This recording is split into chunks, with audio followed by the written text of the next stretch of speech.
never vote for you if you say that. You think that if they watch this debate, now, I don't know your audience, so maybe your audience thinks, oh, Hasan. In the dark, miles apart, made a promise that I'm coming out alive. Raging hard, went too far. I will never lose myself again. Oh, I was calling you. Did you hear me? I lost my way. Lost my way. Thinking about it last night. Thinking about death. Oh my god. And for the first time ever, for the first time in a long time, I was like, damn, I have something to live for. Awesome. I tipped them. I was like, I have to 18%, survive okay? for this child. I have to That's make so sure. cute. I have to make sure that she's, well Don't worry taken about it. care of. You both. I was trapped in 1,000 nights with no escape. Nightmares taking me over, and no one wide awake. And no one wide awake. One night like a million times through the waves I break. The nightmares finally over, and wide awake. And no one wide awake.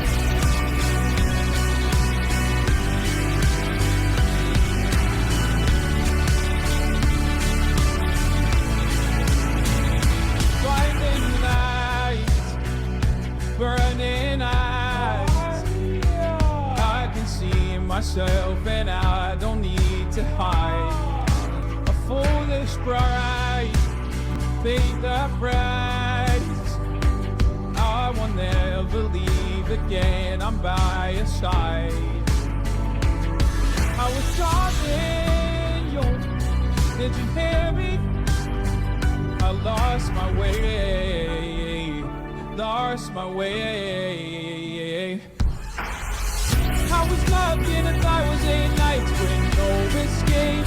Nightmares taking me over, and no one wide awake. And no one wide awake. Oh, I died like a million times through the waves I break. The nightmares finally over, and no one wide awake. And no one wide awake. What's going on, everybody? I hope everyone's having a fantastic evening, fantastic afternoon, fantastic pre-noon, no matter where you are in the world. We're all wide awake today, baby. We're wide awake here in Los Angeles, California. Kaya is wide awake. That's right. I'm Hasan Piker. This is the HasanAbi broadcast coming to you live from sunny California, Los Angeles, folks. We're live and alive, and that was HasanAbi Wide Awake, AI rendition by Vorlo. I'm wide awake, but you know who's not wide awake? Doug Burgum's political reign. That's right. Doug Burgum is withdrawn. He is no longer wide awake. He is dying. He's dead. His campaign is dead. Regardless, I'm live and alive, and I hope all the boys, girls, and MBs are having a fantastic one because today's a beautiful day. Today's a wonderful day. Today is 69 degrees and mostly sunny here in California, Los Angeles. Nice. And I'm live and alive. It is December 4th, Monday, December 4th, 11:36 a.m. And I'm a little late, and I apologize, but that is there's a good reason for it. I took my mom to the medical facility, to the doctor earlier this morning, so she could figure out what the hell's going on with her meniscus tear and get the proper medication necessary, steroids. She's about to get yacked. You already know it. She's about to get so yacked. She's all right. Yeah, she's taking steroids. I was gonna ask the doctor, yo, slip me some of that good shit. You know what I mean? Slip me some of that good shit, doctor, please. Anyway, we're gonna be talking about a lot of stuff today. It's Monday News Day, but before, I love when chatters keep linking the same clip over and over again, and the clip just doesn't work. But they're like, bro, different chatters in the same group are just linking the same clip, and it's just every one of their link is just not working. Every single person. Anyway. I'm live and alive, and this is part of the broadcast where I tell you a little bit about my personal news about why I'm wide awake. And let me tell you, last night I drank a little bit, maybe not a little bit, maybe more than a little bit. That's right. I drank. I did a sober stream, or I did a drinking stream, which will now, of course, create the classic question, have you ever done a sober stream? Brother. I was, of course, Luigi. from the popular franchise Luigi's Mansion and nothing else. And it was a lot of fun. I had a great time. Nothing beats me portraying myself as an Italian man. You know, that's just like, just nothing. That is the greatest experience for me. Hope you guys enjoyed it. I certainly did. Clip of Luigi finding a stop sign. Oh, you are drinking root beer in the beginning of every stream? Yeah, no, I'm drinking straight beer, straight brewskis. There's a lot of great clips from last night. Because it was a very funny experience overall. And, you know, we'll take a look at some of that. But, you notice any interaction between creatine and alcohol? I don't know. But I also am the worst person to ask. I'm the worst person to ask about this kind of thing because I never drink. I take creatine every morning, except I actually forgot to take it this morning. But I don't really drink ever except for last night. There's a lot of fun. There's a lot of funny moments. You guys clipped the shit out of all of them. But for those of you who missed out, you know, don't do it again. Don't ever do it again. I like your hat, and I got a new hat in the mail today from Dickies, and it's pink and corduroy. Nice. H Bomber guy got you good. Yeah, we'll talk about the H Bomber guy plagiarism video. Well, I mean, obviously we can't watch the whole thing, but goddamn, he had the smoke for like half of the internet, dude. It's crazy. He's been smoking on multiple packs at a time. It's very odd. What is this? Janet's POV. Yeah. Here, we'll look at this. Last night I was big bad though. I was big bad. 1, I drank. 2, not only did I drink, but also I ate pizza, which is like the worst thing you can do. You know what I mean? We gotta get you drunk. You're too sober. Oh my god. What is that? Who is that? Okay, I closed the door. Goodbye. Shut up. Guys, do we just I think start whoever this was shit? outside might not be alive no more. Stop. If you make me laugh, I won't be able to stop laughing. Mamma mia, I'm gonna open the... Oh god! Oh my god. Hassan, are you drunk? You are so loud. You're a Luigi looking ass. Shut the fuck up. Yeah, there's a lot of fun stuff that happened in Lethal Company. It's great. Landmine, I think, maybe. Oh, a key. You guys Oh, it's a turret! Watch out! What? A landmine, I think. I mean, he actually made it through that, so I don't know what you're complaining about. But what is this one? Hassan finds Finally found a stop sign. Now I will be unstoppable. If an enemy come at me, I hit him right in the face. You know, like this. Oh, don't! There you go. You're gonna kill me. I knew you were gonna do that. Don't you die. Don't you try it. I got the 1, 2. No! No, you're gonna kill me. You're gonna kill me. Stop. This a crazy woman.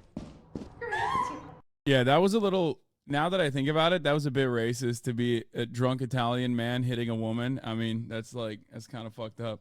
You're on Todic's TikTok? Look at me. I'm doing a Luigi card. You don't chuckle after. Where you going, son? What is that? What is that you have in your hand, huh? You like it? It's a steering wheel. Oh, I love it. You Mario? I am not a Mario. I'm Luigi. Much better, much taller. Oh no! Oh. I'm trapped in here. Open the door. Alright, I'm going back. Oh, I made it out. Don't go in there. Someone is closing the doors. This is f***ed. I will be writing a report about this later to Human Resources. Who the And stuff. is closing all the doors, huh? You think it's funny? It was Leslie. You think it's funny? Kick out the Mina. I am going to write this report for the Human Resources. It's so good. Hey guys, look at I never saw any of your Grand Theft Auto role playing, but watching you last night, you're wicked good at staying character. Of course, dude. You kidding me? Yeah, it was a lot of fun, and it was much needed, you know? Much needed. It's not racist, just accurate. True. Anyway, here, okay, this is the last one we'll watch. What is this? Wait, what? Hassan sent a message in Discord earlier? What? Yeah, what do you mean? What does that have to do with anything? Your idea for RP with Will is incredible. I think so too. All right. So, yeah, fun party games are always fun. It's always great. Unlimited. Wait, what? Update Cyberpunk patch. Unlimited main character sex officially added. Wait, what does that even mean? But yeah, I ended the broadcast last night. And I fucking went to sleep. Watched a little bit of Rome. Went to bed. Watched a little bit of H-Bomber Guy. Talked to H-Bomber Guy about how long his fucking videos are. Told him that the greatest way to stop people from actually watching your YouTube clips on stream, you know, if you're like an anti-react guy, there's no better way to make sure that nobody can watch your fucking video on stream and can only consume it on their own personal volition is make a 4-hour video. You know, make them 4 fucking hours. And then it's over. It's Joe over. Imagine being anti-react. 2x speed is legit how I view videos now on YouTube. Have you watched Nick Mullen's special yet? Yeah, I watched parts of it. It's pretty good. Pretty funny. We can watch parts of Nick Mullen's special as well, and then I can yell at the chat about how what comedy is and how it works, and then everyone can tell me that I'm a bad guy and he's a bad guy because jokes are bourgeois decadence and also counter-revolutionary and reactionary behavior. If it's longer than Dances with Wolves, you can't react to it. Yeah. Anyway, 4-hour H-bomb react. No, well, we will look at some parts, bits and pieces of it. I'm gonna be honest, because like that shit is too fire, and it's like, you know, it's got shockwaves. Have you talked about being in Ludwig's event? Yeah, no, not yet. Hasan is listed as one of the creators participating in Creator Dodgeball event hosted by Ludwig. Yeah, I'm gonna. Wait, what? There's gonna be a fucking live crowd? What the hell? I didn't realize that. Classic fucking Ludwig. Jesus Christ, dude. Anyway, has he watched the LUT announcement? No, I have not. I mean, why would I watch the LUT announcement? I talk to him every day. I know what his announcement is. Like, people are like, wait a minute, I don't understand. Have you seen the Ludwig announcement? It's like, yeah, I have. By talking to him on the phone months ago. Did you watch the YouTube doc on Myth? No, but I saw a video of him like crying at the end of it, and I think it's like really fucked up. Immediately, I'm obviously #1 Ali defender. And it made me feel angry that I think he was just more so like, just like crying about the memories, like, you know, things. It wasn't like sad crying, but still. Michael Knowles used you in the thumb. Leaders all over the triggered libs crying over Lady Ballers movie. Wait, what? I'm not fucking triggered by it. What the hell?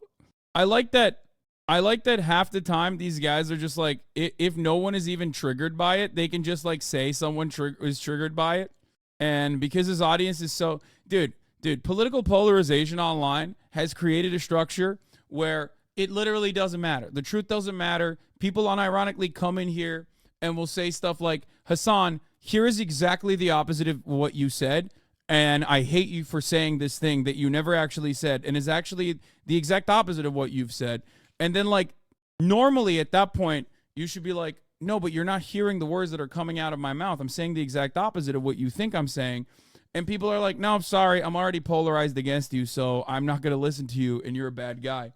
And the same goes in this structure as well. It's like, wow, liberals are so triggered. It's like, first of all, not a liberal. So you don't think that... Secondly, definitely not triggered. Why the fuck did he put me in the goddamn thumbnail of this? Hey, listen, at least I look handsome. You know what I mean? Did you even talk about that movie yet? I did. And I said I'm excited to watch it. I did. And I said I'm excited to watch it. And I thought it was like, you know, I think it's going to be dog shit. But someone at Daily Wire knows your image farms clicks. Yeah. No, I know. We're going to do all of this. We'll get into all of that. Let me just blast off real quick because, like, there isn't too much going on in my life except for the fact that this morning I went and... This morning, I took my mom to the medical facility to her doctor, and for that reason, I couldn't even work out. But she's all right. She just got a steroid shot, so it's good. And I took Kaya to the mall where her doctor is. And we walked so much. And Kaya also ended up taking a fat poop inside of the mall. It's one of those like over. Like the above, it's one of those outdoor malls. So I think in her mind she thought like, oh no, this is like the street, and she took the funniest fattest dumper. Every weirdo YouTube commentator uses you so hard too. Videos about you will get them like 10x their regular views. The hate is wild. Brother, there's not really much I can do about it. I am a relatively well-known leftist content creator who has been tarnished and tarred and feathered for his leftist perspectives for years and years and years. And at a certain point, you just have to realize, like, no, this is not people who are mad at me even. This is more so like what I signify. It's just like the internet is a shitty space. There's not really much you could do about it. It's just, you know, everyone's mad. Everyone's angry all the time. Everyone's hateful all the time. And there's not really too much I can do about it, I guess. It's going to keep getting worse because Twitter is like a massive hub for where like the direction of content changes. And Twitter is basically turned into a right-wing hub. So even when people who are not like ideologically invested in a particular direction recognize that like there's enough momentum in a certain direction, they'll just make like right-wing content without themselves being right-wing. You know what I mean? Not saying it's okay, but you also get a lot more love than other leftist creators. It comes from the territory being the biggest and the baddest. Yeah, I mean, it's whatever. There's not really too much I could do about it. But yeah, Twitter is basically 4chan. So those kinds of things are always going to be there. There's really not too much to do about it. And you just kind of keep on trucking. But yeah, the scariest part about it is that I do feel like there's a tremendous amount of right-wing ads that are all over. Kyrgyzstan made it internet is worse than ever. Now what? Yeah. What is this called? The dead internet theory or something? Twitter feels like it turned up the knob. Show me right-wing accounts like 2 weeks ago. It never stops. It's been like that. The knob has been slowly turning. But yeah, we'll do it. We'll there's not really too much you could do about it. It's just you just got to keep on keeping on and don't get discouraged. Obviously at the end of the day, part of the reason why it's happening is because actually I don't know. It doesn't matter. What dead internet theory? Oh yeah. Ben Shapiro video on Palestine. It's such a fucking freak. What? There's a famous Oh, dude, I'm not going to watch this. It's going to make me fucking have an aneurysm. Kyrgyzstan, haven't seen their content since I was flooded with people saying they're bought by the Gates Foundation, although I'm not sure how true that is. The internet theory is that real people are only like 5 to 10% of users on any given platform. Kind of. All right, let's do it. Intensifies in fall on deaf ears. Israel bombing intensifies in Gaza as U.S. calls for restraint, fall on deaf ears. House to vote on anti-Semitism, declaring anti-Zionism is anti-Semitic. Anti-Zionism equals anti-Semitism. Bill. What else was I going to talk about? There's so much more. Wow, there's even a thing? Yeah, it is. Yes, it is. Yes, it is. Why files the dead internet theory? This is from like a year ago too. But yeah, this is something that people have been talking about. What else? Oh, Chelsea Manning in the building later. That's right. Building later. Ukraine funds might dry up. And Plagiar video takes YouTube by storm. Get in now. It's always the secondary part of the plagiarism drama is of course like the classic. People were looking for a way out of it. People were, how the fuck do you spell plagiarism? I always fuck this up. God, English is such a stupid language. Plagiarism. All right. Let's do it. I got it. I put it in. Okay. So, did you hear that Ludwig is coming back to Twitch? Yes, of course. But it's not like a full-blown Twitch thing. He's just going to be able to stream on Twitch as well, I think. Or, I mean, let's see what he said. I don't know. I don't want to leak anything. That the fucking... Here, let's see. Let's see what he had to say. Thank you.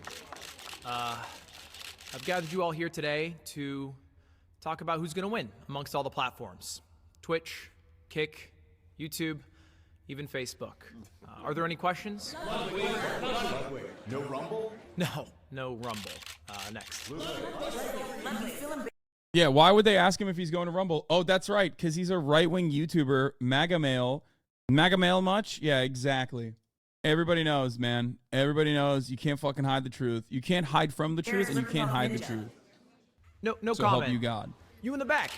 Last week, fouled out in the second half with a field goal percentage that's 25 points below your average. Who cares to commentate on what's going on? What? I think you're in the wrong. Let's just cut to the shit. I'm going to be representing Team YouTube at the first ever Creator Dodgeball Championship. What? The Creator Dodgeball Championship. Clap. This was his big announcement. Right? Okay. You throw it to me now. Fuck. Okay. If I caught that, though, my teammate would have been back in. Can we run it back? You yourself. Yeah, I'm a part of this. Does this mean you leaked him staying with YouTube and also streaming on Twitch? I thought this was the video where he talks about that. But it turns out he just debated it for the dodgeball thing. But I think he made another YouTube video talking about how I'm going back to Twitch is the debate. Back to streaming on Twitch. It's been a couple of years since I dropped this video where I blew up a damn car, which is how I announced that I was leaving Twitch to start streaming on YouTube, which was a big deal for me and I guess nerds who care about live streaming, because I had done some cool things on Twitch. I was the most subscribed to live streamer at one point, and I had left for a relatively unproven platform, YouTube. And I explained why in one of my first Mogul Mails ever, a video that kind of started this whole channel, and it basically got clipped into a bunch of dramatic YouTube shorts. I had flipped a coin, and heads was Twitch, tails was A whole lot of MAGA male mustache hate in here. I like the mustache. YouTube, and it had gone with heads. And the skinny of it is that I felt more appreciated by YouTube than I did by Twitch. They made me feel like a person. They made me feel seen. It felt like our goals were aligned. And didn't make me run 3-minute ad breaks at the top of the hour, for example, which comes at the top of every hour. But of course, you can avoid those ads as long as you subscribe for $5 or for free. You know, these are differences, obviously, but who's to say?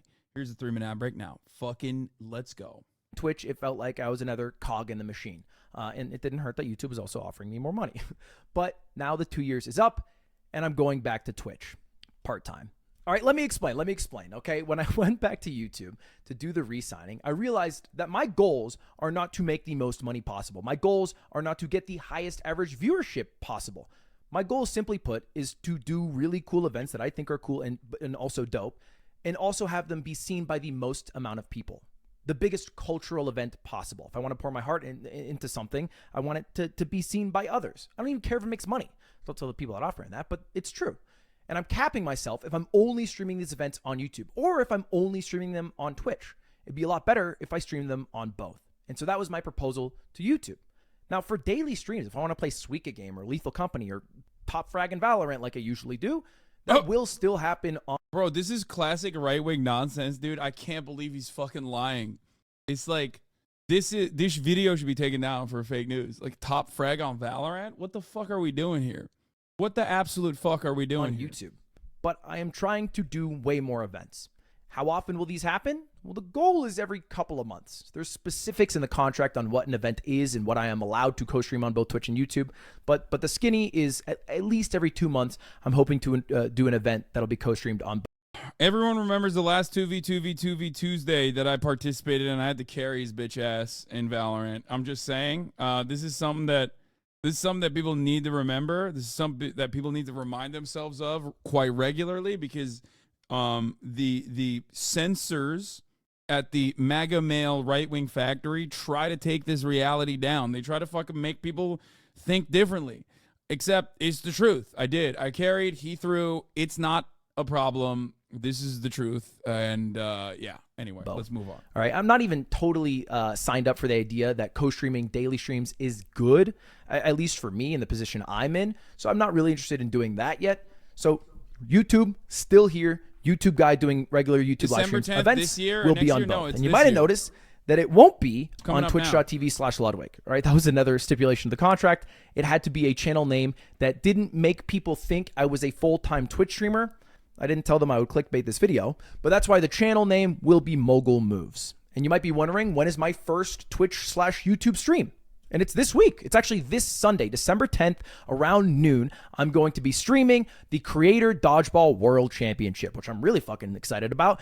It features 6 teams. Each team's a different platform, and we're going to find the best platform. at least the best platform at dodgeball. So it'll be Team Kick with a bunch of Kick streamers, Team Twitch, Team YouTube, Team Facebook, Team podcasts, and finally, Half of the Kick streamers are fucking banned though. How the fuck?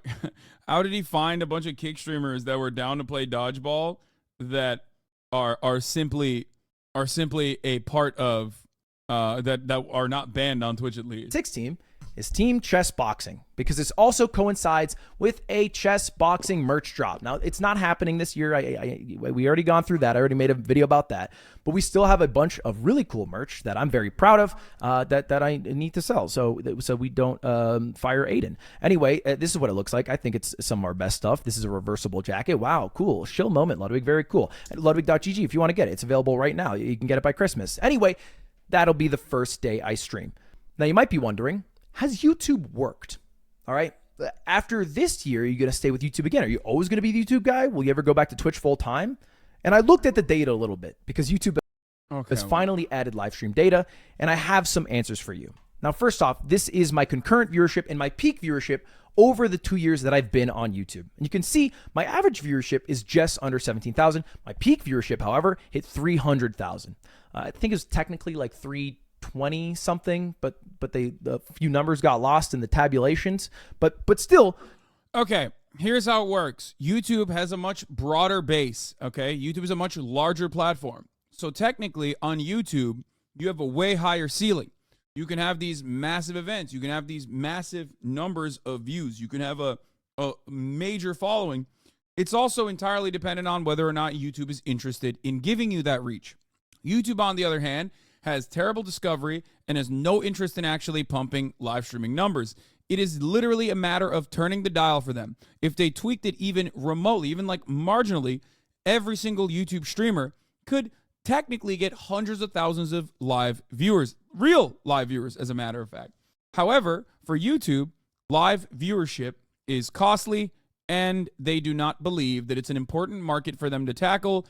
And they've made that clear. They've made that obvious. They tried it under the watchful eye of Fwiz, who left when he was in charge of YouTube gaming. This was like a big thing that they did. But Susan Wojcicki left, Fwiz left, and of course, I think that in the new YouTube era that we're in, they care way more about VOD, and more importantly, they care about shorts. They do not see Twitch as a competition that they care about, a market share that they want to tackle. Live streaming is not a market share they want to tackle. They want shorts. They want to tackle TikTok. And they've seen a tremendous number.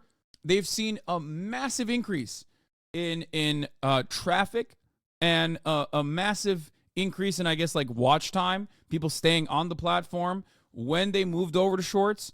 And they're continuously experimenting with like shorter and shorter forms of content. That is precisely the reason why the live streaming is in the exact opposite direction, and they don't really give a shit about it. So this is why Twitch is allowed to be way more open about dual streaming, co-streaming, and they don't really give a fuck. They're like, we are the king of live streaming. If you come here, you can do your live stream here. You can do your live stream there. You can do it anywhere you want. Doesn't really matter. No more exclusive contracts, yada, yada, yada. So that's the situation with Ludwig. That's the situation with YouTube in general. However, this average view count is probably higher for Ludwig. In the time frame where he was on YouTube for his entire duration and for his entire contract, his average live stream viewership numbers actually probably went up like a little bit, I suspect, overall. And that is because YouTube did, and still does, have the capacity to open the view count faucet, and YouTube does have a much larger audience base. So YouTube numbers are supposed to be way more inflated than Twitch numbers, but because they don't do that, it doesn't really matter. That is the highest peak viewership I've ever had in my streaming career ever. And I think this next year we can crush it multi-streaming on both and adding them together.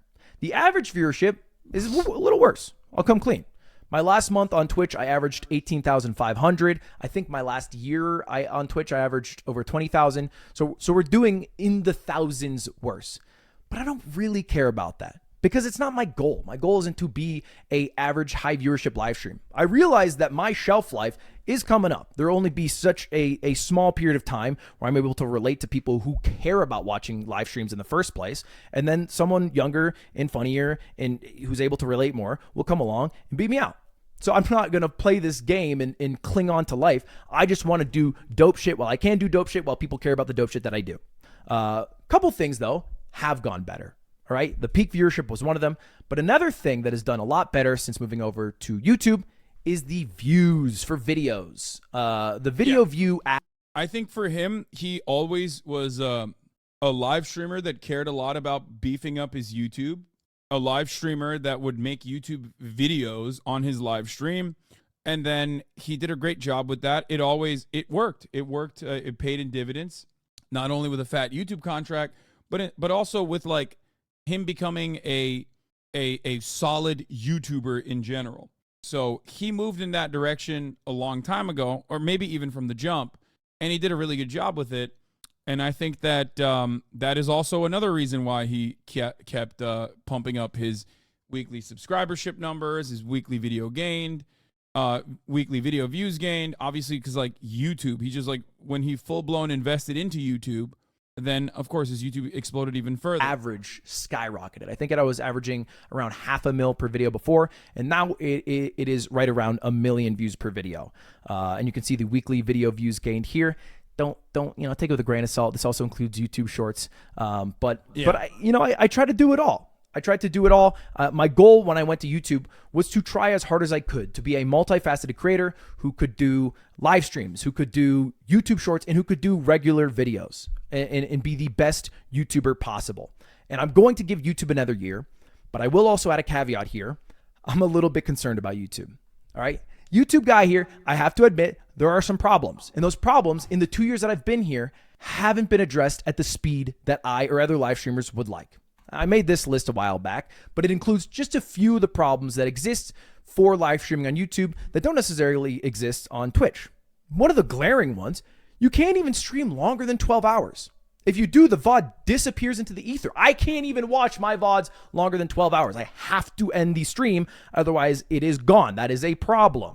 You can't edit VODs that are over 6 hours. So if you listen to one copywritten thing and the whole VOD gets smoked, you're screwed.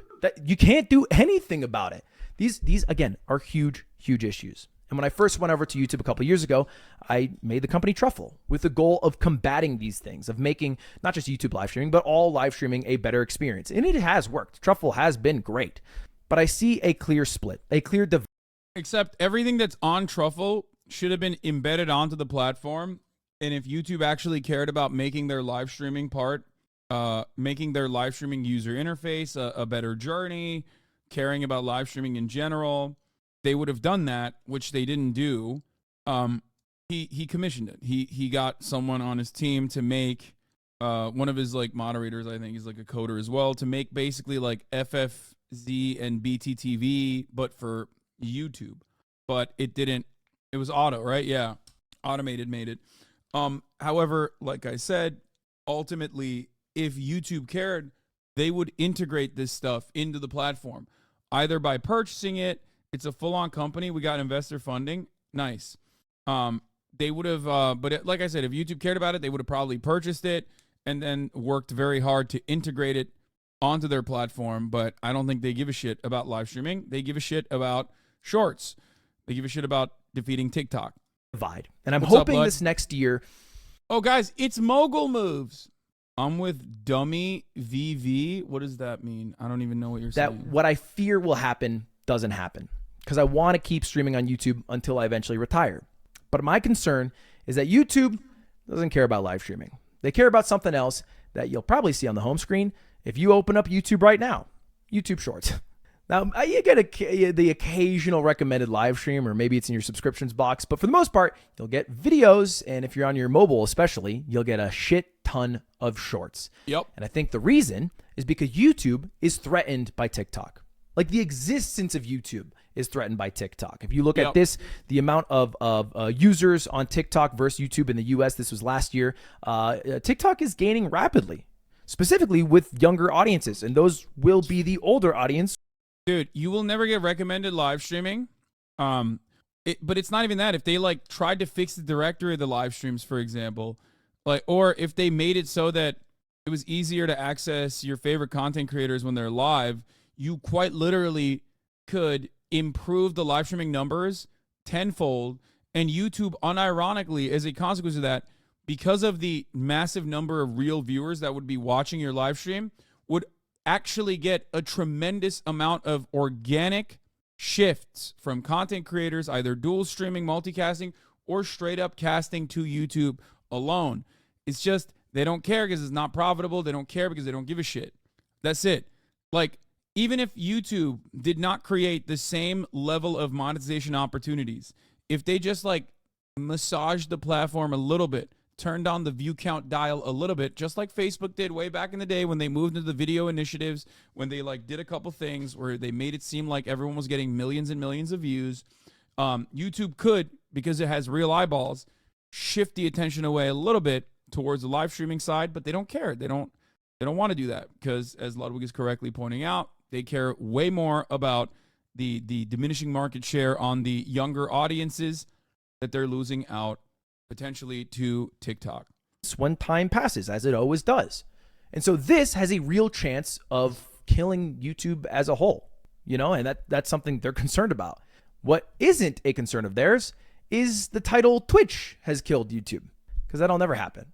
I don't think Twitch is entering the VOD space. I don't think they're trying to compete there. I think they're just chilling in the live stream space, offering their own unique slice of content creation online. Yeah. And so they have almost this like handshake agreement where Twitch is the massive shareholder. They have the majority viewership for all live streaming, and YouTube has been floating around, just doing their thing. They haven't gone up too much. They haven't gone down too much. Facebook's on the down and down. Kick's nowhere to be seen. And there's no real need to rush into being a better product. Twitch on Money Papers isn't financially positive according to AWS. Yes, except Twitch could be the most profitable platform on the planet. It's just a matter of accounting. I've said this before. Because AWS is the most costly part of live streaming, it's simply accounting that makes Twitch not profitable or profitable. I know that you can turn around and say, well, they have to adjust it off of market rates, okay? And maybe on market rates, live streaming is not profitable. Live web hosting is not profitable, certainly. That part is probably true, okay? However, Amazon owns AWS and they own Twitch, so it doesn't really matter. They don't need it to be market rate. It doesn't have to be. And it's not, by the way. It literally isn't. It's just that they say it is, and they get the CEO to make decisions as though it's not profitable because the higher-ups say it's not profitable. Than Twitch, or to beating Twitch, because Twitch will never kill YouTube.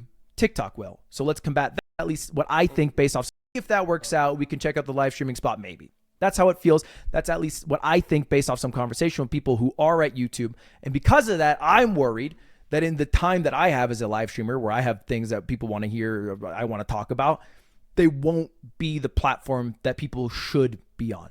I'm still the YouTube guy. I'm still waving my red YouTube banner, but these are my concerns. Those are my hopes. And that's why I'm now part streaming on Twitch for events specifically, which will happen every couple of months. All right. Anyway, that's all. Thank you for watching. I appreciate it. Not just this video, but the past couple of years and any live streams if you have. December 10th, I will see you on Twitch and YouTube and Ludwig.gg if you want to get the merch. All right. See you later. Goodbye. See you later. Goodbye. Say goodbye to Coots too, because she says goodbye as well. I joined your fucking event server. I don't know if you're still in here, Lud. But yeah, that's the situation on hand. That's what's going on. Ironic because TikTok is moving in the opposite direction, where they are trying to improve watch time and trying to pump out 1 minute longer than 1 minute videos on TikTok. What's the new channel? It's the same channel. He just changed the name to Mogul Moves. That's it. Hasan, a friend of mine, have become a MAGA communist. What the hell do I do? Just laugh, I guess. I don't know what to say to that. TikTok is pumping its videos that are longer than a minute long. It's also pumping the shop, which is huge. I mean, they're moving in the Weibo direction pretty aggressively. Or Douyin, right? Isn't it Douyin? I think. Whatever. It's smart. It's super smart. I've talked to Dan Clancy about this before, about like QVC and whether or not there could be like an integration, like a QVC integration within Amazon, and whether or not that would be a direction to move towards. No, not Tom Clancy, Dan Clancy, the CEO. And there's already an Amazon shop, Amazon video platform, like an Amazon live streaming platform on Amazon. It's where content goes to die. I don't know if you guys have ever watched it. I've watched it before for fun, just to get a better understanding. And it doesn't seem like there is a space for that yet, but we'll see. Yeah, people live stream on Amazon. I don't know if you guys knew that or not. There is a basically QVC live streaming happening on Amazon all the time. Yeah.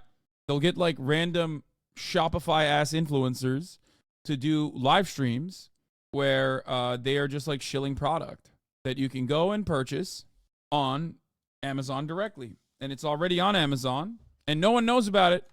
Hard to find, personally. I don't know who the fuck is watching it, really. But if China is ahead of the game on this kind of thing, and I do think they are, then the future of live streaming is within QVC.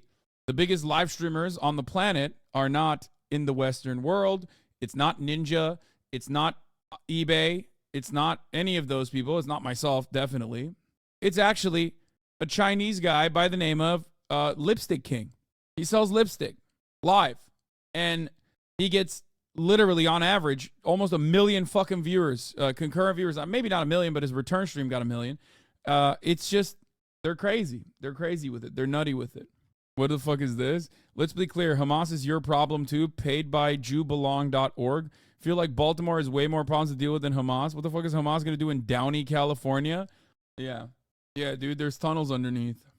Isn't this just kind of awful feeling that it seems like every fun thing on the internet isn't profitable, so it's just become worse and worse over the years? Yeah. But we'll see. We'll see what happens. I think Amazon understands that the future of content still is in the live streaming space. There's always going to be, in my opinion, a place for live streaming online, especially with the cord cutter generation, getting a lot of their information online and certainly not getting it on television. There's a need for even people like myself. So while the Twitch platform has lost viewers, hemorrhaged viewers in the North American market, it's growing tremendously in Latin America and in the Spanish-speaking market and many other places. However, overall, there's still always going to be a place where people want to tune into immediately when like shit's popping off in real time. What is this? This shit ain't nothing to me, man. Dracula Flow? What the fuck is this? Why? Why do you keep linking this to me? I don't understand it. Why do you want me to watch haters this? in shambles. They stay picking the corn out of my shit. The Smith. Like, I'm not watching this, dude. I don't know what the fuck this is. I don't know why you want me to. What is happening? I don't know. I don't know what this is. Is this some fucking. Is this like the new Skibidi toilet? Is that what it is? TikTok is also on its QVC arc. Is pushing shopping live streams a lot. TikTok has always pushed the shopping live streams. Great interview on Ali on APAC's influence. Oh, yeah. Ali Welsh, she did a fucking massive APAC influence video. We'll take a look at it as well. It's so good. Stop being such a whiny bitch. It's Monday. We're going to do news, okay? I don't know what the fuck Dracula Flow is. Thank you, Themasius, for the playlist. Anyway, do you have plans like Lud for postage stuff in your career? You're going to be live and alive till you drop? I don't know. This is the first time in my career where I haven't, like, over the course of a half of a year almost, I have experienced a downward shift in view count overall and the community getting smaller. This is literally the first time ever. Up until this very moment, I had probably never in my entire career experienced a downward shift for this long of a period of time. You call this a career? Well, I mean, when at a certain point, and, this is meant with no disrespect. My dad also was like, what are you going to do? When are you going to get a career? When are you going to get a career? And it's like, well, at a certain point, if you're making a lot of money off of it, it's a career. It might be a new one. But the thing is, there were throughout the past couple of years, time and time again, my haters have said, oh, just wait till Bernie drops out and then you're done. Oh, wait till the election cycle is over, and then you're done. And it actually never happened. Obviously, there were spikes in that process where I hit like 200,000 live concurrent viewers or even 100,000 live concurrent viewers over and stayed over there for an extended period of time, maybe like a week on end. Okay? However, always it would normalize back to, let's say, if the average concurrent viewership number for me in the year 2019 was like 5K, and then 2020 the average concurrent viewership number in that election cycle, the peak viewership went up to like hundreds of thousands, but the concurrent viewership number went up to 20,000. And then everybody thought, oh, it's going to go away. 2021, 2022, 2023. It usually just kept rising steadily. The average concurrent viewership basically hitting 30K. Okay? This is the first time over the course of many, many years. This is the first time over the course of since 2019 where I've experienced a downward shift in basically over the course of a 6-month period. I'm still in the top for subscribers. I'm still one of the top content creators on the platform, but it doesn't matter. It's like I'm looking at my own numbers, and I'm looking at the numbers of the platform in general. And yes, it has gone down. This is true. So this is also one of the first instances where I've thought about potentially, diversifying my content a little bit. Do you think if you were pro-Israel, your numbers would be better? Probably. I don't even know. I think if I just didn't cover Israel at all and continued doing like diverse coverage, this is a short-lived dip with the election around another corner. I think that's just copium. Hasan, your peak concurrent viewership was 2 years ago around this time when we were doing MasterChef. It was around 45K if I'm not mistaken. Yes. Anyway, regardless, do you think it has to do with we're in the peak brunch politics a couple weeks ago? Pause, society is fully in person now. Jobs are even making come back to the office, and travel was peaking, plus the site having tons of people abounding it from other forms of content. Maybe. There's a multitude of different reasons, okay? Nothing happens because of one singular reason. Overall, the peak is gone by, but it's still a tremendous number of viewers. Like, it's crazy. Considering that I never thought that I would even get to this position ever, let alone be one of the top content creators on the platform, or literally the top content creator on the platform, I will never take it for granted. Like, this is something that I think is insane overall. So it's still great. It's still great in general, but I do sometimes think about like diversifying my content, maybe doing some sit down stuff that is what people are tired of politics in their lives, woken up. Yeah. Are you going to go back to reality show reacts? I feel like that always boosts viewership. No, there is a real negative opinion on a person like myself doing React Randall stuff. A smaller content creator could watch everything that they want to watch. A smaller content creator, or even a larger content creator that many people like XQC, can watch entire episodes of SpongeBob on here and get away with it for years and years and years. But if I did it, I would get fucking destroyed. We're gonna begin. So that definitely has limited what I can and can't watch. However, it doesn't really matter. More collabs, some I need to do, instead of just like sitting in my own cave and constantly festering in anger and resentment due to the awful, emotionally tumultuous content that I'm watching and covering and talking about. I just need to go back to the basics and offer more diversity, which I will eventually. I'm just too stubborn to do so. All right. Some interesting news from the New York Times. A rocket most likely fired by Hamas struck an Israeli military base believed to be housed the many of the nuclear-capable missiles. A visual announced by the New York Times font. That's insane. Don't be chasing viewership. That is not the point. My friend, I'm a political commentator with a genuine ideological perspective. My entire goal is to reach an audience that is broad and charitable so they understand my position. So even from the obvious, like, this is my job standpoint, you're wrong. But also, beyond this job, J-O-megalob, I also personally am invested in what I cover. I want as many people as possible to hear the things that I have to say and hear it in a charitable fashion. That is the whole point of why I do what I do. It won't change my messaging, as it hasn't when I had 30 people watching me, and it won't when I had 300 people watching me, and it didn't when I had 1,000 people watching me or 30,000 people watching me. That is not going to change. But of course, it's better if there are more people listening to what I have to say in a charitable way, for the record. Of course, charitability is still key. It's very important. But yes, reach is definitely important. All right. I think a smaller community is better, to be honest. Yeah, because you're watching it from your own perspective. Yes, it is a selfish hipster perspective to be like, yeah, I don't want that many people to watch because then, my voice could be heard, in the chat, and it's cozier. And I understand that.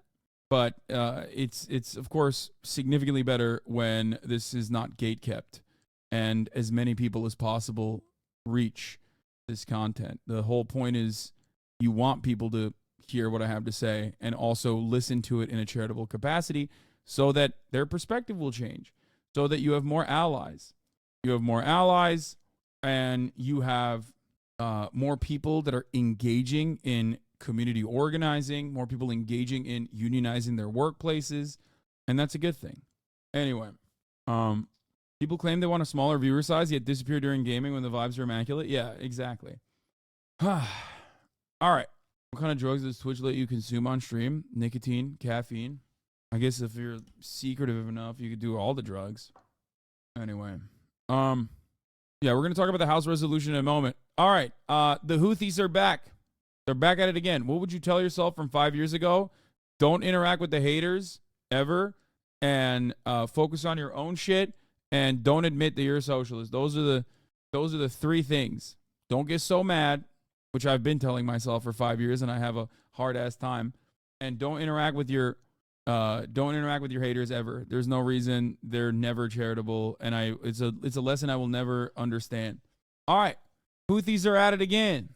Though, with the news, major escalations in the Israeli-Hamas war, and some of it involves the American military. Just over the weekend, an American destroyer, the USS Carney, intervened when multiple commercial ships were attacked by missiles and drones in the Red Sea.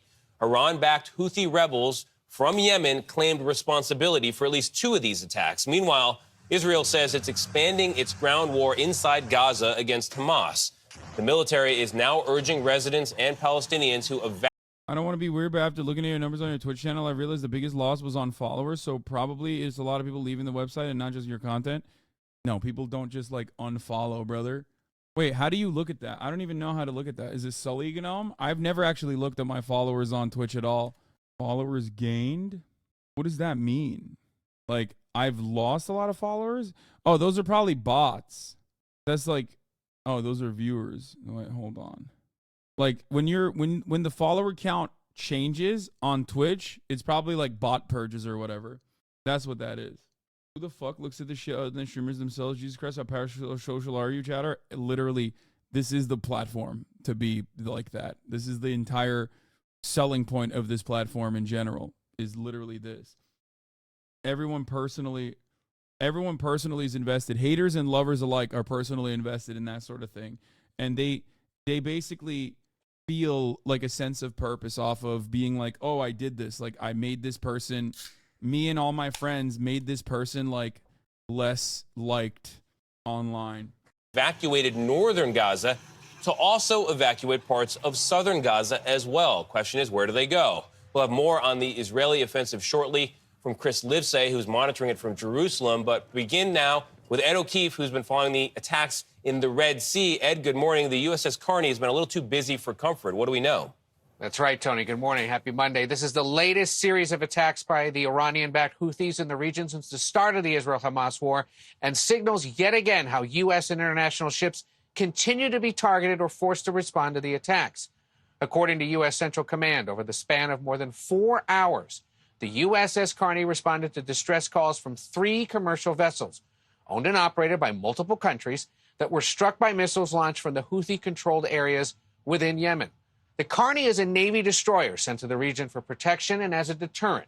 It shot down 3 drones heading in its direction, but the Pentagon says it cannot assess at this time whether the Carney was a target. The Houthi... I mean, they've said this. Did this happen already once again, where they said that the Houthis were actually directing their missiles and also their drones in the direction of a American carrier, and then they said, oops, my bad, they actually weren't trying to do that. So it could be one of those, this is not the first time this has happened. These claimed credit for the attacks, as the Pentagon says the group represents, quote, a direct threat to international commerce and maritime security, adding that while these attacks were launched by the Houthis, the group is fully enabled by Iran and that the U.S. will consider all appropriate responses. Now, also on Sunday, a U.S. defense official says the U.S. carried out a drone strike in Iraq after seeing that preparations were underway for an attack on U.S. service members there. Since mid-October, there have been at least 74 attacks on U.S. forces, Nate, in Iraq and Syria. Ed, thank you. Israel military says its ground forces are operating against Hamas on all parts of the Gaza Strip. The bombing campaign is intensified in the southern Gaza areas as well. We're back. We've dialed it back up. It's full scale once again. Full scale ethnic cleansing is happening all around Gaza. Military says its war on Gaza has entered a new phase and that Hamas positions all across the Strip will be targeted. We're pursuing Hamas wherever Hamas is hiding. Regarding the Houthi attack yesterday, the most interesting bit is the last paragraph suggesting there may be a response by U.S. forces. At approximately 3:30 p.m., the MV number 9 was struck by a missile fire from Houthi-controlled areas in Yemen while operating international shipping lanes in the Red Sea. The Panamanian-flagged Bermuda and UK-owned and operated bulk carrier reported damage and no casualties. At approximately 4:30 p.m., the MV Sophie 2 sent a distress call stating that they were struck by a missile. Carney again responded to the distress call and reported no significant damage. While en route to render support, Carney shot down a UAV headed in its direction. Sophie 2 is a Panamanian-flagged bulk carrier crewed by sailors from 8 countries. These attacks represent a direct threat to international commerce and maritime security, which is what the Houthis were doing. They have been making it as difficult as possible to send ships over the Red Sea by throwing pot shots and maybe even sometimes taking over ships, as they have done, with the express purpose of crippling the Israeli economy, or at the very least, moving the attention that the U.S. forces have, the U.S. Navy has in the area, or coalition navies have in the area, towards them. So, because every moment that they spend monitoring and actively interfering with Houthi rocket fire is a moment that they're not spending on anything else. So, they have jeopardized the lives of international crews representing multiple countries around the world. We've also every reason to believe that these attacks, while launched by the Houthis in Yemen, are fully enabled by Iran. And the United States will consider all appropriate responses in full coordination with its international allies and partners. So, for the record, for those of you who don't know, the ships and the flags or the international crew doesn't matter. It's rarely ever do you have like a Israeli ship with an Israeli flag, if at all, as a matter of fact. They all have these different flags and different banners on them, and they're almost always international crews that are from many different backgrounds. It's mostly the flag usually is like tax haven thing. It's more so about what they're carrying and where they're carrying it and who they're carrying it for. So that in and of itself is like, is unimportant. You'll have an international crew with a Panamanian flag sending like Elbit Systems rockets to Israel. You know what I mean? Like that are carrying rockets or munitions into Israel. And I don't know how valid the intel that the Houthis have are, but I assume that they're now just trying to make it as difficult as possible for all ships to pass through, or all commerce to operate without any kind of influence or involvement in the Red Sea.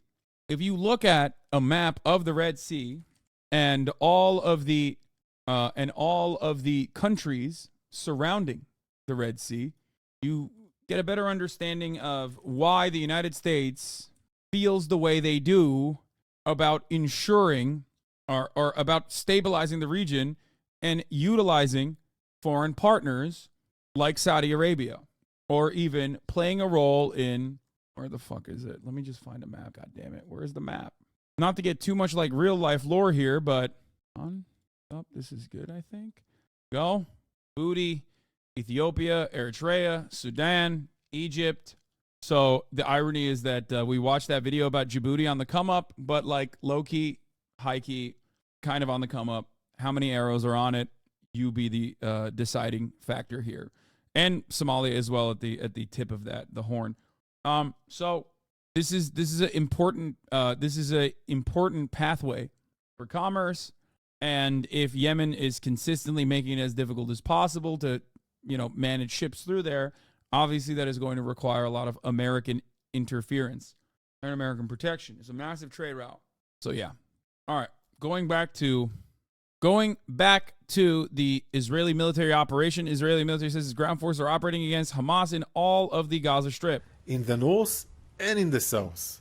Every rocket launcher, weapons depot, command and control center, senior commander, underground infrastructure, and any hideout where our hostages may be held. Our war is against Hamas, not against the people of Gaza.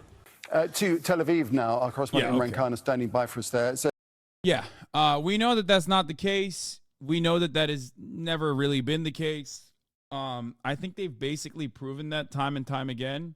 So much so that I think that, you know, they're embarrassing America, showing to the rest of the world that they don't even have, they're not even listening to the United States of America all too much, because the reality of it is that Israel's bloodthirsty, vendetta-fueled, accelerated Nakba campaign in the Gaza Strip has clearly created a destabilized environment in the region and is making it harder for the regional partners like the Gulf states, like the North African states that are willing and able to, because their leadership is willing and able to, openly align with Israel and engage in normalization agreements.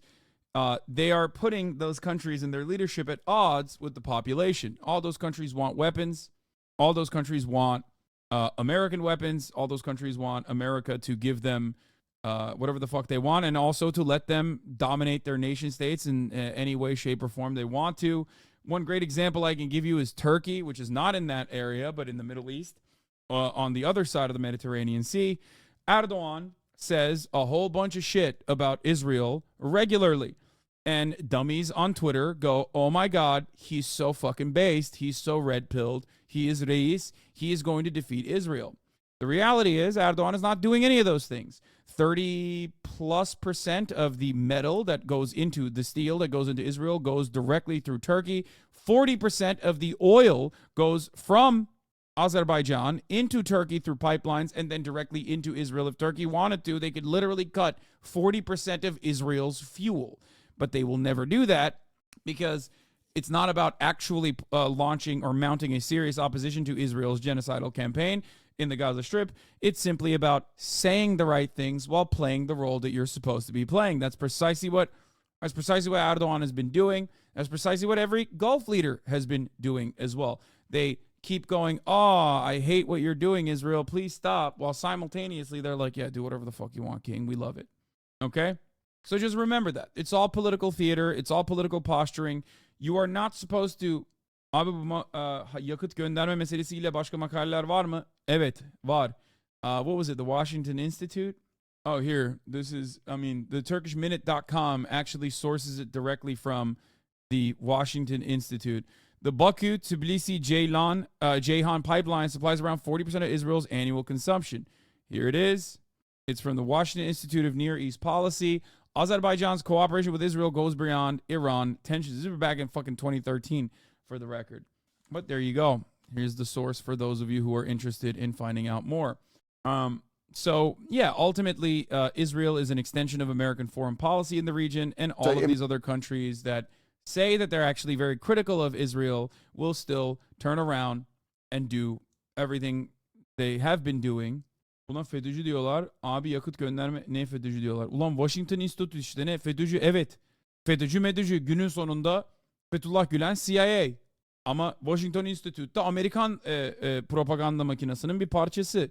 Turkish people say this is a Fethullah Gülen operation, but the reality is Turkey's involvement with Israel is always going to be Western-backed, just like Fethullah Gülen is a CIA Western asset. A Western-backed CIA asset. Turkish Minute için. Turkish Minute siktir et. Washington Institute'a bak yani. Asıl önemli olan o. Anyway, it has now been confirmed that the IDF is now more worried about the quantity versus quality of their strikes. Yeah. So, the thing is, what is this? Exclusive. Head of Israel Shin Bet states, in a recording obtained by Channel Con 11, Israel will hunt down Hamas leaders in Qatar, Turkey, and Lebanon, even if it takes years. תחילת המלחמה, שאנחנו שומעים את ראש השב"כ, רונן בר, בקולו, עד עכשיו הוא לא דיבר. I mean, that doesn't mean anything. Like, they know where they're at. They've always known where they're at. אנחנו שומעים אותו קודם כל לוקח אחריות על המחדל העצום שהוביל ל-7 באוקטובר, אבל זאת גם הפעם הראשונה שבכיר ישראלי אומר מפורשות נחסל בכירי חמאס גם בקטר המתווכת בעסקה לשחרור חטופים וגם בטורקיה. הנה ההקלטה שכמובן אושרה לשידור על ידי הצנזורה. By the censorship office. The cabinet set a goal for us. In everyday words, it is to eliminate Hamas. We are determined to do it. This is our Munich. Everywhere in Gaza, this is our Munich. Jesus Christ. At what point do you unironically start believing your own propaganda? I think like there are legitimately people out there at this point. There are legitimately people out there at this point that like believe their own shit. Like at first it was more so like a Western focused propaganda op to be like Hamas is Nazis, Hamas is ISIS, but now they're like, no, actually they are literally Nazis like Munich. Also, the reality of it is that they've been doing this. They did this way more, as a matter of fact, in the 60s, 70s, 80s, and even in the 90s. If anything, they've done this less frequently. Israel used to openly assassinate Palestinian leadership, even those who had nothing to do with like war whatsoever. They've killed leaders of the DFLP, PFLP, many other groups. Might have even killed, maybe suspicious, but might have even killed Yasser Arafat. So no, I know what he's referencing. He's referencing the 1972 Munich massacre and said this is their new Munich, meaning that they want to repeat Operation Grapes of Wrath while they hunted down and killed the 11 Black September leaders possible. Yeah. They're not talking about they're not talking about the actual Nazis. You're right. You're absolutely right. I was thinking of the Munich movie while also simultaneously, because it said Munich, I was thinking of Nazis. You are right. This is literally what I'm describing. Great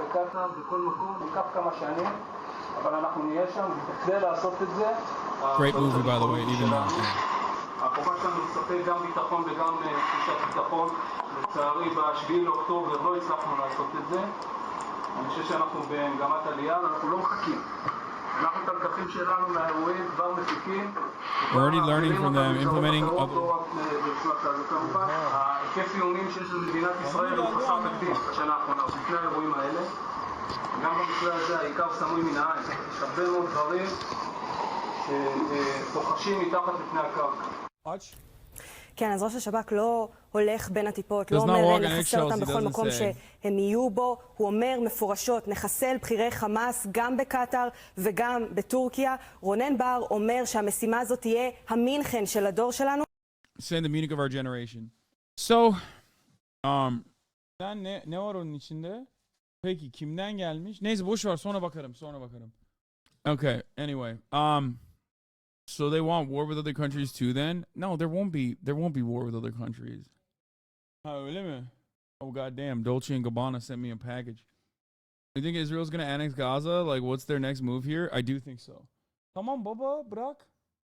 Tamam, elleme şu anda, boş ver. Tamam, ben alırım ondan sonra. Yere atma. Oh my god. Baba, lütfen bırakır mısın? Açma, tamam, yeter. It's a bill for stealing their suits? No, they want me to work with them all the time. They just sent me more stuff. Tamam baba, bırakır mısın? Anyway, here, let's watch what Israel is doing in Gaza now. And yes, this so-called new phase very much underway with things expanding in the south. That's absolutely right. And the south is now the key point for the Israelis. Now, the reason for this, say the Israelis, even during the ceasefire, they were actually telling Israeli citizens that, and through the media, that this is where Hamas's command and control center was, that this is where senior leaders, including Yahya Sinwar, was. Now, the route into the south leads through Khan Yunis. We've seen a lot of Israeli military activity in that zone. That's what they call it. The Palestinians call it just bombardment, and that's what we've seen. And we've also seen ground forces go in. Now, this is very alarming to the Americans because they've said very clearly. Yeah, I guess it wasn't the Al-Shifa hospital, guys. I mean, color me surprised that the Command and Control Center of Operations, I thought, was Al Shifa. Turns out it's not. That's crazy. To the Israelis that they cannot use the same type of intensity of bombardment that they did in the north of the country. But that's exactly what we're seeing, and the Israelis very clear that they will conduct this war as far as they see fit. But even 59 days into the war, Hamas is still able to send rockets into from Gaza into the southern communities of Israel. The last alarm going off about 15-20 minutes ago. So that's still something that's happening. And that does call into question the Israeli claims that they control the north and the central part of the Strip. So all of this is going on. Meanwhile, pressure very much mounting on Benjamin Netanyahu from the families of captives being held in Gaza. We heard from them earlier today. Let's just have a quick listen to this. We are facing a very difficult emotional situation where the heavy disaster, along with this ominous silence, has led 136 families to despair. We request a meeting with the War Cabinet to receive updates on the fate of our family members now, not tomorrow, now. If you don't have time for us, we will go to someone else and we will find the one who will represent us. Imran, what more do we know about this request for a meeting between the families and the War Cabinet? Well, there was some hope for the families. Just a few hours ago, it was announced that they were due to meet with the Israeli War Cabinet, the full Israeli War Cabinet, around about 8 p.m. local. Then that meeting got cancelled. Ostensibly, say the Israeli spokesman for the government, that actually we needed to get a lot more members of the families there, that not everybody could attend. But that's been dismissed by the families. We're hearing that they're incredibly disappointed that this meeting didn't take place. The meeting is scheduled for tomorrow, so the families are hopeful that they'll be able to push their case. Now, the Bring Them Back campaign. Now, Bibi isn't even listening to the families. He wasn't from day one.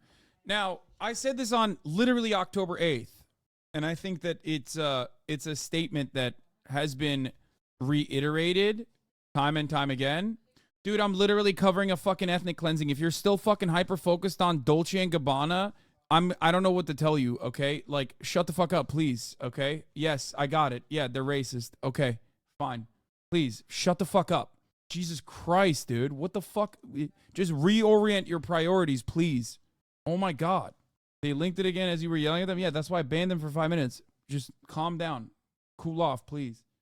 Anyway, as I was trying to state already, a point that needs to be reiterated over and over again is that the Israeli government's interests are not necessarily to protect Israeli citizens. It is to kill Palestinians.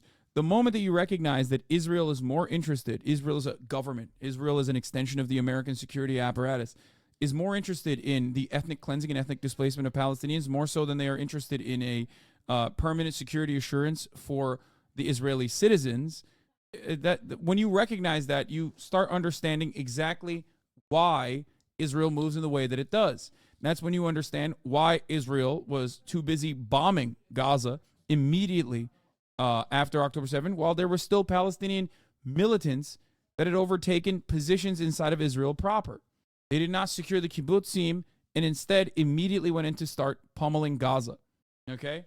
It's the same exact principle behind moving all of your limited resources into the West Bank to continue rapidly expanding in the West Bank, to continue doing pogroms in the West Bank, to continue suppressing Palestinians in the West Bank, somewhere, a area that you have no business being inside of. It's a violation of international law, not that it fucking matters.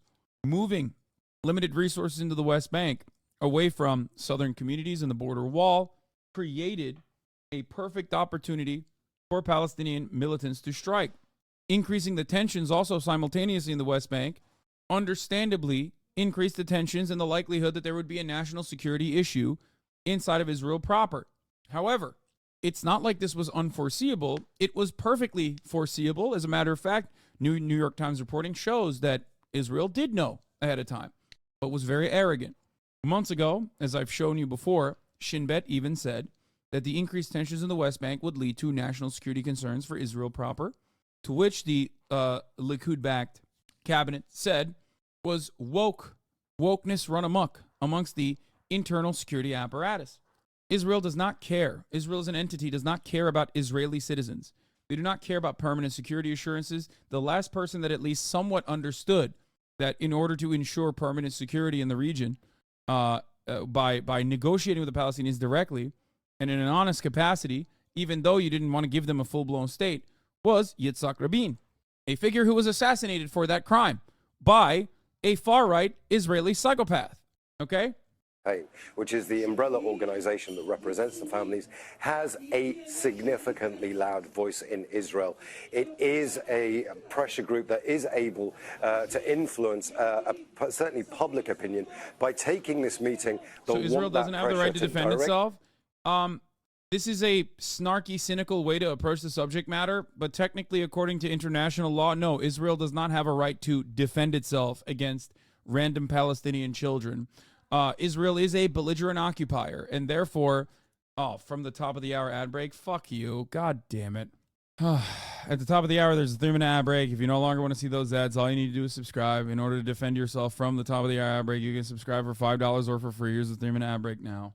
God damn. The man from the ether, thank you for the 10 gifted subs, allowing 10 people to no longer see the ads at the top of the hour.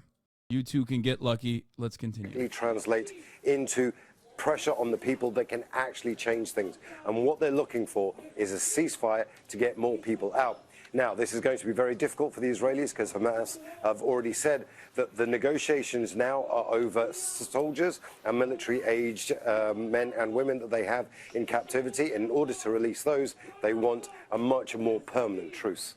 Imran, we'll leave it there for the moment. Thanks for that. Imran. So, yeah. Yes, if you are wondering, if you are shocked, like I said, Israel is not listening to its own citizens and their own concerns about the hostages that are still inside of Gaza because they do not give a shit.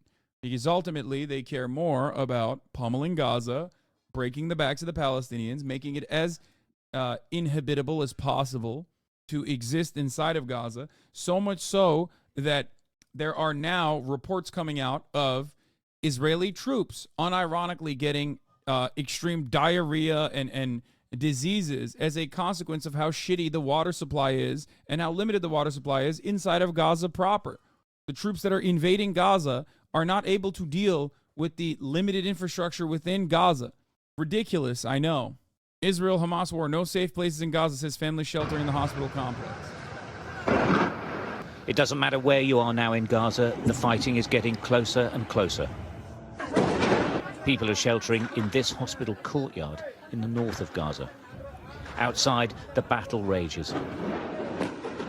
Smoke rising from an airstrike nearby.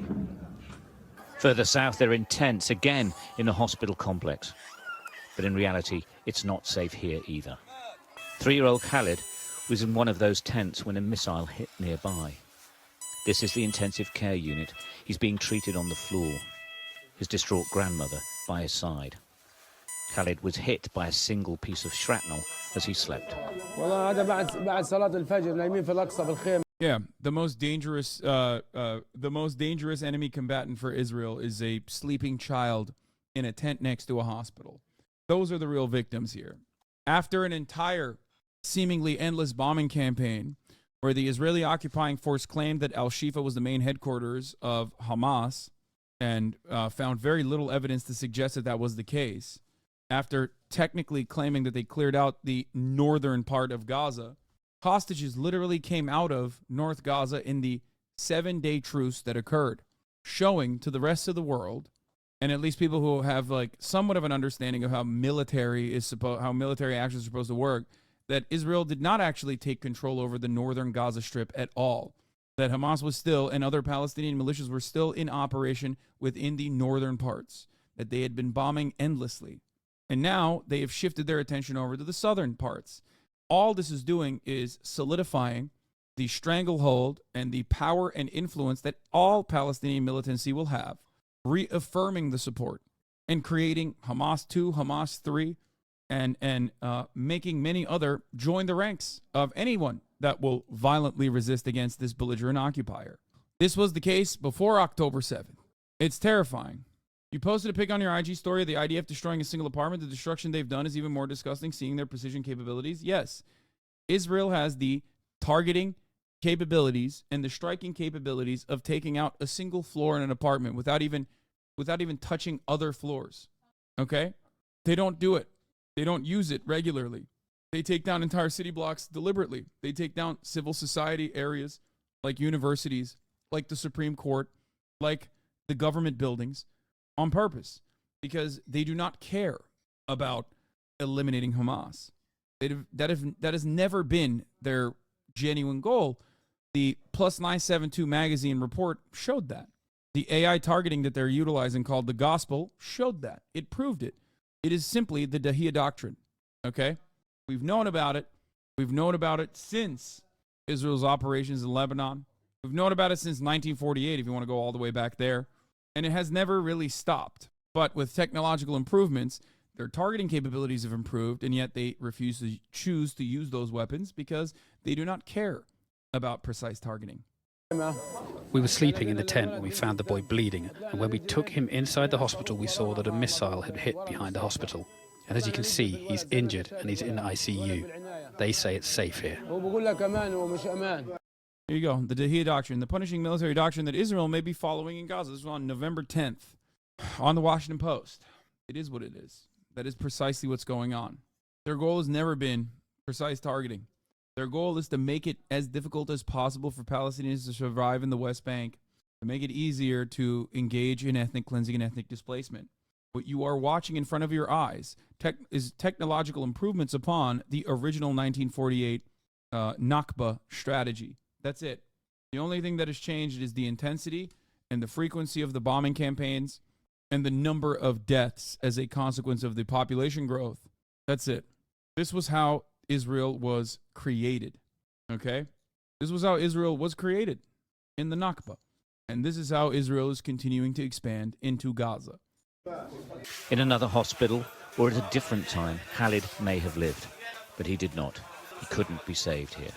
Family took him away, another child lost. The Israeli Defense Forces have confirmed their operations in the north are nearing completion, and the focus now is on the south. But it's not. That's the thing. It's not nearing completion. It's not nearing completion at all. As the 7-day truce showed, Hamas and Islamic Jihad is still very much in operation in the northern Gaza Strip as well. They're still there. All they've done is destroy the infrastructure, the civilian infrastructure, the infrastructure that regular Palestinian citizens, more than 40%, 47% are children, rely on. Their schools, the mosques, government buildings, hospitals. That's it. Those are the only places that have been eviscerated, wiped out, destroyed, or abandoned. One of those targets was a hospital that actually surprisingly didn't make it into the headlines except for this one newspaper headline that I read, which was an unimaginable cruelty. I'm going to show you. And one of my, one of the friends of the show contributed to this article, and he's a great journalist. He didn't have anything to do with the obvious naming or the obvious titling of the article, but here it is. 4 fragile lives found ended in evacuated Gaza hospital. 4 fragile lives ended. I want you to see this. Evan Hill is a part of the team there that wrote this. Here's how that article was titled on the Washington Post on the website. Israel's assault forced a nurse to leave babies behind. They were found decomposing. A nurse at Al Nazar Hospital was caring for premature babies. Then he faced the most difficult decision of his life. Israel's cruelty is so apparent, so glaringly obvious here that it was actually used as a justification. Babies being ripped out of incubators and thrown outside was used as a justification in the first Gulf War. That was found to be a lie, of course, but it's that much of a cruelty to do this to a premature baby that it was originally used. It was originally used as a justification to engage in the first Gulf War. Turns out it was false. But that false narrative is very much real in Gaza. Tedros Adhanom Ghebreyesus, I'm not saying it right. Anyway, who's the Director General of World Health Organization, says, today the World Health Organization received notification from the IDF that we should remove our supplies from our medical warehouse in southern Gaza within 24 hours. As Ground operations will put it beyond use. We appeal to Israel to withdraw the order and take every possible measure to protect civilians and civilian infrastructure, including hospitals and humanitarian facilities. Nothing to do. Nothing you can do to stop it. Laila Al-Arian says, if we lived in a world that valued Palestinian life, the story of the decomposing bodies of babies left in the Gaza hospital because Israel forced medical workers out would lead all of the headlines. But because we do not live in that world, those headlines do not exist, and the times where that headline does exist, or places where that headline does exist, is greatly manipulated. Just something to consider, something to remember, something to remind yourself of. I've seen so many odd takes on the timeline, and one of the oddest counters here is from Israel defenders talking about how ISIS burned Yazidis and Christians. Except, if you are a defender of Israel, you should probably know that ISIS and ISIS-style groups have always been aligned with Israel. In Syria, specifically, al-Nusra is a partner of Israel. Israel has long talked about openly how they much prefer al-Nusra in Syria to Bashar al-Assad. Many of the coalitions in that region, all of the Muslim forces in that region, openly fought against ISIS. From the Kurds to the Iranians to the Iranian-backed militias, Israel is the one regional power that openly aligned with ISIS-style Salafist brigades. So why is it that people keep repeating this narrative? Yep, because if al-Nusra is in Syria, Israel can invade and take more land. That's not the real reason. The enemy of our enemy is our friend is exactly what's going on there. Okay? Just something to consider when you hear people talk about ISIS and how nobody cares about ISIS in the region. What's more is that the Syrian regime and Assad has strategically intensified its assault on civilians in Idlib as the attention focuses on Gaza. Here's some stuff to show you. Here's a Times of Israel article. Where is it? Hold on. Let me see if I can find it. Hold on. Are they even trying to give legit reasons for doing anything anymore? It seems like they're just going full mask off at this point. Yes. In Vertigo, Israel remain obsessed. Wait, what is this? No. Hold on. No, this is a much, much older article I'm trying to find right now. What are you looking for? The many different times in which, like, Israel defense ministers and other members of the Knesset have talked about how they prefer in Syria the power to be in the hands of al-Nusra rather than Bashar al-Assad. There is, of course, older articles if you go back in time to like 2013 where they say they prefer Assad to al-Nusra or any kind of like Wahhabist involvement, but that changed very quickly.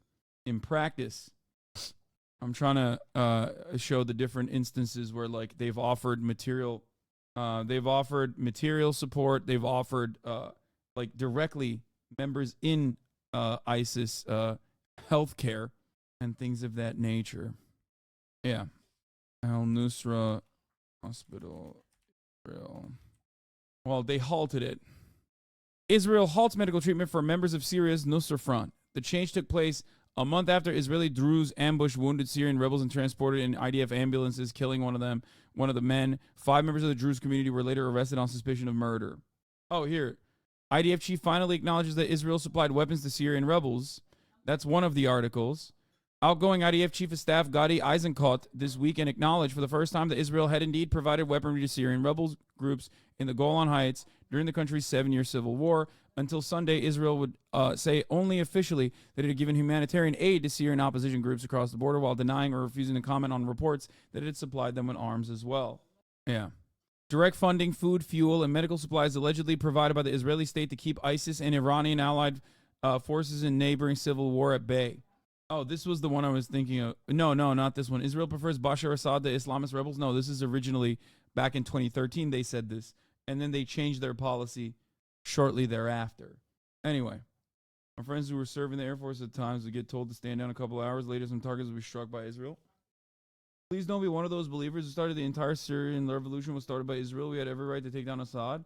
No, I'm not stating that at all. I'm simply stating that Israel did take advantage of the situation and use it as an opportunity to, one, reinforce the Golan Heights annexation, and 2, absolutely engaged in destabilization alongside the United States by directly and openly supporting al-Nusra and many other Al-Qaeda style or ISIS style militancies in the region. I am, contrary to popular opinion, not an Assadist by any means. Okay? But let's be for fucking real for a brief moment here. You can't get away with claiming that you are attacking ISIS or that ISIS is this grave evil in the region while simultaneously defending, offering material support, offering logistical support, offering health care to ISIS-style militancies. Okay? The idea behind the Israeli policy essentially meant that the rebel groups in southern Syria would not likely attack across the Golan Heights, but allowing Assad back in would bring Iran and Hezbollah that intervened in the civil war in the Golan Heights border.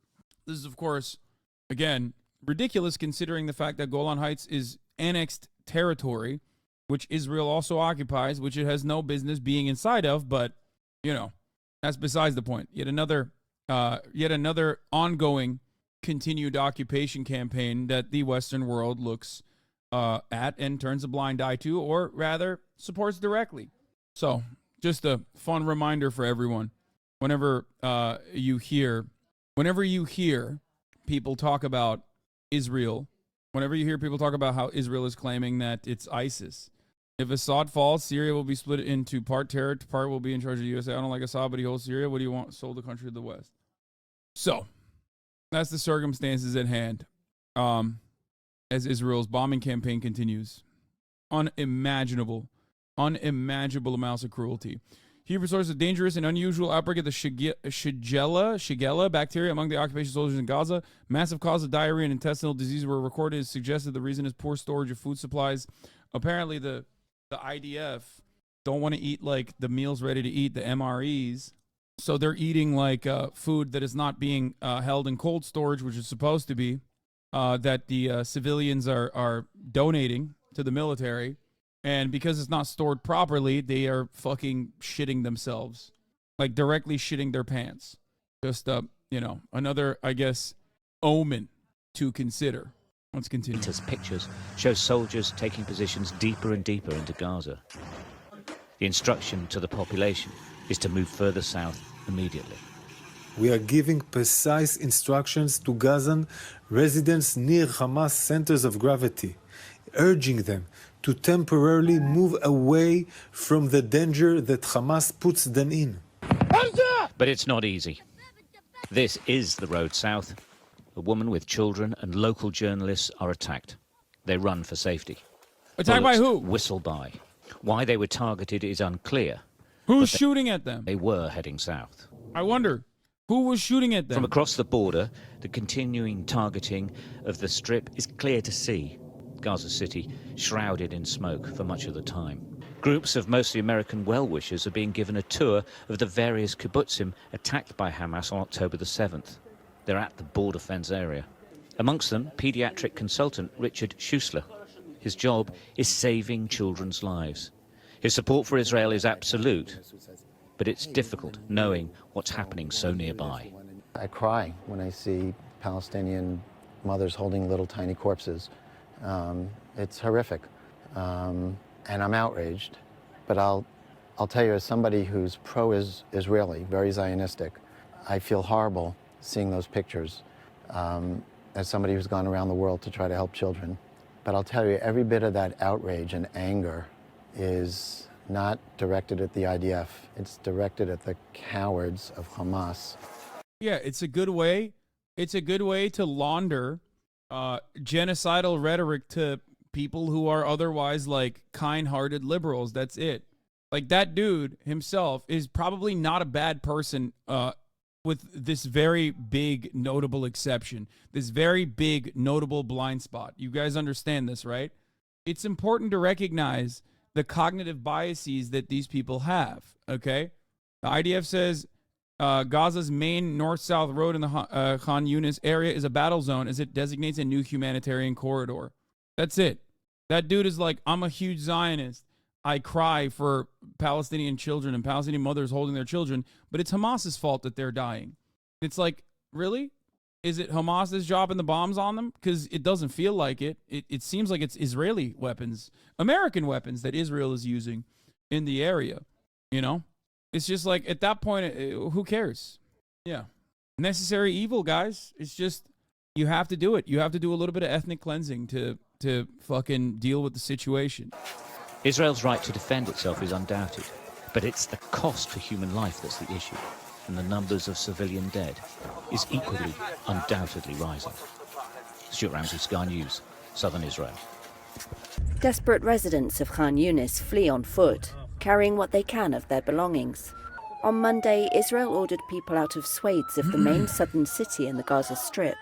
As they left, bombs fell on areas still described as safe. Many are being displaced for I hope people understand that this was never about self-defense. It was always about offense, okay? And it has never stopped being about offense. It wasn't self-defense on October 6th, and it certainly wasn't self-defense on October 7th. Self-defense and attacking Hamas is simply the justification used to do this ethnic cleansing campaign. It's been self-defense for 75 fucking years, okay? It's not. It's conquest. That's it. For a second or third time since the war broke out on October 7th. Hamdi Zahir, yeah, from I showed Gaza, this before. says I showed this the day that it happened. This is in Khan Yunis, right? There you go. If Israel wanted to do a surgical strike, they could do that, okay? The Israel Air Force this morning took out the 4th floor and the only 4th floor of a high-end residential building in southern Gaza. The target was the residence of a senior Hamas official. First and foremost, this is still a war crime, okay? You can't do that. Like, there's no world in which you go, okay, I've decided I'm going to take out the fucking family of like a senior Hamas official. You can't do that, okay? You're just like attacking a residential building. I know that like our mentality is so distorted, okay? So even this is technically not allowed. However, they also have this capability. They can take out just one floor instead of destroying the entire building. And yet they still destroy the entire building regularly, okay? So even this would still be a war crime, but would be a much more limited war crime, and they're not even doing the much more limited war crime. They're doing the much worse war crime. So just remember that, okay? I don't know how much more evidence I can show you other than premature babies being withered away, no power as the IDF takes over hospitals in Gaza, evacuates nurses, and then just like leaves those babies on their beds, on the hospital beds, to die without even taking them, without even giving them the proper medical care necessary.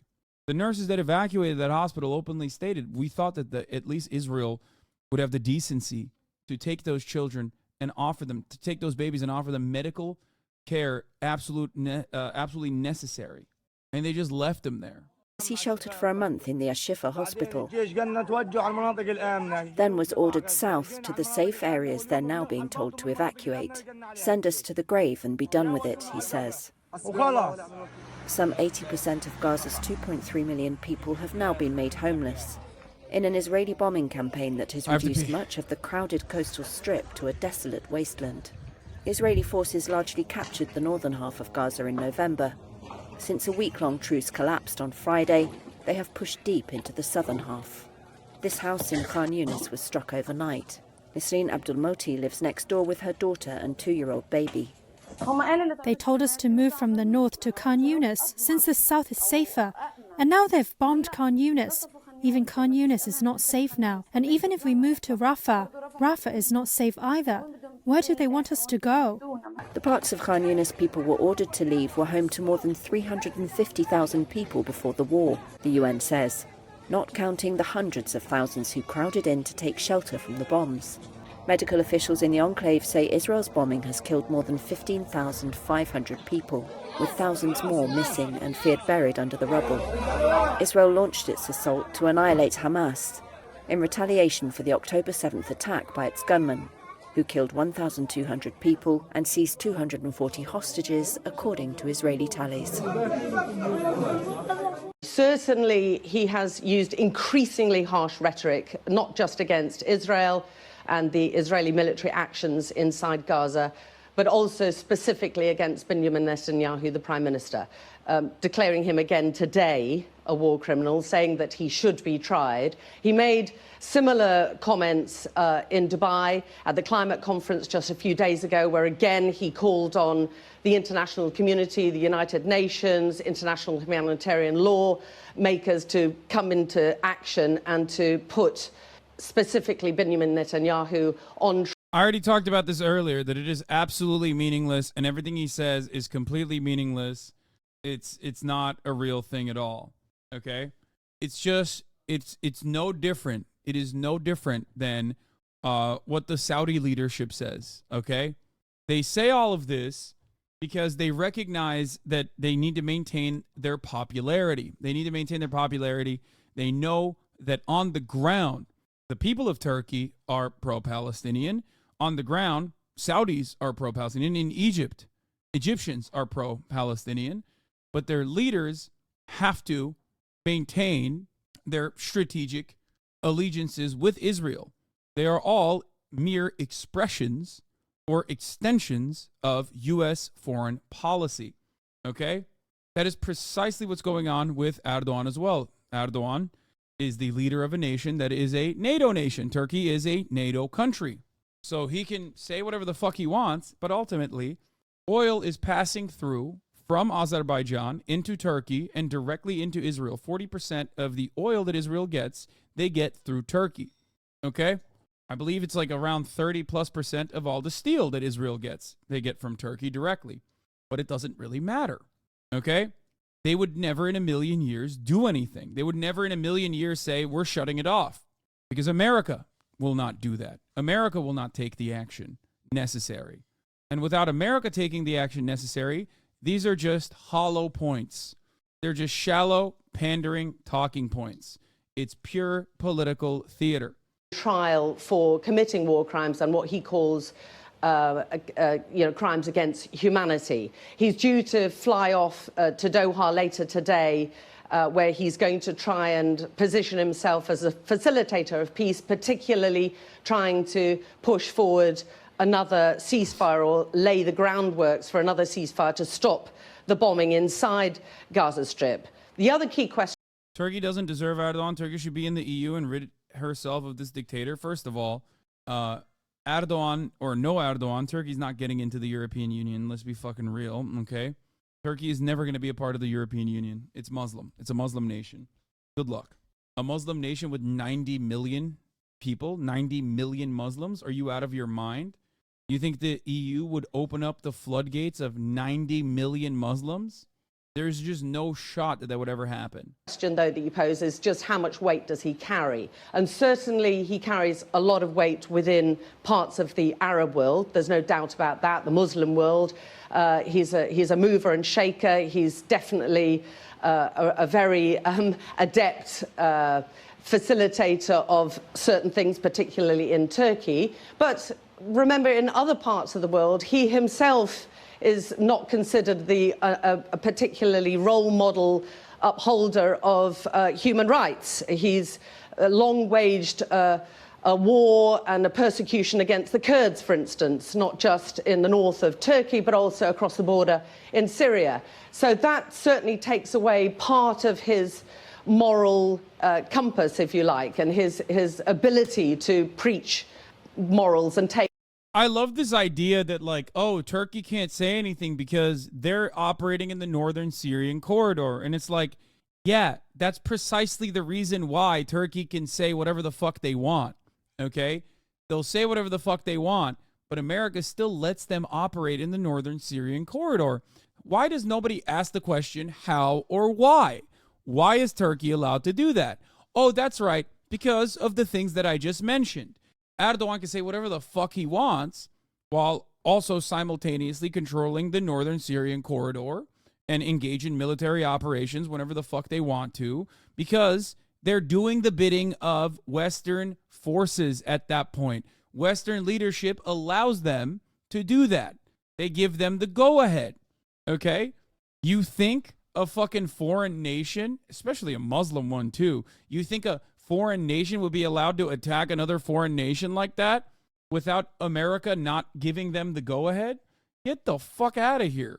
The only reason why Erdogan gets to do that and also say whatever the fuck he wants to is because the reality is he's also supporting Israel aggressively where it fucking matters. Okay?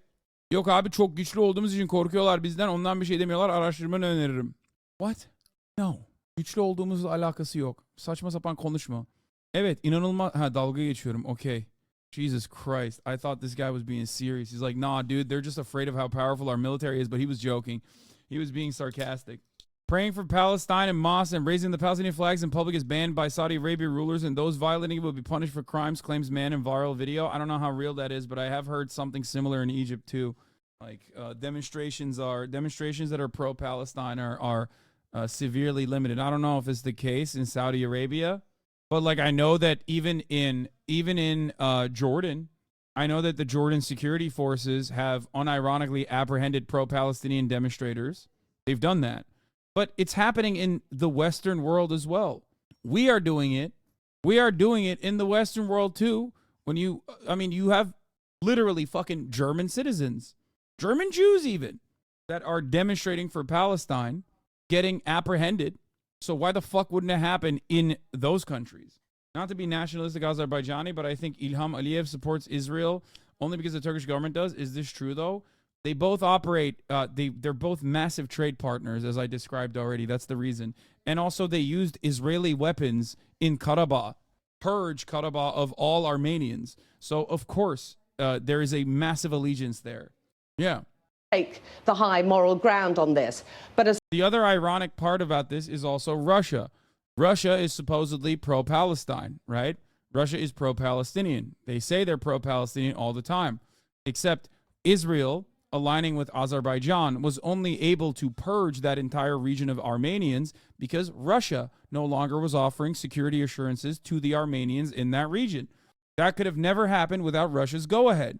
So all of these regional players are constantly playing a song and dance, but the reality is they're all in bed with one another through numerous proxies.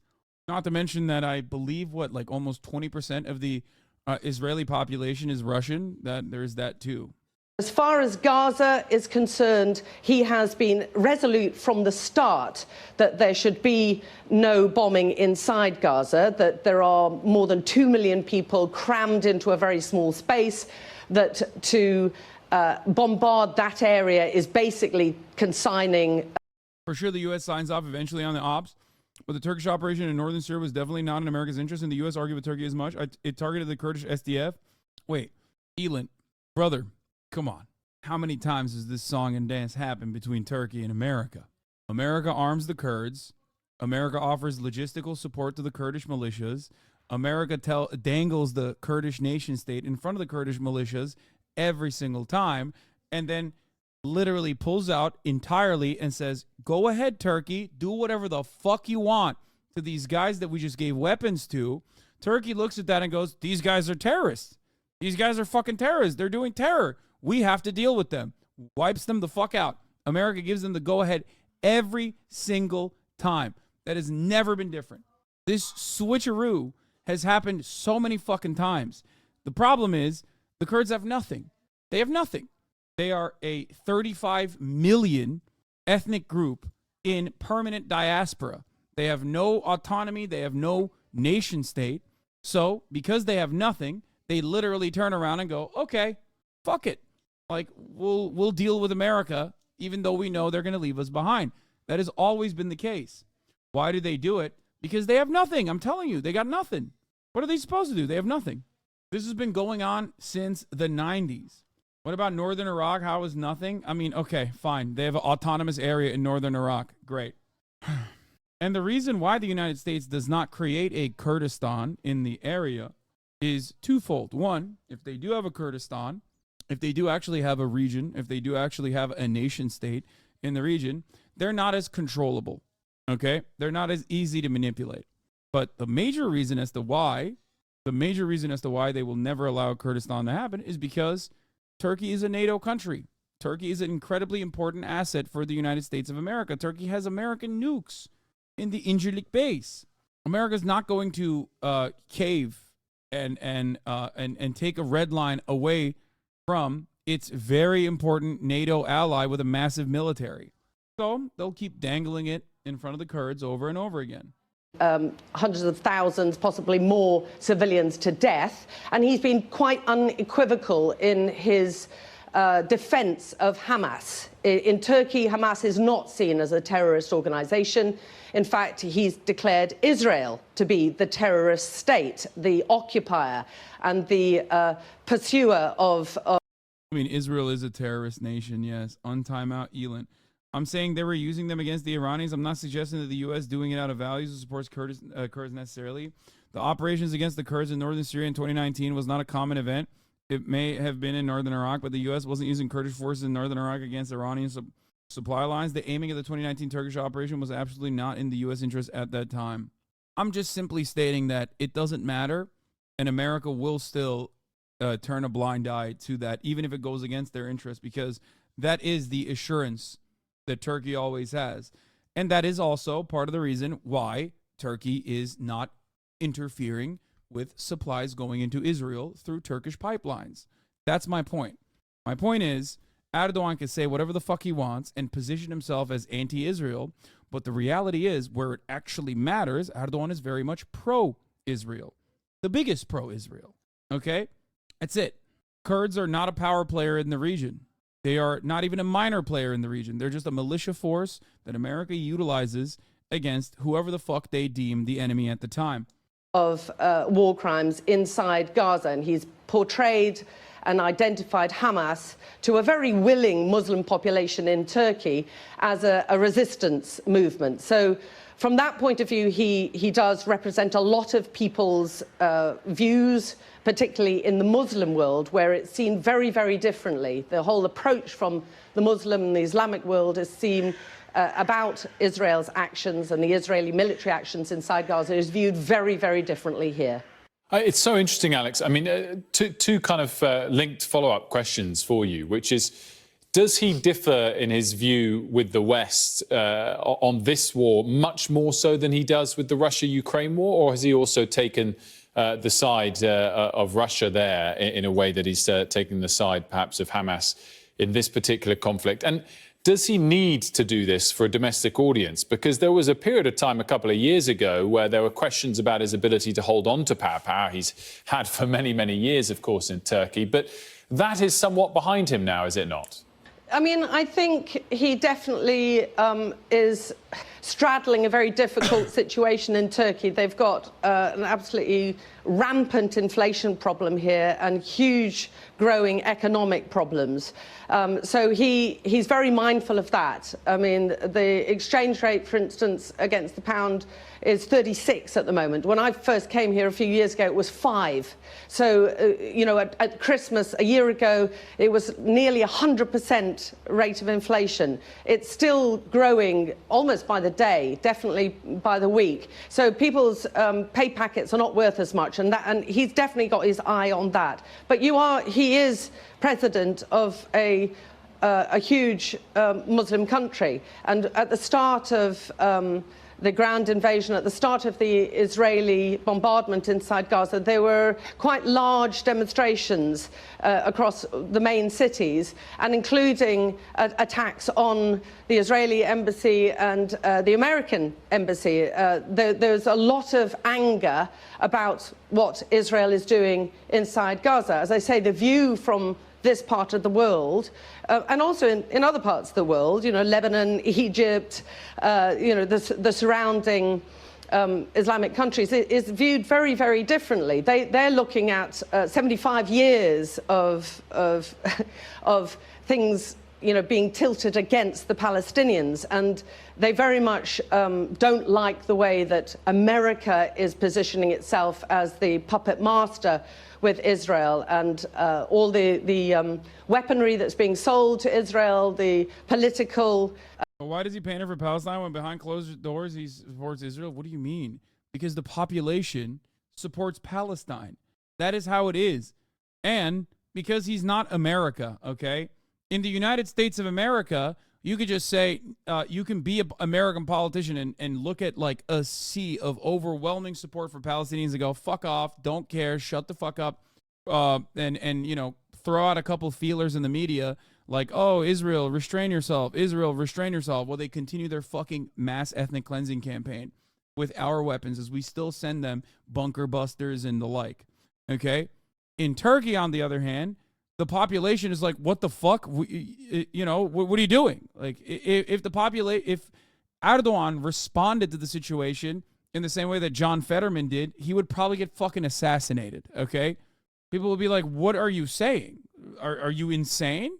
It would be unimaginably unpopular. He would unironically never win an election ever again. So he has to talk like that. He has to say these sorts of things because Turkey is not like America. The population, understandably, is overwhelmingly in support of Palestinians. They are overwhelmingly against American involvement. They are overwhelmingly against what Israel is doing. They are too close to the subject matter to see it as anything but that. And the same goes for every single fucking country in the region.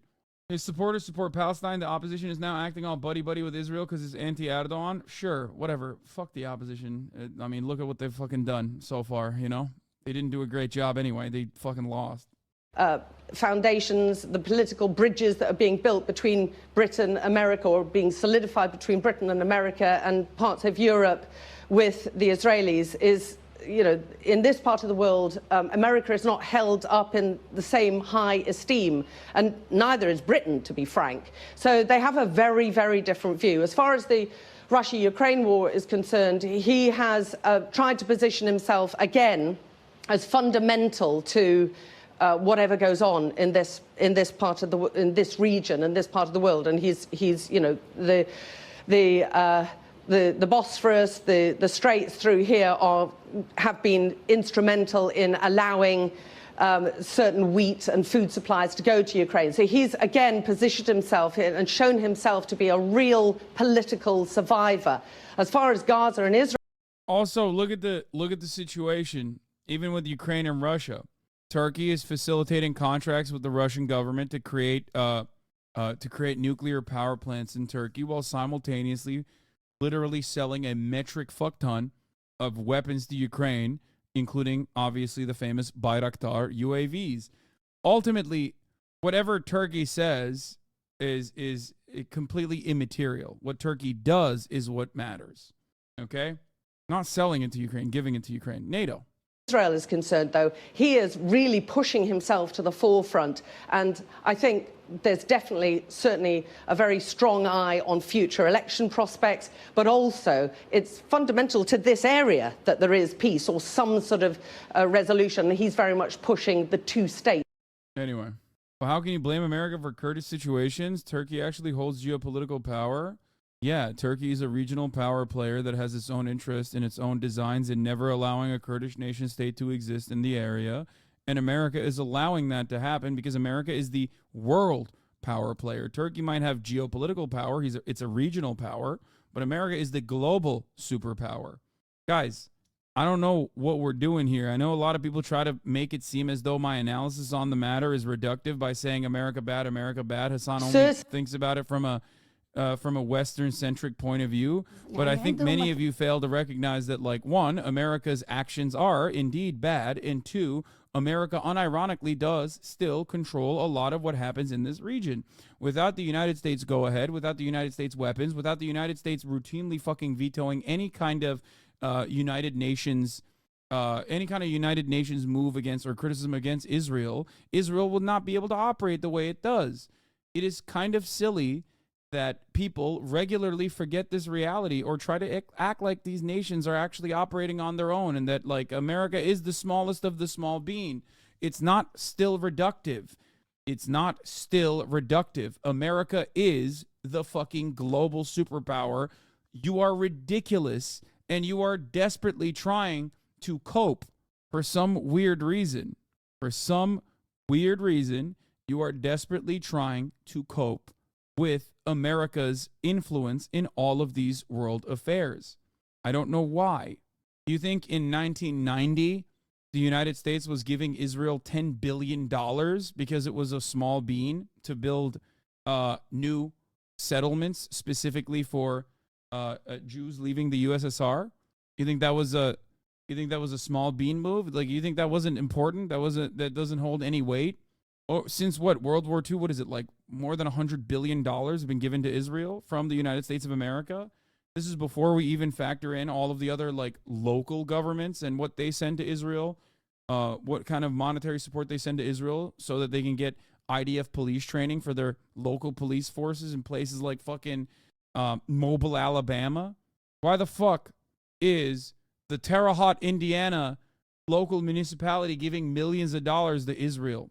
The fuck? What is that? Why are they doing that? Well, they're getting IDF training for their cops. You know what I mean? Anyway. He's sick. He has rheumatism. That's why I'm worried about him. Palestinian mother of 6, Falastin Nakhle, is desperate for news. Her 12-year-old son, Karim, is in Israeli custody. He's 12 years old. What do they want from him?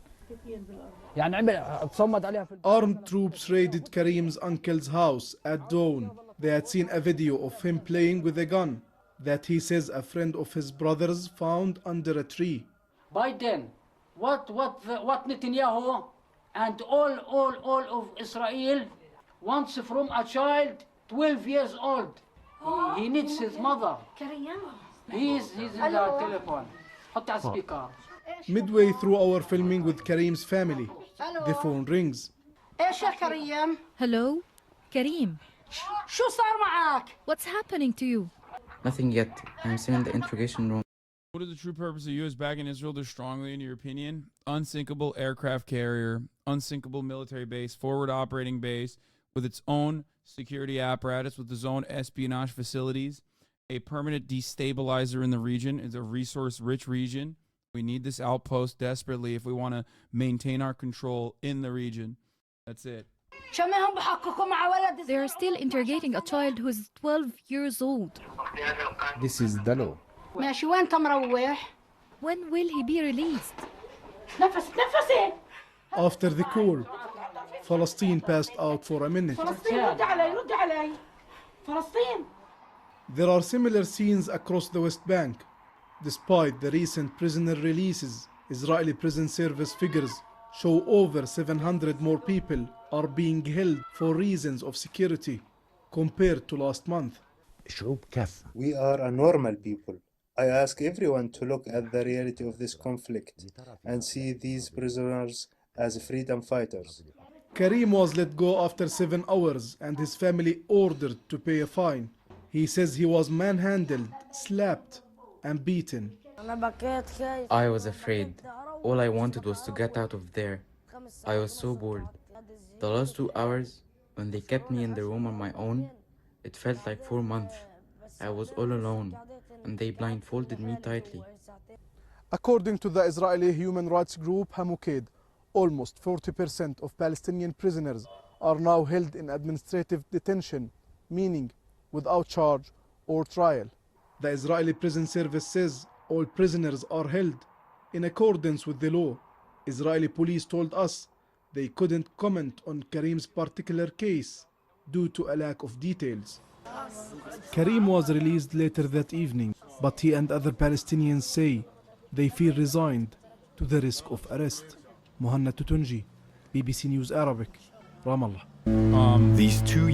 Chelsea Manning's in the building. Hold on, I'm going to bring her inside real quick while this plays. Young Palestinians have just been arrested by the Israeli army in Hebron's historic center. We film as the soldiers cuff the young men to a pole in front of their base, but they then force us to delete the footage. This shopkeeper witnesses this scene repeating more and more often since the beginning of the war. They're kids. One is 16, the other 18. They work with the Hebron Reconstruction Committee to restore and repair the old buildings. They're not working today. They took a day off for their sister's wedding. They went to the barber to get prepared.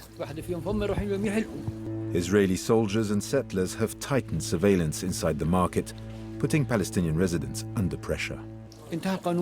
Since October the 7th, there's no law. Before, they used to force us to close the shops, insult us, humiliate us, arrest us, but we could at least talk to them. Now they treat us aggressively, they're violent, they terrorize us. The old city of Hebron is cut in two, vertically. 800 Jewish settlers occupy the top of the ancient Arab market, protected by barbed wire, watchtowers, and the Israeli army. Underneath, the Palestinian shopkeepers have hanged wire mesh to protect themselves from the garbage the settlers hurl at them from their windows above. Ahmad is 20. He lives here. As a young Palestinian man, he is a prime target for...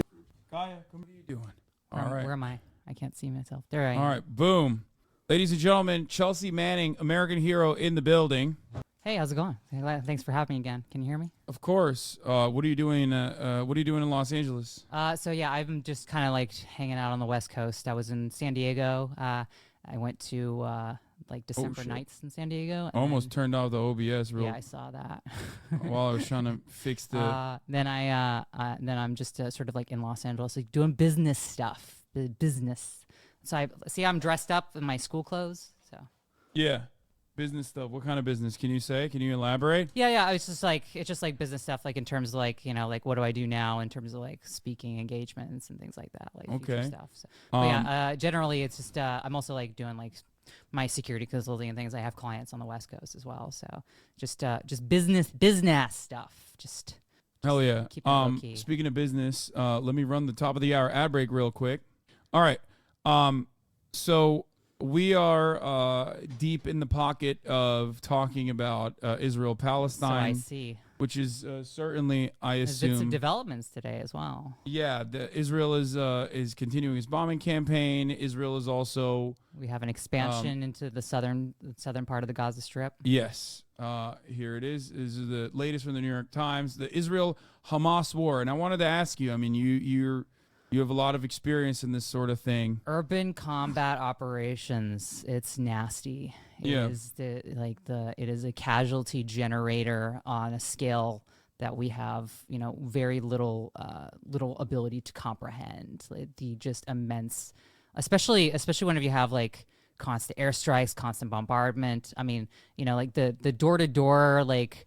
Vehicle like house to house type stuff can be ugly, but you know, whenever you're like using heavy munitions in any kind of major city, and you know the kind of heavy munitions that that can be produced, you know, for like high explosive things, you know, for high, you know, so your plastic explosives and your like JDAM type equivalents. Like it just there's no comprehend. It's like It's hard to comprehend like how devastating this is, but you see like mangled buildings, like the actual photos, not the Adobe generated like fake ones. Yeah. So let me ask you something. Would you say that Israel has the capabilities of making targeted striking, precise striking, and also even engaging in like door-to-door operations? They have been engaging in door-to-door operations, and they have been using they have armored vehicles. They're pretty standard. They're like a little out of date, like in terms of like comparison to like the stuff that was used in Iraq and Afghanistan that the U.S. used. I think they're upgrading. They're like upgrading it to like have vehicle slats and things like that. But yeah, like it's I would say that it's very. The problem is that because Israel has essentially had its eyes on Gaza for decades and decades and decades. The amount of information that they know how is down. It's extremely granular. Like they know where people live. They know where things are. Where things are. It wasn't like the United States coming in and like trying to figure it all out. Like they know the specifics and they sort of like have really really good intelligence. The problem is I think that intelligence shifts and changes as soon as you start to like conduct such a massive operation. Do you also feel like the fact that they have all of this precise information and also the targeting capabilities and their lack of interest in utilizing that kind of shows the real, like gives the game away? Because it seems like if you have the precise targeting capabilities, if you with your munitions, with your weapons, one example I use is the first building that they blew up in Khan Yunis, where they blew up just the fourth floor. They said it was a high priority Hamas leadership. Let me see if I can find it real quick. But anyway, But the fact that they have those capabilities and do not exercise trigger discipline, if you will, kind of gives the game away that this is not about eradicating Hamas at all, and instead about widespread ethnic cleansing and ethnic displacement that's occurring, which is something that isn't a activist-backed talking point rather than genuine Holocaust and genocide scholars openly showcasing or openly stating that this has the workings of ethnic cleansing, like Right. all of the workings of it. Right. So I think that one of the things that you see with this particular conflict in particular, and Kaya is she's out of very control. excited today.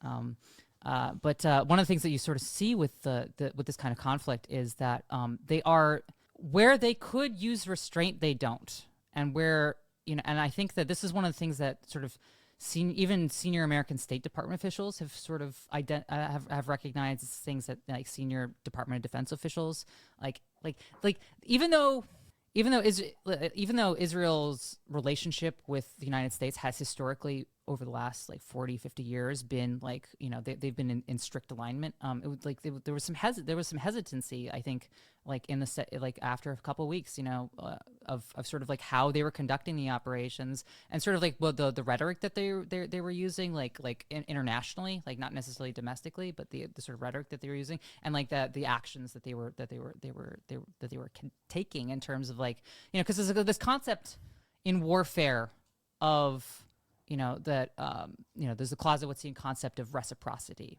which is that whenever you have a proportional sort of response to the attack, and obviously the attacks on October 7th were a sort of triggering point, and were sort of a really abhorrent sort of attack that you saw that really. Even though Israel sort of had the intelligence ability to collect, they had collected the intelligence to be able to, at least based on the New York Times reporting, to sort of like identify that this was a possibility. It really did shock them into this like into this like sudden like 9/11 style 9/11 style response, and and they've been reacting sort of in a way that is not always as logical and rational as somebody who's like strategically thinking as like a military operator. They're thinking more in the way of like revenge, as in like I think the rhetoric is very like we need to like especially whenever whenever they're more unfiltered, it is very sort of vengeful language. Amalek, wipe Gaza. I mean, glass Gaza. Yeah. We're not hitting it hard enough, which is, by the way, consistent with the population, the polling numbers as well. Obviously, this is something we've looked at. Now, what I find really interesting is on December 2nd, 2 days ago, the U.S. Department of Defense, the Secretary of Defense, Lloyd J. Austin III, delivered remarks at the Reagan National Defense Forum. And in those remarks, he actually had a lot of criticisms, a lot of, these guys are always going to be very restrained in the language that they use, especially when it comes to regional cooperation with our allies. And especially it's the staunchest ally in the region. Yeah, especially one as important as Israel. As I've said, Israel is basically a state, and not like a shitty state, but like a cool one that America really cares about.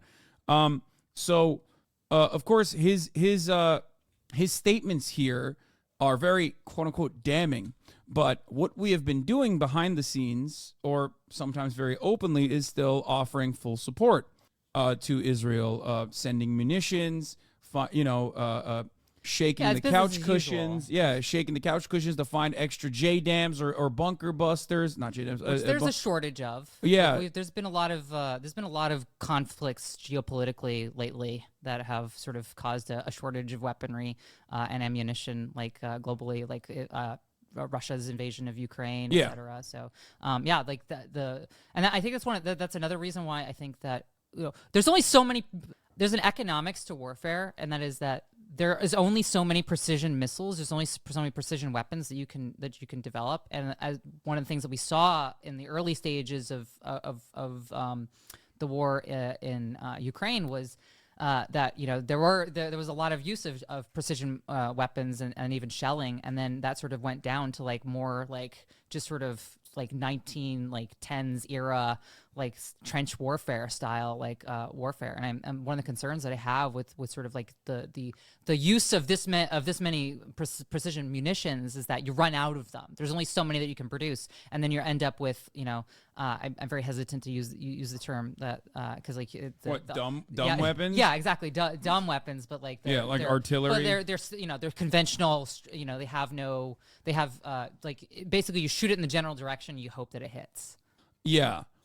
Which, by the way, Israel has been using as well. Like they've been using artillery, they've been using tanks. As they run out, like that's what you have to use. I mean, even in Iraq and Afghanistan, we definitely in the latter parts we had to use more simple, less precision weapons, right?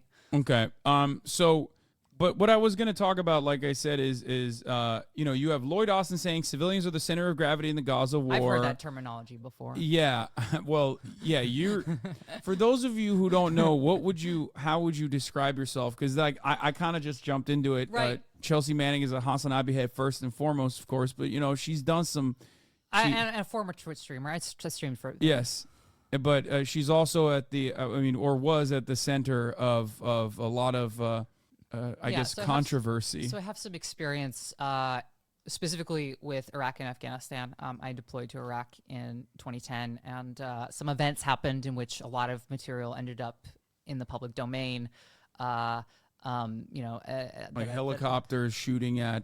Yeah, there was a lot of material that was released, and but I also I was an intelligence analyst and I worked in this position and I worked in this role. So I've seen sort of both sides of this now. So I've been in the position of being working for the Department of Defense in the essentially the occupying power of a wartime environment. And I've also been in my later years, I've sort of been more of a humanitarian activist and sort of like engaging in more distantly, like almost. I don't consider myself like a journalist because there are very good journalists who do this very very professionally. Like I'm more of like somebody who for security purpose, for just sort of like intellectual purposes, I just keep track of like combat operations and how they're done. And so now I speak and write about sort of like how technology, specifically like tools like artificial intelligence, machine learning, deep neural nets, and predict, and how these sort of technologies have become more pervasive in our lives. Like social media has adopted some of these technologies, and I sort of speak on these matters a lot after being released from prison a few years ago. So I jumped around a little bit. But, thank you for your service. Yeah. So the reason why I wanted to hear your perspective on this is because, like you said, civilians being at the center of gravity in the ethnic cleansing campaign in Gaza is something that it's a statement that you've heard before, yeah, and may have even had specific hands-on worked on both sides of it and had like specific hands-on information on adjusting it to rules of engagement, even with all of its extremities, even when like rules of engagement are or the American military goes far beyond the modus operandi, the rules of engagement, or the standard operating principles that they put forward. What would you rate Israel's casualty to high priority target? What would you rate Israel's casualty per high priority target assassinations in comparison to like even American military operations? Yeah, so I don't know what their internal sort of mechanisms are or how they make those kinds of calculations, but we like, I would say that in the late 2000s, there was certainly some level of metrics that would be looked at and sort of like, whether it's a go or no go for a targeted operation. Targeted operation can either be like missiles, it can be bombing, it can be like an aerial strike, it can be an airstrike, it can be it can be like door kicking. It can be like door kick. Just special operations guys kicking a door or getting spooked and calling in air support. Yeah, exactly. Into a nearby village. There was because of the scale of the United States military's operations, but they also like the size of a city like Baghdad and the size of a city like Mosul, there was a bit more time to sort of like look at sort of what the weights and metrics are for doing this kind of thing in the latter part of the war. And it would probably be a 24, 48, 72 hour sort of time frame that you would know like what kind of operation that you're going to do. I don't know how they're doing it, but it certainly looks like rather than doing a targeted operation where you're weighing like, okay, are we going to send in guys on the ground? Are we going to do a sort of boots on the ground mission? Are we going to airstrike a position? Like, what is the casualty? Like, what is the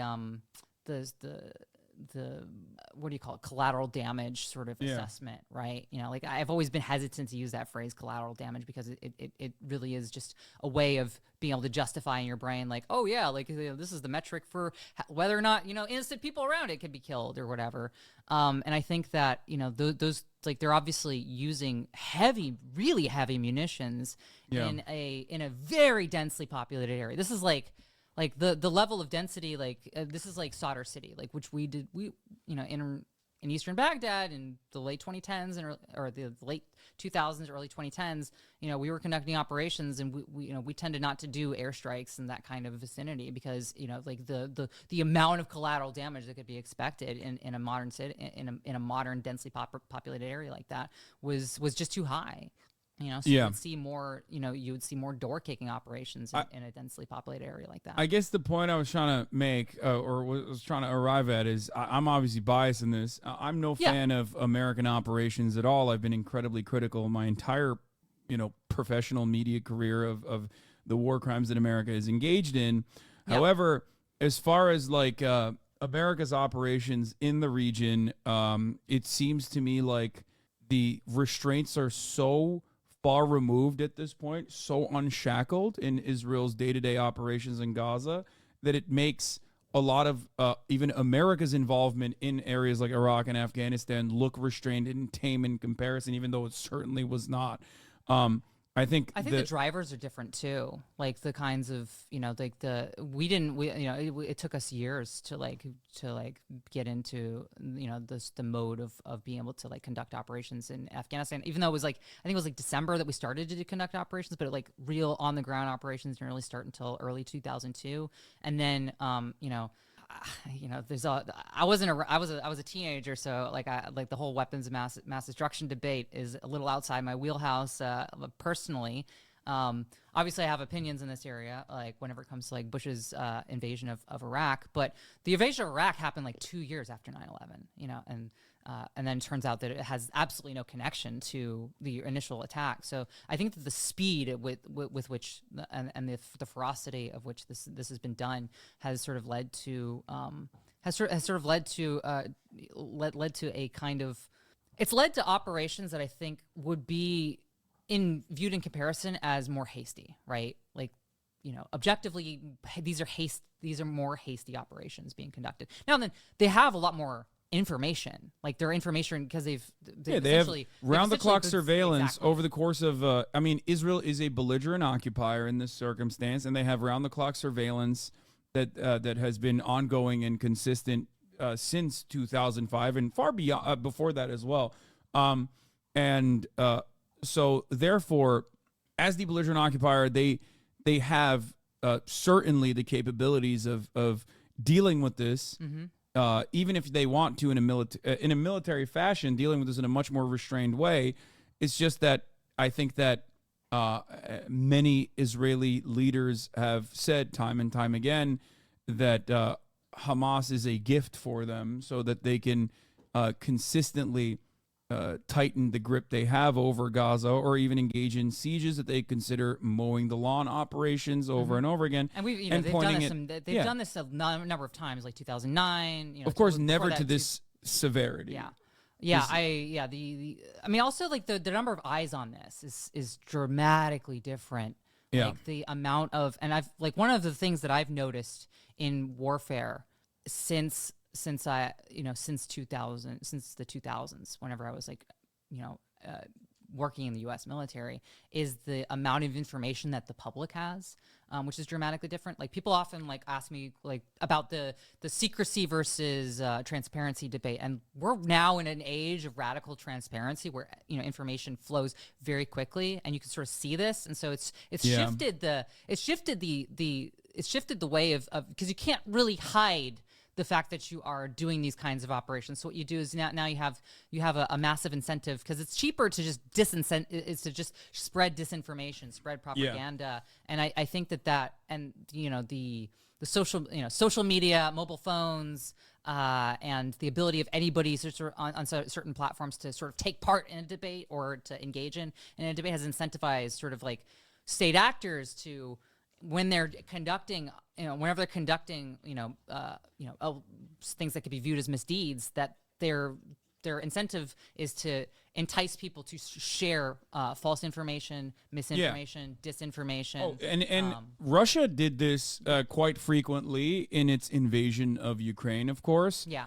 And Ukraine did to an extent. And Ukraine did as well, yes, in order to keep up in order to, I guess, like better position themselves or to showcase that they were doing a lot better. It's an information warfare type environment that we live in. It's not, and nothing is local anymore. Like every combat operation that's going to take place between major powers for the next few decades at least is going to be one that involves the entire world, right? It's going to be a social media debate. It's going to be a fight over the truth and what the information is, as opposed to like whether or not something is being hidden from you, because it's not information gets out now. You can see it, like you can see the footage, you can see it right then and there. But now there's like sort of this effect of people like debating about reality and what is true, and you sort of pick sides, you pick a team, and I've seen this happen. I saw this happen with the protests in 2010. I saw this happen with I saw this happen with the war, and we saw this with COVID, like sort of COVID denialism, the election denialism. We've seen this with the invasion of Ukraine by Russia. Yeah. And and this is just an extension of that. But the resources involved, with the United States and Israel and other allying powers is that they have an immense ability to to disincentivize people, or to like have people cut ties with people who say what the objective reality is. And that's one of the most shocking and one of the most alarming things that I've sort of noticed. So I was in Europe for last month. I basically spent most of the last 2 months in Europe, and so I was there in Berlin whenever the protests were started to pop off, and the swiftness with which the police forces and the state apparatus sort of like went to engage with that was very fast and was very intense, and this is like in Europe, right? So it has this Europe in the United States has this perception of being like a sort of like free speech haven, kind of liberal Western liberal democracy. And then I saw this again in London, like another weekend went by, and this was the one where the I think Home Secretary got sacked for trying to get the police forces to crush the protests. Yeah. So yeah, we're living in a time where information gets out, and then there's like an incentive to just like crush people for speaking out and for sharing information. It's alarming. There are certainly a lot of disinformation merchants that are out and about on, and I hate to be the both sides guy, but literally on both sides. The difference, of course, I would say, is that the disinformation doesn't come from a centralized force on the Palestinian side, because they do not have like a propaganda outlet that is effective, because they have nothing, in comparison to the Israeli side, where there is of course a massive, openly well-funded Hasbara operation. And despite all that, what I will say, what I do find very strange, is that looking at what Ukraine did in such a short period of time, as far as disinfo goes, looking at what Russia did and has done and has continued to do over the course of many, many years, that they put a lot of effort into, it's shocking how bad Israel's Hasbara operations have been, and I think that there is a weird, like, there's this weird parallel that I think you can draw on as when we're talking about arrogance. Yeah. Because I think that the reason why Israel, for example, thinks it can get away with the Pallywood conspiracies, right? The notion, for those of you who don't know, that Palestinians are simply faking it, like that they're not actually having their children be encountered destroyed. People arguing this, yeah. Yeah, like Jerusalem Post is, you know, it's a right wing. actors. It's a right wing paper for the most part, but like the fact that a official Israeli newspaper by the name of Jerusalem Post came out with an article that said this was a doll. This, like, Al Jazeera was censoring a Palestinian father holding up a doll, and it wasn't a real baby, was a disgusting form of propaganda that I think average onlookers will look to and go, what the fuck? Why? Like, we can see it with our own two eyes, what the devastation that you've caused in Gaza. I don't think the Palestinians need to make up more severe war crimes that you are actively championing and openly stating that you're doing, and even, you know, showing that you're doing. And yet it still was something that they went along with until Jerusalem Post came out and apologized for it. Why do you think they're so bad at propaganda? What would incentivize them to look, you know, to like do their homework and to like come up with a more like a complex plan, right? I think more so this stuff. I mean, it's like, you know, it's the biggest problem that they sort of have is they're suffering from success, really, right? You know, they've been able to sort of do whatever they've wanted to do, and so they don't have the incentive to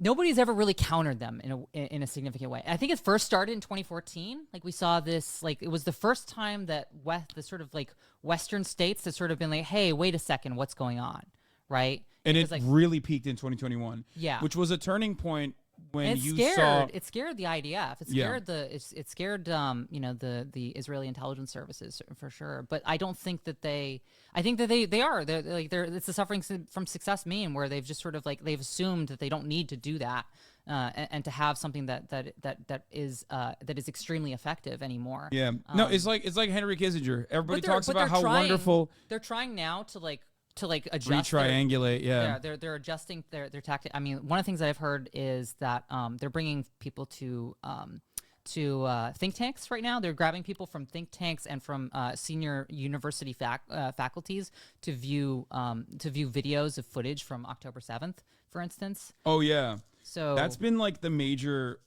That's been, I think, the most powerful form like of propaganda is to just like show October 7 over and over again and recycle that, so that they can continue. And to be clear, you know, like it's become sort of a meme at this point, like, you know, condemn violence and condemn, you know, the of course, yes, you know. So I don't want to discount that. I mean, there is a point where, you know, it's the Clausewitzian sort of like reciprocity and the principles of, you know, proportionality and you know the idea. Like the thing that worries me and that alarms me the most is that I don't know what their end state goal is, right? Because they say one thing and they keep moving that goalpost. Like, first they say they're only going in the northern part, and now they're going into the southern part. Like, when does this, you know, how far does this go? And I think that's the thing to keep an eye on as things progress, because I think that this is going to continue for quite some time. There's no indications from where I'm sitting that, you know, that Israel is what was is it, just 2 going years? in and out. I think it was literally was it this? Hold on. No, it wasn't this. But I've seen years, yeah. No, it wasn't even that. That's like hunting down the Hamas operatives or Hamas leadership in other foreign countries. But no, there have been so many different talking points about how long this will take. Oh, we're not interested in annexation. We actually want to just eradicate Hamas. And then, oh, this war will only wage on until we finish Hamas, until we finish the job. Or even like it'll take a couple months. Like, I do think that they must understand that they have a clock ticking in terms of what they can do before finally, Western European countries and, countries like the United States, Canada, Australia start to question that. And obviously, a NATO member spoke out today with Erdogan, but that's obviously like, he has a position. Yeah, I mean, I've talked about like a lot of. I think that Australia and England are more significant than Turkey is, but obviously the big player in the room that can shut this off, shut the violence faucet off tomorrow if they wanted to, is America. It wouldn't be without retort and maybe even some violence directed in our direction. I would even go so far as to say that, potentially, judging by what Israel has done in the past, I mean.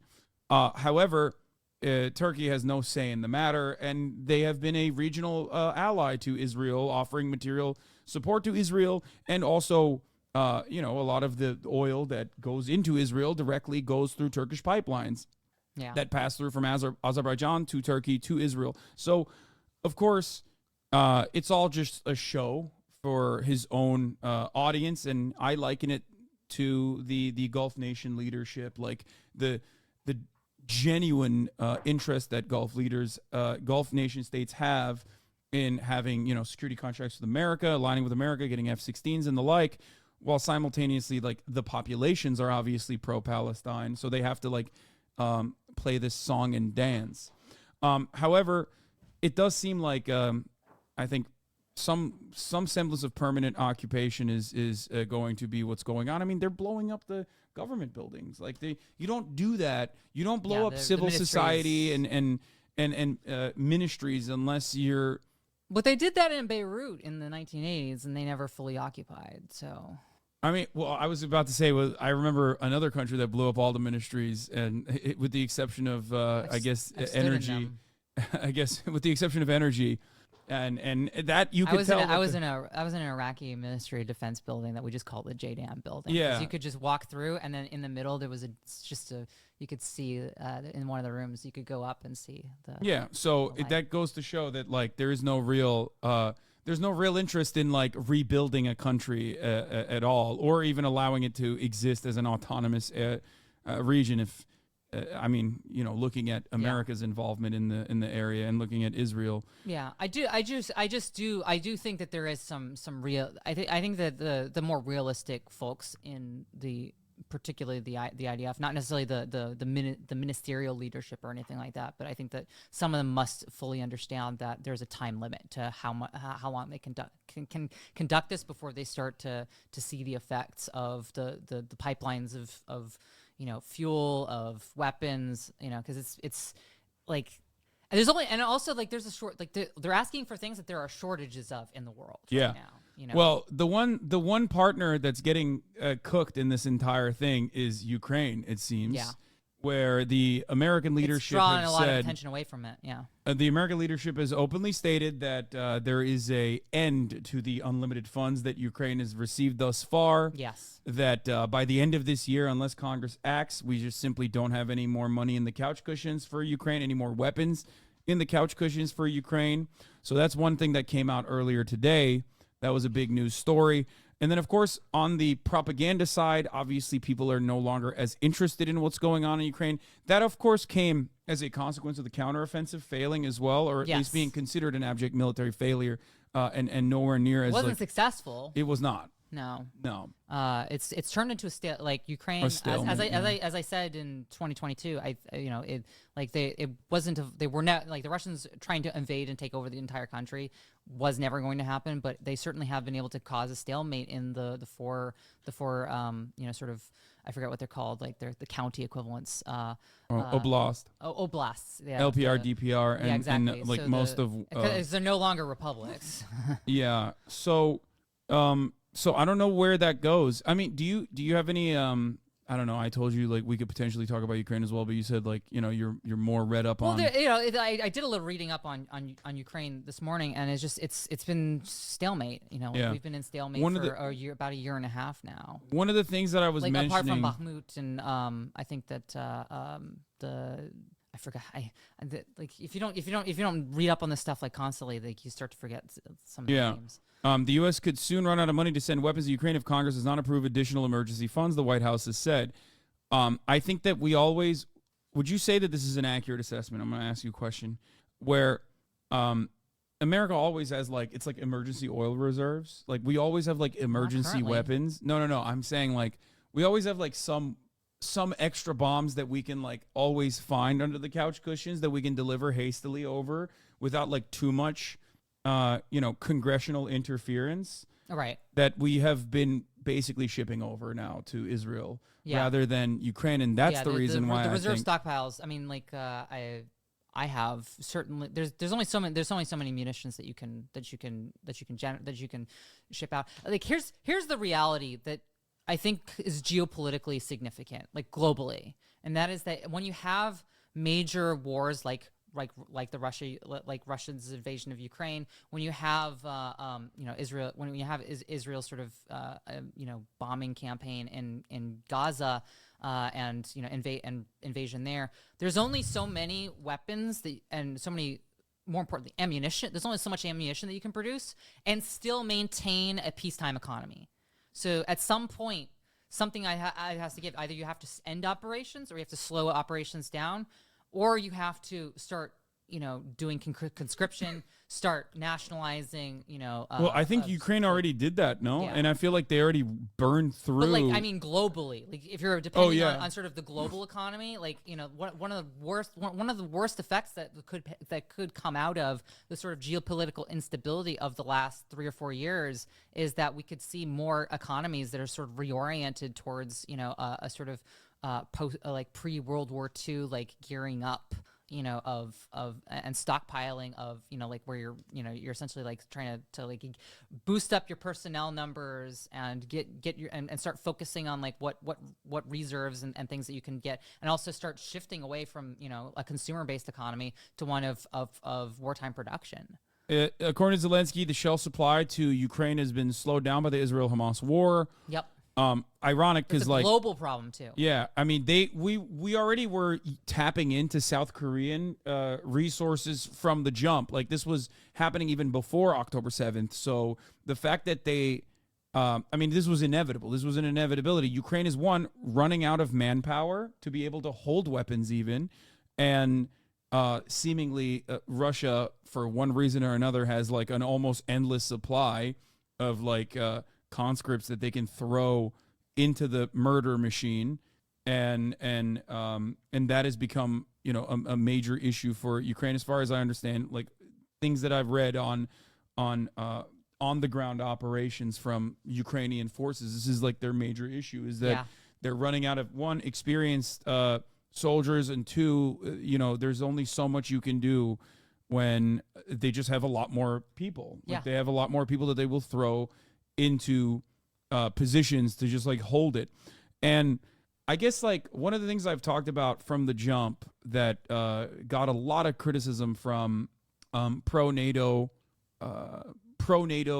YouTubers, if you will, and many others, was that I kept talking about the Minsk agreements and like reinforcing the Minsk agreements, or at least the 15-point potential peace plan that was talked about in Turkey that fell apart, and this was like fairly early on. And I think that ultimately we are going to inevitably arrive at, with America's backing, maybe not that exact same plan, but something similar to that, where if Zelensky has to maneuver through this process, he's going to have to make concessions that involve, I would say, passing the buck, like the Crimea question 15 years into the future, or like somewhere in the future, that he doesn't have to immediately take it up to a vote, because that's not, obviously the Ukrainians are going to say fuck no to that overall. And they've considered it. They've there's been like, and certainly in late 2022, like I think the Zelensky government at least sort of was exploring like what an agreement would look like, because like there's only so many there's only so much war that you can have. Like, you can't constantly have battle after battle after battle, right? And like maintain like the kind of society that you are able to continue to have. Whereas Ukrainian society like hasn't they've made an enormous amount of sacrifice in terms of like defending their positions. I don't know if they're willing. I don't know how willing Ukraine is to do this for 15 years. Right? Yeah, and I don't. Russia's obviously teetering on the brink, so they're very willing to do that. And I just don't. I don't know. And I think that eventually at some point the stalemate is going to break. Either and it's going to happen. It's going to happen either because of political reasons, because the political will on one of the sides has gone away, or there just isn't enough resources and logistics to maintain the civilian population of your respective country. Yeah, I think that overall I think like if we're going to look at a list of like likely scenarios here, the absolute worst one that I foresee that I've talked about from literally the first day of the Russian invasion is that ultra-nationalist right-wing forces that have been seen understandably as like the emancipatory forces in the region are going to have a lot more space to maneuver politically, and will, if they see Zelensky concede to the Russian invaders, will be able to either under the watchful eye of the United States, well, nothing really happens without the United States knowing about it, but will be able to create a massive opposition, maybe even terror, with U.S. arms that they now have and control, and with the U.S. logistics and support that they have had for a very long time in their battle against the Russian invaders. They will now be able to turn those crosshairs on to not necessarily the Ukrainian public, but like Ukrainian officials, and gain prominence and power within Ukraine, making the situation really, really damaging for the civilian population. Yeah, and there's no way that you can contain that regionally, I don't think. That becomes, because of the information environment that we have with the internet and with social media, I think that like that becomes a regional problem very quickly. Like especially whenever you have refugees and when you have people who have fled who have fled Russia, people who have fled Ukraine, people who and the sort of intense I don't want to say exhaustion of Eastern European states, because there's definitely a lot of interest in supporting Ukraine. There's a lot of interest in supporting, but there's that only goes for so long, and that there might be a sense of like betrayal among people who had staunch support at one moment, and then that support sort of waning because of there's only so much capacity that people have to help in that situation. And then Ukraine, Ukraine, I think has lost a little bit of political capital in the fact that it's been shown to be sort of one of the actors that involved in the pipeline attacks. The Nord Stream attacks. Yeah, no, there's there's a lot of Central European countries to be like, I don't know. Yeah, there is definitely a lot of like expenditure of political capital that they had as they went far beyond the boundaries of what the American state would allow them to, in a sense where like when there's supposed to be 100% support for the actions of Ukraine, you even saw the American State Department publicly criticize Ukrainian forces time and time again. The Nord Stream pipeline explosion, in my opinion, still, of course, had like an American signature in it, but publicly, it's definitely, I would say publicly. Personally, I don't think the U.S. knew. You don't think so? No, I don't think so. I think that slipped through the crack. But that's my personal opinion. That's my personal opinion. I think more so it's like stuff like they were like, oh, blowing up the Crimean Bridge and like things of that nature, that or targeting like civilian areas that are like Russian areas where like civilians live. Like I remember reading time and time again. I think they had the pieces to put that together, but didn't. Yeah. Well, regardless, it's just it was ridiculous that from the jump, America was like trying to piece it together by being like, oh, Russia must have blown it up themselves. And then like that in and of itself, I think kind of shows that America maybe wasn't as involved with that, because like if they were, they would have probably had better counter propaganda immediately ready to go than Russia did it. But one thing that I noticed is that the UK was pretty quiet. So I don't know. Maybe. That could definitely. I mean, the UK after the United States has been incredibly bloodthirsty in like constantly championing endless conflict in this region. So ultimately, though, I don't know where this goes. Like I said, the worst case scenario is like Zelensky tries to be the guy who negotiates a American-backed settlement here. I don't know what the country lines look like with respect to like all the positions that Russia has advanced into Ukraine now. If there is even a return to like a Minsk-style autonomous region for LPR, DPR, or if Russia will continue a permanent annexation, which I think is understandably a non-starter for Ukrainians. Like, why the fuck would they allow that to happen? That's completely unacceptable. What about like we've talked about Israel Palestine, we've talked about Ukraine and Russia. What about the United States and China in this? Because like because like I feel like all of this is connected like globally as a part, like because these are sort of like poles, and they're all just sort of like lining up in terms of positions. Like what about? Well, I think that there's no better time for China to just take over Taiwan than now. If they were, but they're the manufacturer of the world's chips, of like your graphics cards over here. No, I know. Didn't the U.S. State Department say something at NVIDIA like literally today? Hold on, let me see if I can find it. Let's see. And AI is look, they did 14 hours ago. U.S. issues warning to NVIDIA, urging NVIDIA gets a warning from the U.S. Commerce Secretary. If you redesign a chip around a particular cut line that enables them to do AI, I'm going to control it the very next day, says the U.S. Commerce Secretary. I guess it's not so much about China, but instead about AI specifically. Yeah, it's become a security issue. It's become a national security issue. Yeah. It was before it was a consumer device issue. Now that, with the generative AI boom and, and new, like the ability to fly, the ability to fly and run vehicles around the horizon autonomously in military vehicles and to be able to make decision making on the ground. Mark, the gospel is what you're referencing, right? Like exactly. The Israeli targeting system. It's insane. Like it's become a national security issue, and it's become a security issue for everyone, right? And all like 90%, I think 90% of the world's like best chips are made in Taiwan. So like I feel like all of this personally, I think everybody wants me to talk. Like everybody, like when they're asking about stuff, they want to talk about a specific region. But like I'm just looking at the global powers like move pieces on the board like before bigger stuff happens, and that's the thing that has me the most alarmed. So what do you think about the Xi Jinping Brandon conversations that took place recently in America? I mean, he came to San Francisco. Yeah. Shouts out the gruesome governor Gavin Newsom. Who seems to have a decent relationship with Xi. Yeah. But he came. I think that they basically reinforced their position where America, I would say, took a much more tempered approach where they said, one China, we're not. Yeah, that's been the policy. Yeah, which has been the policy, strategic ambiguity. But China, in opposition to that, very openly said, it does not matter what America's interests are.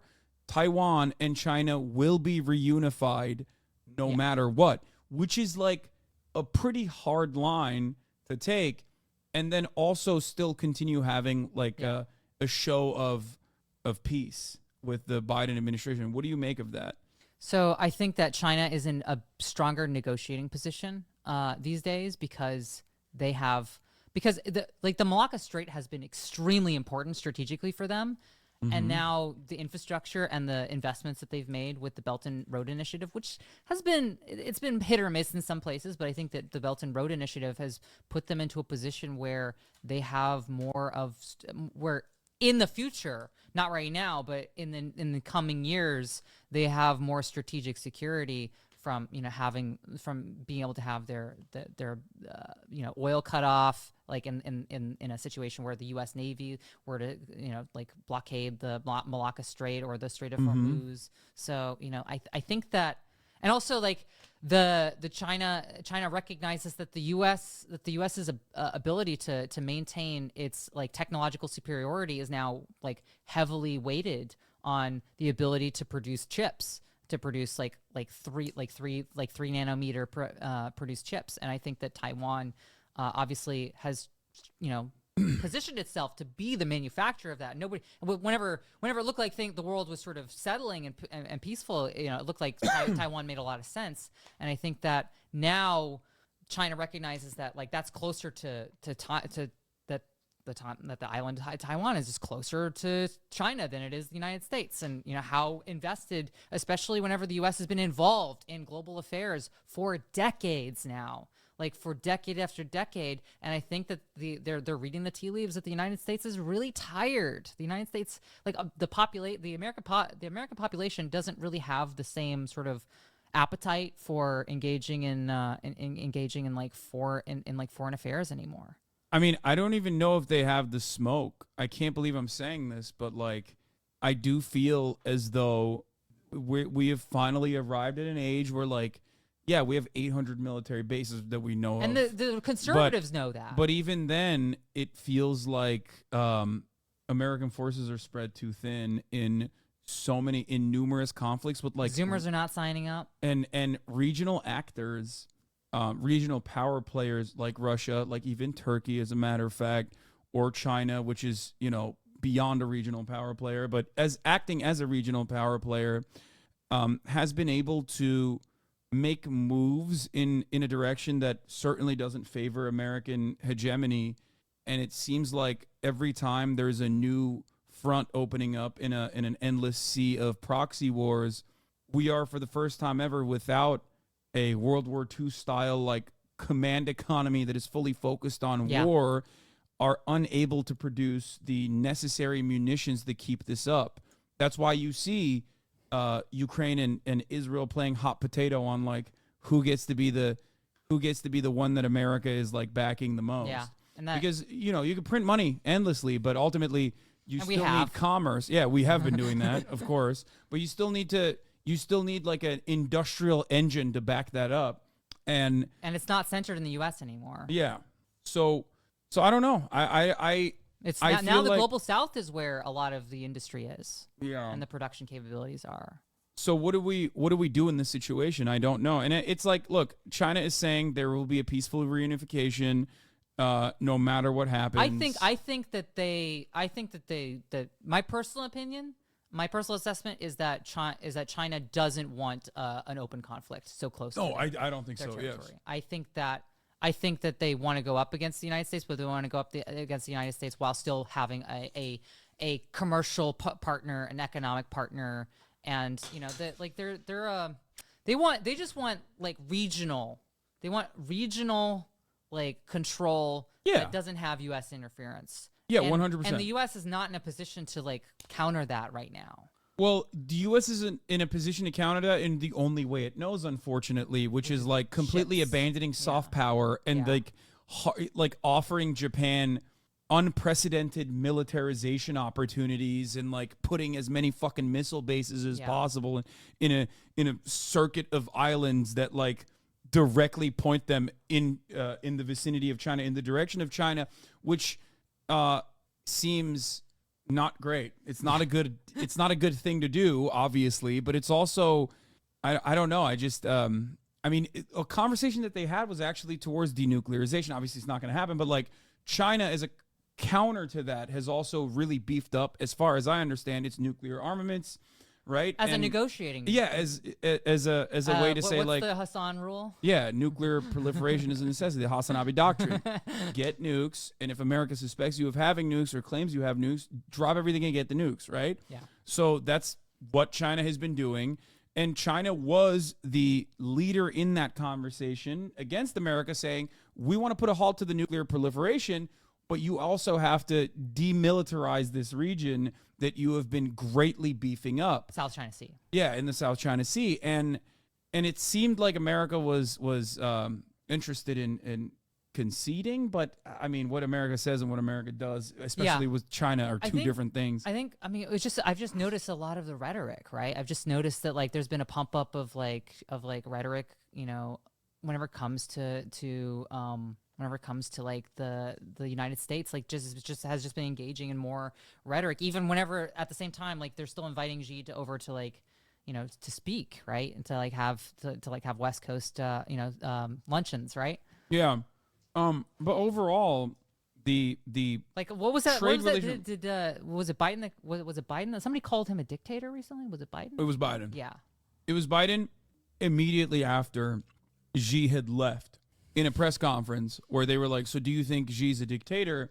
He's like, "Yeah, Xi's a dictator." And then you watch Blinken's POV on that, and he's like, "Oh fuck! Like, oh no! Like, what are you doing?" So what happens next year? Well, Biden has played fast and loose with its involvement with China like time and time again throughout his presidency, where you do chalk it up to him being senile over and over again. I think Chinese leadership understands that. Yeah. Like, it's less of like a Mad Men theory, Nixon style, like Mad Men theory, and more like literally delirious old man theory. Yeah. Where Brandon's diplomacy is more akin to like late stage Alzheimer's Ronald Reagan, where he's just like kind of saying whatever the fuck comes to mind, and then everyone's like, "Okay, I'm so sorry he said that." So I'm gonna close this out with a question to you. All right. Tomorrow, like next year, 2024, it's an election year. Why does it feel like this election cycle just doesn't have as much energy as like previous election cycles? I think everyone is so tapped out. They don't. It's being positioned as like a Trump versus Brandon, election cycle.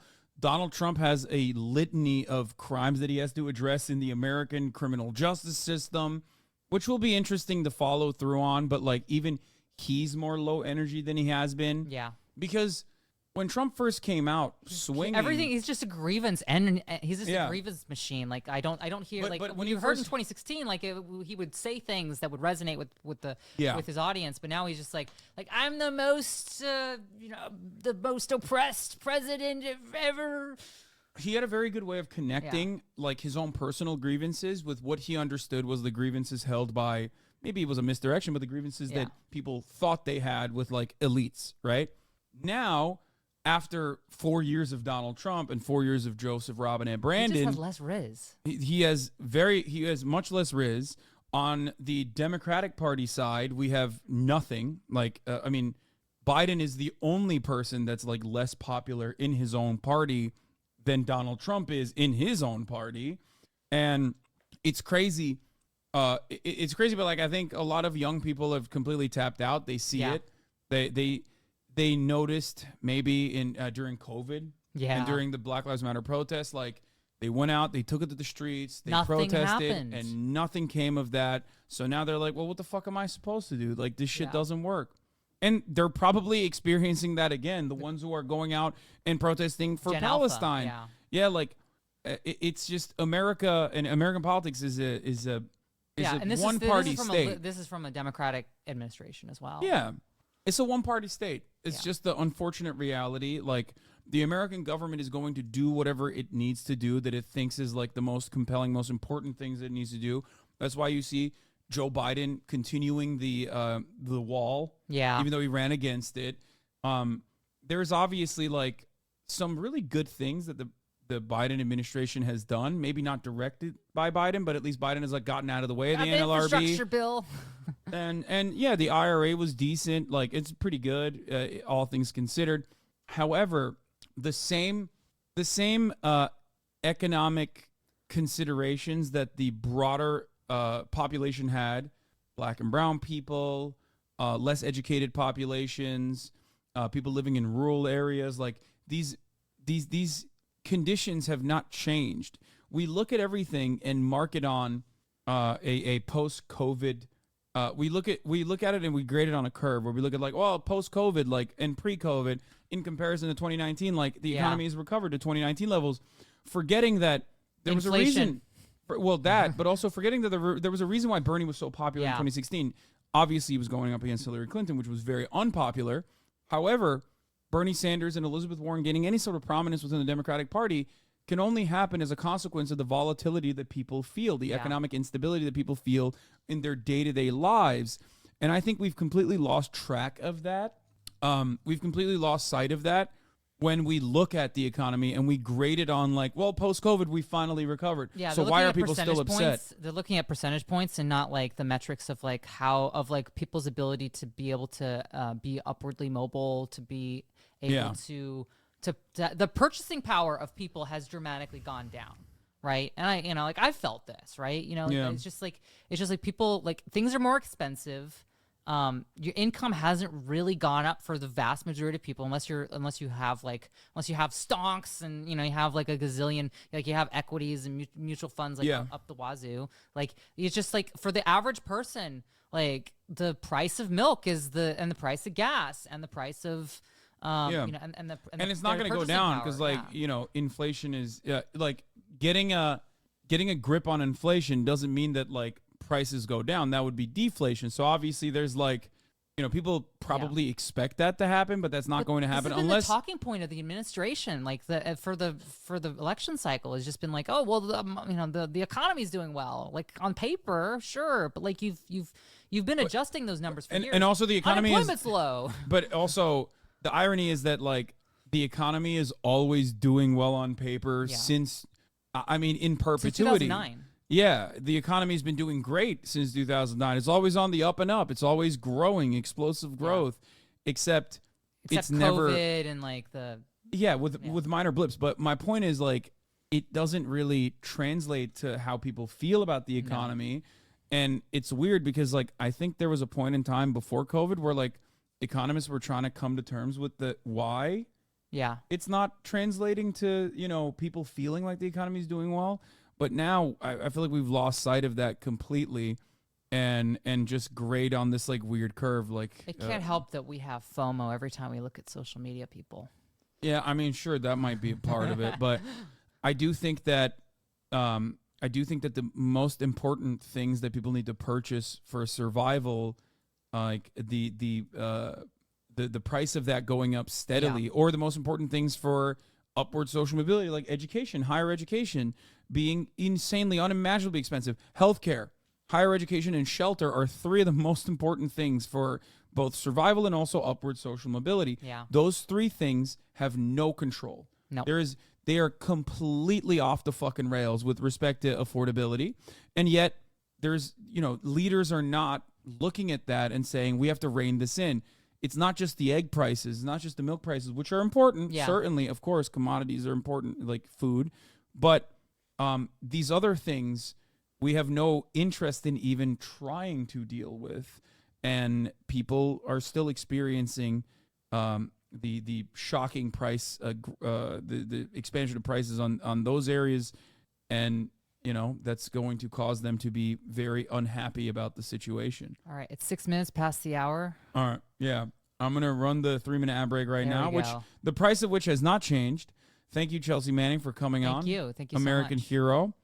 Kaya's gotten so big, by the way. Like, she's just a ginormous. gigantic doggo. Look at the way she's standing right there. Yeah, like literally bigger than me. Yeah, she just like lays and chills all day like that. How much does Kaya weigh now? Like around 90 pounds, I think, close to 90 pounds. That's almost as much as me. I weigh like 115 pounds. Oh yeah, no, we'll see what she might grow even larger than you then. All right, well, thank you so much for coming on. Thank you. All right, everybody, is there anything you want to promote before you leave? Is there anything you want to promote? Is there anything I want to promote? You know what? I think I'm good. I think I'm just kind of keeping it low key and chill. You got a memoir? I do have I have readme.txt. That's my memoir that came out. It's in paperback. I haven't really been promoting it. It's also an Audible. Like if you're like me and you're lazy, and just you listen to books at 2x, like me, then it's available as an Audible, which took me like 30 hours to record. So hell yeah! All right. Well, thank you so much, Chelsea. Thank you. All right. We are gonna move back to. I'm gonna move away from the immediate stuff that's going on. We're gonna talk about Philadelphia, what's happening in the beautiful city of brotherly love, where people are very critical of another anti-Israel protest that took place in the city of Philadelphia. That's right. Here it is. Israel-Hamas war is continuing to fuel tensions in Philadelphia, and now new accusations of anti-Semitism. A large crowd of protesters gathered outside the Jewish and Israeli-owned restaurant Goldie on Sansom Street last night, accusing the owners of genocide. Video from the Citizen app shows demonstrators blocking traffic at Rittenhouse Square while waving flags and calling for the end of Israel and chanting "Free Gaza." From overhead, you can see how large the protest was through the center city area as they criticized the Israeli military attacks on the Gaza Strip. People later placed stickers on the Goldie restaurant that read, "Free Palestine." Now, Pennsylvania Governor Josh Shapiro condemned the demonstration. In a statement posted to X, Shapiro said, "We saw a blatant act of anti-Semitism, not a peaceful protest. A restaurant was targeted and mobbed because its owner is Jewish and Israeli. This hate and bigotry is reminiscent of a dark time in history." Let's talk about the U.S.'s relationship with Israel. We stand with Israel. I love Israel. I love Israel. The bond between our two countries is unbreakable. The eternal friendship relationship is very important. We are you and you are us. It's a relationship that's always been super close, but it's been getting more. I'm sorry for how loud that is. Okay, let's talk about the Philadelphia. Let's talk about the Philadelphia restaurant. So, why is that important? Because now let's talk about anything to not fucking talk. U.S.'s relationship with Israel. Anything to not talk about what the fuck's going on in Gaza. Okay, anything and everything we can grab onto, we will grab onto. So, as far as I understand, this is a restaurant in Philadelphia, and it's not simply owned by like a Jewish person, and they're just like openly criticizing the restaurant because it's like owned by a Jewish person. But instead, the reason why this restaurant was protested against is because they've been raising money. Oh, the Grand Theft Auto trailer just dropped. It dropped. The GTA 6 trailer dropped. Okay, I'm gonna look at this first, and then we'll do the other stuff. Okay, fuck. Lucia, do you know why you're here? Bad luck. It's woke. Oh my God, it's gonna break people's brains. You have a brown woman as the main character. It's so woke. Oh, it's over, bros. There was a girl I knew. She said she cared about me. She tried to It's Florida. the way she thought it should be. Yeah, we were desperate then to have each other to hold. But love is alone. Yeah, love is alone. What, peach jars? Who's back? The only way we're gonna get through this is by sticking together, being a team. Oh my God, I'm so fucking turned up for this. Trust? Trust. It's woke, bros. It's fucking woke, bros. Oh, this shit looks fire, dude. It looks so good. Oh my God, coming 2025. Okay, we're gonna run it back. Okay, first of all, it's in Florida. It's actually Vice City. Okay, so that's 100p. 100p. There's also obviously social media heavily featured in this. Florida is heavily featured in this as well. But social media is playing a prominent role, which I like, I guess. I think that it'll be fun and it'll be funny. You got fucking classic. You got gators, titties, social media influencers. Miami stocks are going up, dude. Oh my God, the RP opportunity. Fucking gators in pools. Booty. Dude, the graphics look fucking stupid. I know this is not like in-game graphics, but oh, it looks good. Oh my God. Oh my God.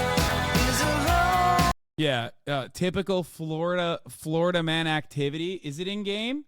Oh, these are like in-game graphics? Okay, very exciting. I hope like that's peach jars. You can't convince me otherwise. Not this. Neighborhood watch, don't play around and handle it. Look who's back. The only way we're gonna get through this is by sticking together, being a team. Trust? Trust. So it's a Bonnie and Clyde style situation with a not so woke straight couple, but they're brown, I think. So, and the main character is a woman, so definitely woke. What's the woke score? Through the fucking roof, dude. Your tweet got deleted? What tweet? The Grand Theft Auto 6 is political? Yeah, it's in 2025, which is better than I thought. I love how people being like, ew, 2025? The fuck do you mean, brother? I was not expecting this shit to come out until 2030. Like, what are you talking about? Oh my God, I'm so excited. I'm so fucking excited, dude. I know I'm a basic bitch. Let's run it again. Let's run it again. Let's run it again. Lucia, Lucia in a correctional facility. Okay. do you know why you're here? Bad luck, I guess. Fuck, look at how beautiful that shit looks. Oh my lord, dude. Oh my fucking lord. Dude, this is great. This is great. Florida is the worst place in America. And therefore, the best place for this fucking video game franchise to continue in, okay? Oh my god. My GPU's already crying. Do you think Vice City would still have the Hyman Memorial Stadium? Nick Mullen is happy you liked this tweet. What? A fucking... shut up. I've been watching it, too. Female character in prison in Florida, JoJo Stone Ocean? Yeah. Finally, women in crime? Yeah. It's happening. It's happening. Woke bros, it's so Jover for the... Bros, woke bros, it's so Jover for the anti-woke crowd. Okay? Rockstar teased an April 1st, 2025 release date in GTA Online. I mean, our trailer has leaked, so please watch the real thing on YouTube. There's another trailer online? Wait, what do you mean? That's so funny. Oh my god, bro. 108,000 likes in 8 minutes. In 8 minutes. GTA 4 to GTA 5 was 5 years. GTA 5 to GTA 6 will be 12 years, Lamont. Yeah. Don't expect GTA 7 to ever come out, by the way. I'm just going to straight up say it. Is Jover at that point. It's not going to ever happen. Oh my god. Oh, I'm so fucking stoked. I'm so goddamn stoked for this. The YouTube video had 1 million likes in 5 minutes. Oh, Jesus Christ, dude. 11 minutes, 51,000 views, 1.1 million likes. Do you think a fictionalized Miami has the same staying power as a fictionalized Los Angeles? Certain degree. I think that Florida is one of the dumbest places. It's already Grand Theft Auto IRL, so it can go in either direction. Vice City, on the other hand, was incredible. So Vice City was a fantastic game. So who knows? I'd rather see Florida than California in the game. Strangely, I never get tired of looking at California in the game. I will tell you this much. I think that there's going to be a greater level of role-playing opportunities involved with this, considering how they took a bunch of people from the 5M teams and from No Pixel. Here's the other trailer. What the fuck is this? Is this the one that leaked? They call it the land of opportunity. What the fuck is this? Fake, bro. Yeah, they bought the company that runs 5M, so they are definitely aware. They're definitely aware of it. I mean, of course they were aware of it. It's impossible not to be. Now, that could go in either direction. It could be like a shark card situation where they it could be a situation where they're really, really farming the fan base. Or it could be a situation where or it could be a situation where there's an incredible amount of RP that is heavily customized and Grand Theft Auto or Rockstar lets it go. They just let it fly. Could an Italian man make his return if there's No Pixel? Yes, I will definitely return to No Pixel. I could see an online subscription service with a bunch of RP shit built in. I mean, I'll fucking pay for that garbage all day, I'll be honest. Especially if it's worth the money. Especially if they give me shit for it. Fucking awesome. Man, that was kind of underwhelming. GTA 5 with max ultra settings. Maybe some mods make it look good, if not better than this. Okay, dude. Sure. Well, don't worry. You can fucking make GTA 5 mods on GTA 6 mods on this too. Okay, let's look at some of the more. I want to look at the screens again. She said she cared about me. She tried to make my world. Why are people saying you need a 5090 to play this? Rockstar is usually pretty good with that shit. Y'all are crazy. You can play with the shittiest fucking computer for 12 years. What are you talking about?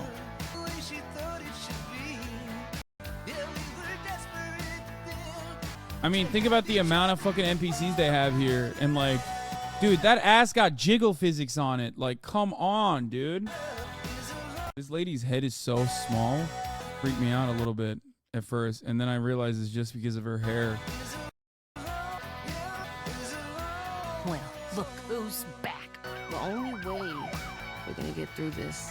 I wish there was more. I'm not gonna lie. I want to see more. Bro, the car scene in this game is gonna be amazing. Yeah. The hair thing is the only thing that looks technically challenging. Maybe some of the reflective water surfaces. I am a firm believer that Rockstar will figure it out. I think a lot of people who think that Rockstar will make this a buggy nonsense or a buggy mess, or won't make this like properly streamlined so that like pretty much everyone, and properly optimized so that everyone can pretty much play it, is wrong. This is not coming to PC for at least 2 years, just like what happened. Here's why I don't know if that's the case. The reason why I think it might come to PC earlier than you think is because of Grand Theft Auto Online and because of the RP stuff. Is by sticking together. I mean, I don't know. We'll see. We'll see. I think that they are going to place a lot of focus on RP. Grand Theft Auto Online is going to play a big role in this fucking game. Being a team. Trust? Trust. We'll probably see a story trailer at the Game Awards. Oh my God, it's so exciting. I've never seen an account suspended so fast. GTA 6 trailer leak in all my years of Twitter. That's awesome. I can't believe they're going to lean into the RP scene now. Yes, they are. How do I feel about the graphics? I don't care. It looks good. Think about it this way. Grand Theft Auto 5? Grand Theft Auto 5 still has fucking staying power. Think about that. People still play Grand Theft Auto 5 to this fucking day. Graphics are not a main driver for this game. Okay? The main driver for this game has been Grand Theft Auto Online. Okay? That's the reason why it took 12 fucking years between the last game and this one. And Rockstar knows it. As long as as long as it's playable, as long as there's a fun, expansive universe for the single player for like the interim period, but then certainly for this game to have staying power and to be like a permanent force, it needs to be playable and it needs to look like decent, and it does. It's never been I don't think it's ever been a fucking concern, like graphics. Would you RP as a Jewish Brazilian drag queen politician steal money from Jean Paul? No. Yeah, did they actually license cars? I would be shocked. There ain't no fucking way they're actually licensing cars, guys. That would imply that, like, you can fuck up a car. Like an actually licensed car. No, these are just... Yeah, that's not a real... It's the same. No, they didn't license the cars. They've always done this. Ain't no fucking way Porsche would be like, yeah, go ahead. Destroy our cars. Like, pack up one of our vehicles with a bunch of prostitutes and blow it up with an RPG. What are you, crazy? They would never do that. No, they're doing the same shit that they've always done, which is have the exact same Return of Donnie. Okay, listen. It probably won't be Donnie. Please put Romboy in here as a corrupt politician you can bribe or fuck with. I don't know if they'll do that, but having similar looking cars with made up names is part of the charm anyways. Yeah, exactly. I suspect that there will be an Andrew Tate analog in the game for sure. Fuck, man. Hank Pecker, maybe? I don't know. Fuck, I'm so excited. Guys, this is it. This is Christmas, man. This is it. I am now a firm believer in Jesus Christ, our Lord and Savior, and Christmas. That's what I'm a firm believer in. Christmas came early. I could totally see Joe Rogan being a part of it. I could see like a cheeky-ass, cheesy-ass, like Twitch streaming social media platform, Twitch-style social media platform to be a part of it as well. You know? Yeah, they put the tattooed Miami Joker in it. There's a bunch of guys like this, though. Of course, can't be Donnie. You have to get there with the times, old man. Role-playing Donnie transitioning to Danielle, pump up the trans rep. No. People saying you're going to need 5090 RTX to play this on low graphics are wrong. Okay? They're wrong. If you and Will do the Irish Gangsters, the character should be named Ira. Oh, fuck, man. Yeah, they'll most likely put a lot of like real life Florida characters. Like they will most likely put people like this, like real life like Florida legends, like this guy in it. I don't know. We'll see. I mean, it certainly has to be a fucking new world, obviously. I kind of wish it was Liberty City, or maybe even like Liberty City with Vice City as well. Maybe there still is a chance that there's like a Liberty City game mode, you know what I mean? Like maybe some missions and the villages will be in it, probably. Oh my God. Vice City just feels too samey to Los Santos. I mean, look, all I'm going to say is this. Florida is, for all intents and purposes, watered down Los Angeles, but like with the crazy maxed out. Okay? They got to do Florida because it's not lasting much longer. True. Yeah, they're trying to milk Florida before it just completely sinks underwater. Imagine being a developer and having to keep your mouth shut for 12 years. Yeah, I don't really know how the fuck they did that. It's wild to me that like leaks are happening at the tail end, 12 years in. You know what I mean? The charm is the people and the story, not really just the city. I think Miami's perfect for that. We'll see. Vice City feels wildly different. I mean, Florida and Miami and Vice City is a boneless city. Like, the opportunities in Liberty City, the opportunities in New York and the opportunities in Los Angeles are endless because, like, there's so many different settings. Whereas, like, there's, like, an actual urban area. There's actually suburban areas. There's a desert landscape. Whereas, like, with Florida, they don't have the same shit. Throw up question marks all you want. There's swamp. There's, like, somewhat of a city, but it's, like, way less of a city than a real city. But it doesn't matter. I mean, it'll still be incredible. Procedurally generated Florida man encounters need to be a thing. Looks like the keys will at least be partially a part of the game. Yeah, for sure. I'm willing to bet there's a Mar-a-Lago equivalent in the game. Probably. It has to. The villages will most like one. I'm telling you right now, villages definitely exist in this fucking game. Okay? Definitely. For the person who said Tokyo Grand Theft Auto 7, hello, there are already versions of that have. What was it? Sleeping Dogs? What an incredible fucking game. It wasn't Tokyo, but still. Or was it? Where the fuck was Sleeping Dogs? Hong Kong, right? Like there is a fighting the triads in and then there's also Yakuza, like the Yakuza games. Bro, this trailer worries me. This shit's gonna be as cringe as a Saint Rose reboot. No. I don't think Grand Theft Auto will make it like a Saint Rose reboot. That won't happen. God, Sleeping Dogs was such a good fucking game. And the Yakuza games are incredible too. Here's a city that Grand Theft Auto is not going to be fucking placing itself in. Motherfucking Chicago. Suck me. Chicago believers. Wait, what is this? Wait, hold up. What the fuck? Wait. What does this say? Grand Theft Auto 6 is rumored to feature an evolving map as Rockstar plans to update the game over time, adding new cities on a regular basis with Vice City being the main setting. That looks insane. That looks ginormous, dude. God, that's so sick. Dude, think about how big Grand Theft Auto 5 is. Think about how vast GTA 5 was. No, I remember playing Saints Row so long ago. There was a damn blast from the past. No. Saints Row is fucking boneless GTA. No shot. This will not be like Just Cause. This will not be like Saints Row. I don't believe Rockstar will do that. They don't got it in them. Oh, my God. That's literally South Beach, the Keys, downtown Brickell. Yeah. Yeah. I don't know why people would be worried. You have to look at the track record, right? You have to look at the track record of a company and recognize that Rockstar has never fucking missed. With the exceptions of like Rockstar affiliated remasters, Rockstar has never missed. They have not missed. Don't even say CD Projekt Red. CD Projekt Red had a fucking massive hit and then a big flub after. Rockstar has never missed. Rockstar hasn't missed in like 30 fucking years. Y'all are crazy. Rockstar has never missed. I will stand by that. A thing that I cannot say, a track record that Bethesda doesn't have, a track record that CD Projekt Red certainly doesn't have, but Rockstar only fucking hits, never misses, especially on their signature franchises. Okay? Think about that. Think about their signature franchises. Red Dead is incredible, okay? It's fucking incredible. Bully was awesome. Grand Theft Auto 3, Grand Theft Auto 4, Grand Theft Auto 5, Grand Theft Auto Vice City. Come on now. Manhunt. Even they're like lighter. That's why I said a GTA Trilogy re-release was a hard miss. That doesn't count. That's not like that's a fucking total cash money operation that was made by like a Rockstar affiliate and not necessarily Rockstar itself.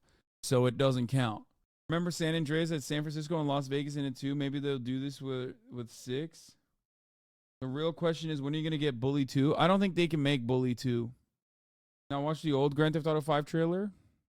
Why did I move here? I guess it was the weather. Or I don't know, that thing, that magic. You see it in the movies. I wanted to retire from what I was doing, you know? From that line of work. Be a good guy for once, a family man. So, I bought a big house. Came here, put my feet up, and Thought I'd be a dad. Like, Yeah, motherfuckers be like, the graphics are so shitty. It's like, bro, look at this. Obviously, 12 years have gone by, but come all on. the other dads. My kids would be like the kids on TV. We'd play ball and sit in the sun. Put it in 4K, like 720 p.m. You know how it is. One thing I just noticed is that they put a lot more homeless people than like what was actually featured in the game, which is kind of surprising. Yeah, Grand Theft. Yeah, they cleaned out the streets for the release, like fucking Gavin Newsom for Xi Jinping coming over. Yeah, man, I don't know. I just like, fuck, dude. What a legendary video game this was. Nico, let's go bowling. I don't have enough, dude. Honestly, I think we need to go back. We need to go back. What an incredible fucking game. Life is complicated. Go back until you start the drive? Okay, shut the fuck up. Yes, let's not talk about it. Killed people, smuggled people, sold people. Perhaps here, things will be different. Now show this beauty of a gameplay trailer. I can't believe Red Dead Redemption 2 came out 7 fucking... Wait, when? Like, how many years ago did it come out? I guess 5 years ago now? The trailer came out 7 years ago. The game came out 5 years ago. What the fuck? That's crazy. One of the most detailed universes that ever exists. Straight up. Listen to me.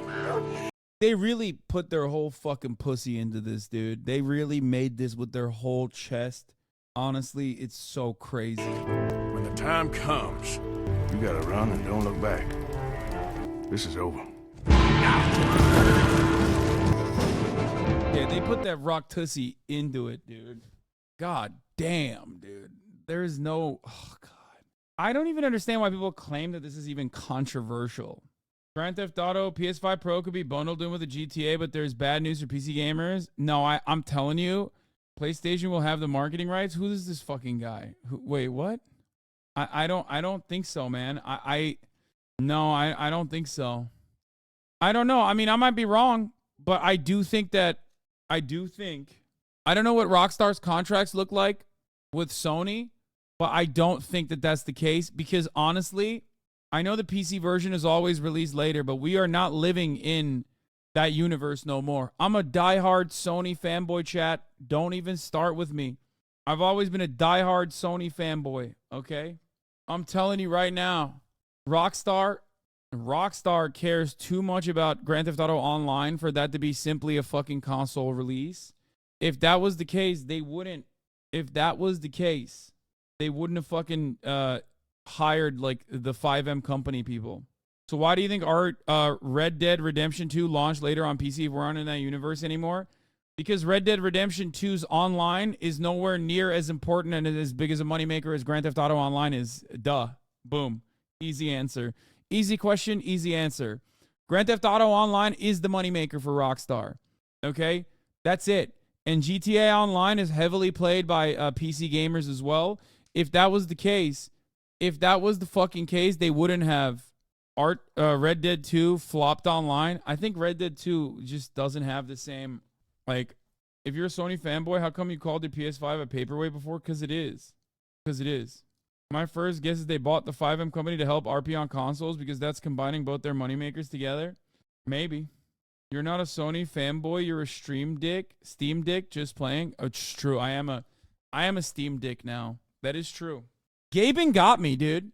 Gaben actually got me. He did. Gaben fucking put that Steam Dick right inside of my heart pussy, okay? He did. I've never felt loyalty to a fucking console like this outside of Sony's PlayStations. Did you get the OLED? I've thought about it. I have too many Steam Decks. You should play LA Noire. I did. I played LA Noire when it actually first came out, and I played it on stream too. I got a little bored of it though, and I dropped it on stream. Are you going to tell me what's going on? I don't know. Is the OLED necessary? Like, I haven't looked into it at all. No. Rockstar didn't miss. I already played the game. LAPD. We'd like to take a look around. You need many things for a conviction, young Phelps. Female dumped the end of Hill Street. Hard evidence. Come on, we have a clue. You get 30 to 50% more battery life? That's crazy. A motive? What's in it for you, Cole? More glory? And best of all, a confession. Are you gonna tell me what's going on? Or do more innocent people have to die? I'm not lying. She got up and left. That was it. You think your threats frighten me? Answer the question. This is your chance. Don't fail me. Rated M for mature. Almost Such perfect. a no-brainer upgrade. Valve said that ultimately they were unsatisfied with their reliability at this time, so fingers crossed for the future, but not today. Other tweaks to the outside, colors of the button labels and the bases of the thumbsticks are different. Power button is now a nice almost LTT orange. The power LED is a WRGB diode to give you more feedback about your charge state, and the screws on the back of the deck are Torx rather than Phillips. Very Those nice, are but not Linus's fingies. that's about it for the exterior changes, and it looks like the dimensions are identical, which raises a big question for me. Will your OG deck accessories still fit? Now, D-Brand was desperate to know, which makes sense given their line of work, and we thought about just lending them a unit, but then I was all like, hey, I have the power in this relationship for a change. Why don't we charge them to test it and then do it on camera where everyone can see it? I actually don't know the correct way to put this on, so I'm just gonna go for it. What is that? Is that like an seem like external battery pack? I don't even know what this is. I really have never like played around with all the extra stuff that you can put on the Steam Deck. I just hit it It's raw. different, but just because it doesn't seem different doesn't mean it's exactly right necessarily. Micro SD slot, perfect. Rear buttons, perfect. Top buttons, LEDs, all visible, all accessible. Looks good to me. Obviously, if the kill switch goes on, then their other accessories will fit, but what the heck.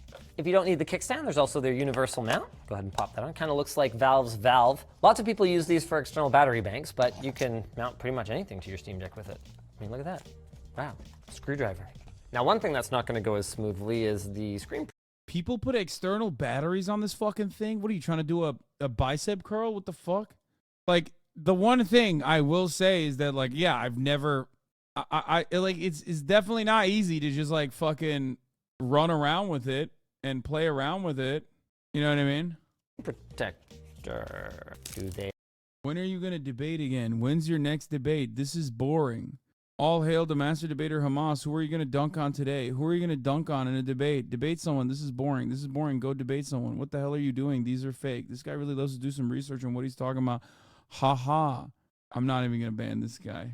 It has a bigger one because the OLED is only lighter. A bezel reduction. The actual piece of glass is the same size, and I'm sure you will do a really, really good job of applying it instead of just doing it in a hurry like I'm doing because I'm on camera. Oh man, that's way off. Just don't look that close. They include two though because they assume you'll screw one up. Please decide for me. PS5, Steam Deck, or Series X. Wait, what? The Series X is out of the equation. Why the fuck would you ever buy that? But I think Steam Deck probably. With the thumbstick boards, noticeable reduction in fan noise if you don't happen to have a nice tech. The new top of the line includes 1 terabyte of NVMe storage and has the same anti-glare etching on the glass as the original. It also includes this new 2-part case that will help save some room in your backpack if you don't happen to have a nice tech-focused bag that has room for multiple laptops and a Steam Deck like ours does, lttstore.com. The base model is now 256 gigabytes for the same price as before, a quadrupling of storage, not to mention the speed upgrade, but this one has a catch. It's the old LCD version, and not just with the same screen, without any of the new upgrades. At least that's the case for now. So I would probably avoid that one, and I'd be looking at the mid-tier. It's $20 more than last gen, but it gets beautiful. This is not just a Steam Deck with an OLED display. This is a Steam Deck with a custom HDR OLED display. The first we've ever seen in a handheld with a rated peak brightness of 1000 nits in HDR, a rated 1,000,000:1 contrast ratio, and 110% coverage of the DCI P3 color space. I don't really understand this. I'm like, does it look better or not? The original 7, which they pulled off by shrinking the bezels rather than by increasing the size of the unit, making it feel even more immersive. Oh, and did I mention that it now does 90 hertz refresh rate? Oh, thank God. Thank God. Oh my God. Oh, all the frame bros, dude. All the fucking frame bros, dude. They were losing their shit. We did it. We did it, everybody. Great for smoother animations and more responsive inputs.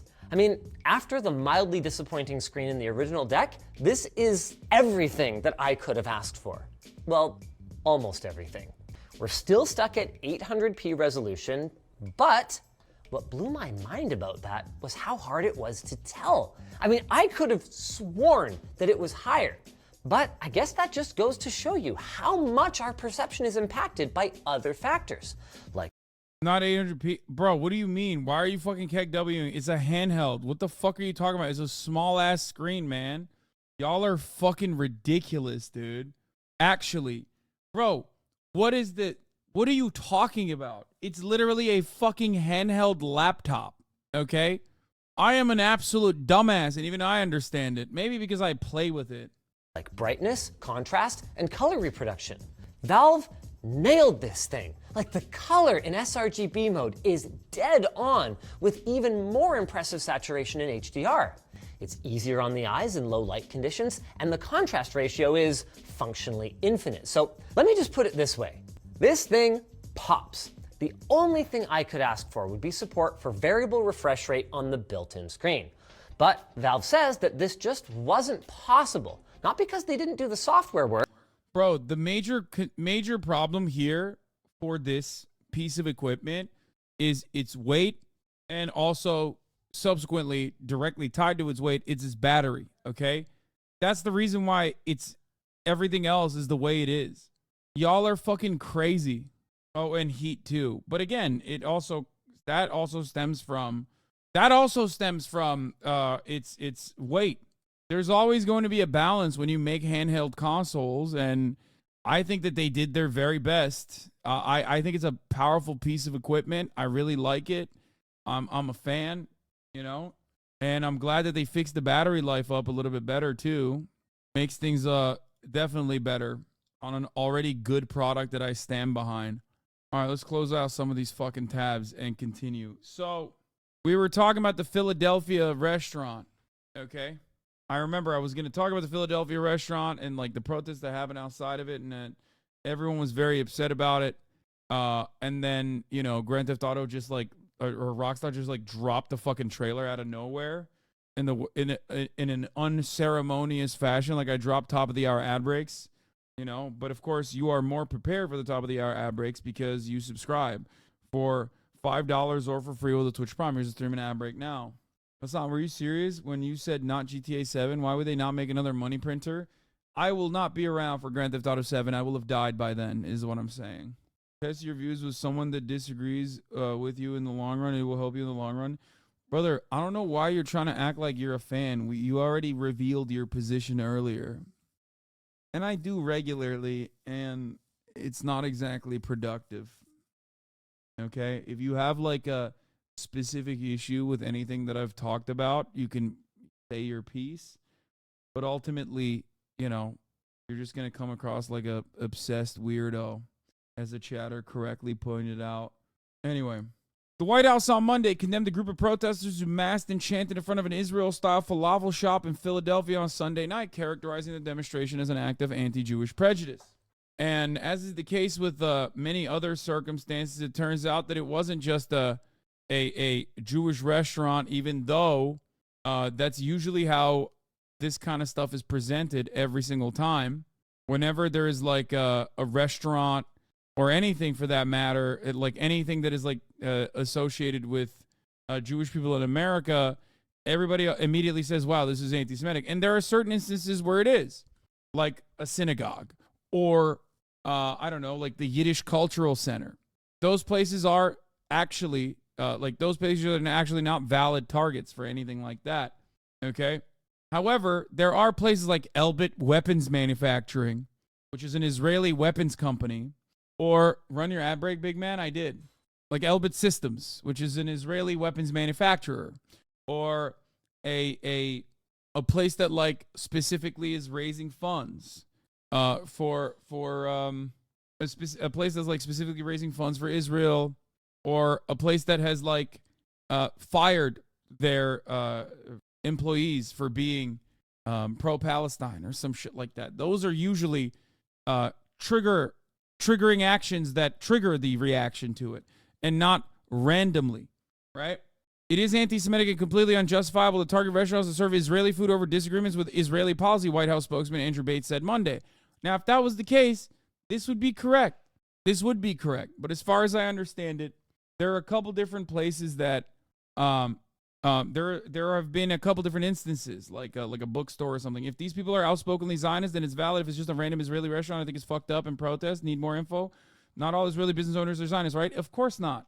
Of course not. Which is why, like, protesting random American Jews is unacceptable and anti-Semitic. But usually in places like this, or usually in mass mobilization campaigns like this, people immediately run and say, "Oh, it's a pogrom." Gelmedi mi hala? 2 ile 4 arası gelmek zorunda. Gelecekti. Gelmedi mi hala? Gelmiş olabilir. Yok, hala gelmemiş. 4.30'da gelecek diyor. Acıktım ya. Neyse. Sıkıntı yok. Ne? Geldi gitti. Anyway. Where was I? This behavior reveals a kind of cruel and senseless double standard that is calling card for anti-Semitism, Bates said, adding that the President Joe Biden would always stand up firmly against these kinds of undignified actions. In a video clip that circulated on X social platform late Sunday, pro-Palestinian protesters gathered outside of Goldie in Center City, one of the several restaurants co-owned by Israel-born chef Michael Solomonov and the Cook and Solo group. Protesters shouted, "Goldie, Goldie, you can't hide. We charge you with genocide." In recent weeks, Jewish advocacy groups like Anti-Defamation League have reported a surge in anti-Semitic threats incidents in the United States. Shapiro said Goldie, Josh Shapiro, a Pennsylvania governor, strongly criticized the protest in a post on X on Sunday, describing it as a blatant act of anti-Semitism. Shapiro said Goldie was targeted a mob because its owner is Jewish and Israeli. The hate and bigotry is reminiscent of a dark time in history. So as far as what's going on, here is someone who claims that they're a former employee. That said, Goldie fired me and a coworker for supporting Palestine. They raised money for an organization that claims to be neutral, but in fact materially supports the IDF and its war crimes.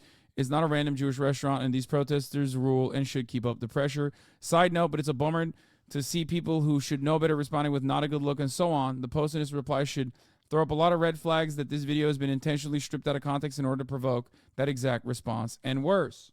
What is this? Control F for Solomonov? Shev was born near Tel Aviv, was cooking Italian food in Philadelphia when a sniper killed his 21-year-old brother. An Israeli soldier who was patrolling on Yom Kippur. Mr. Solomonov, who is Jewish, dedicated himself to Israeli cuisine and opened Zahav in Philadelphia. The restaurant brought him and Israeli food to national prominence, and he has opened since 20 more restaurants. So, isn't Hatzalah the organization that originated the baby in the oven thing? Or am I thinking of a different organization? Because there's like a couple different ones. But anyway, this is the organization which Solomonov's restaurants donated over $100,000 towards in October, providing medical support, food, and personal care items to Israeli soldiers. Goldie was not just a randomly selected Jewish restaurant. Obviously, this pales in comparison to the U.S. government and defense contractor military support for Israel, but it's not like Goldie was the primary target of a march. Framing this as anti-Semitic without mentioning this context is what people are trying to discredit Palestinian solidarity action wants. Further reports come to light in case of the baby who perished in an oven during the attack on Hamas. A tragedy that has horrified millions. Yeah, it was Hatzalah, which, by the way, it's like, it's American. Like the guy, I think, like literally, was it Eli Beer, the guy that like went to the Republican, the guy that Eli Beer is Eli Beer the guy who went to the Republican National Convention or whatever, who like Israeli newspapers were criticizing. I thought, or maybe it wasn't Eli Beer.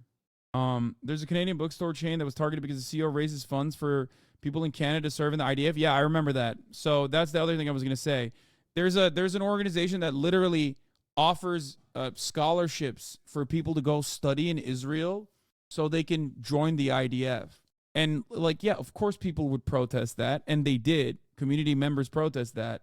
And in Canada, they presented that also as a they protested that, and people in the Canadian media also turned around and claimed that that was like an act of random anti-Semitism.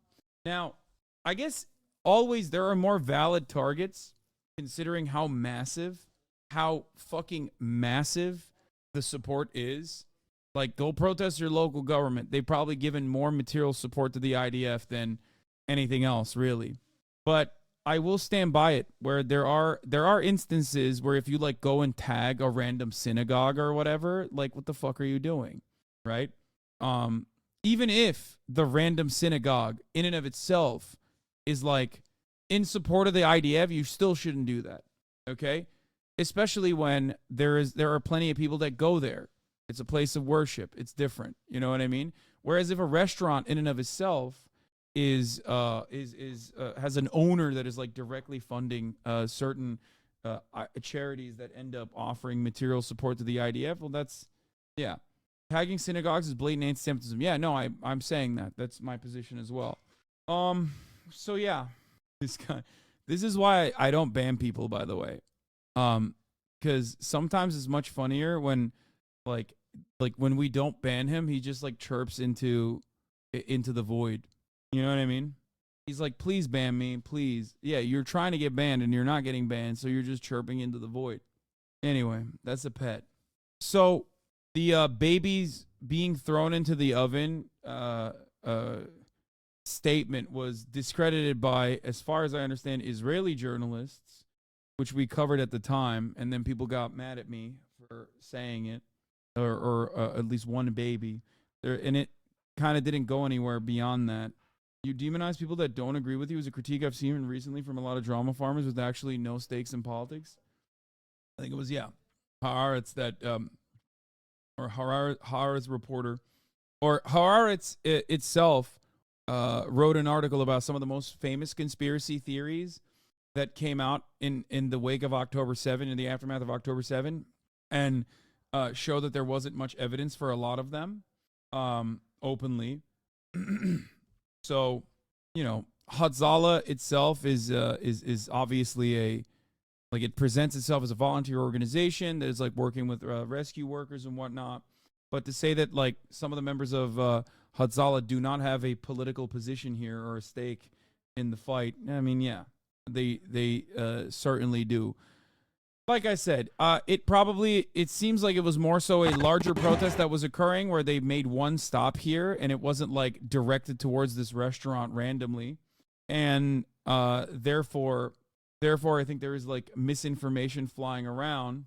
But there is also, I mean, this is going to recirculate over and over again. And I do think that there are going to be instances, and has been instances, where people do things that are absolutely anti-Semitic, right?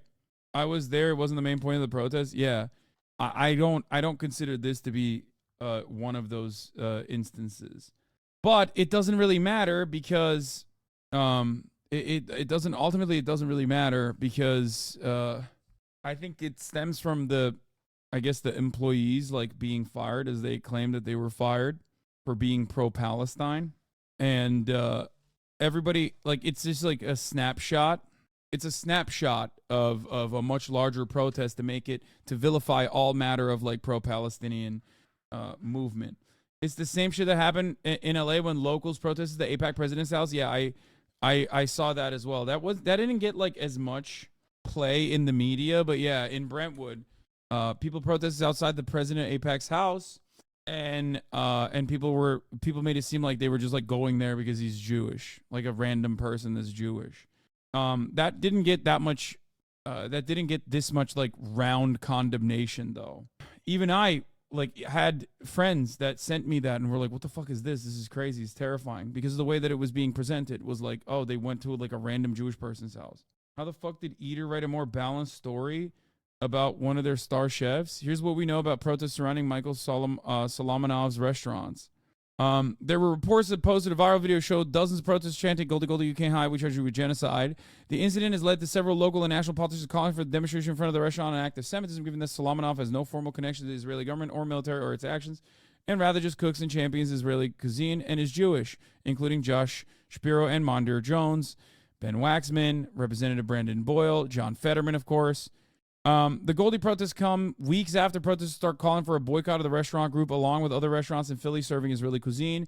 There have been no confirmed reports or critical damage to Goldie, though protesters were staking Free Palestine and This is Genocide stickers on the building's exterior. He's a brief explainer of what's going on. The group that led the charge to protesting outside of Goldie on Sunday night was the Philadelphia Free Palestine Coalition. According to their social media accounts, they appear to be a diverse coalition of activists and community organizers, some of who are also Jewish, who are calling for a complete end to the siege on Gaza and the end to the U.S. complicity with Israel, a cause that I'm in support of. In recent weeks, the group has specifically called for a boycott of various cooks and solo restaurants, which includes restaurants ranging from high-end Zahav to casual Kefar Cafe, as well as Goldie, plus other Israeli-owned businesses such as Soraya, Moshava, and Mezeh in Philadelphia. Why Solomonov's restaurants specifically? In October, Solomonov announced that he was raising money via some of his restaurants to support those injured in the Israel-Hamas war. He told the public that he would be donating 100% of all sales on Thursday, October 12th, to Friends of United Hazala, a nonprofit emergency service that is currently partnering with the IDF during the war to provide medical supplies and training. The fundraiser raised more than $100,000 according to Solomonov's Instagram. I will say this much. For as many criticisms as people, including even myself to a certain degree, have launched towards what's his face? The guy who made Last of Us 2 and Last of Us 1, Neil Druckmann.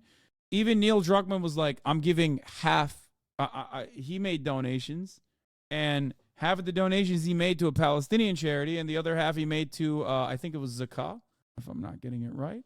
So, something to remember. Both sides, fun conflict. No, all I'm stating is that, like, there's a difference between, like, going after a where the fuck, what charity did he give it to? It's Zakah, the search and rescue, Jerusalem-based search and rescue operations. Is volunteers urgent need of safety equipment, but he also gave to a Palestinian charity as well, like half and half. That's what he did out of his own personal funds. So, read this about Zakah. The police raided the perpetrator's house in the middle of the night, arresting. What's happening with Zakah? What? If you say anything to anyone, a Zakah van will run you over? A sordid history of the Zakah Rescue Service? What? Yeah, I don't know what this is. But it's another Haredi and religious rescue service.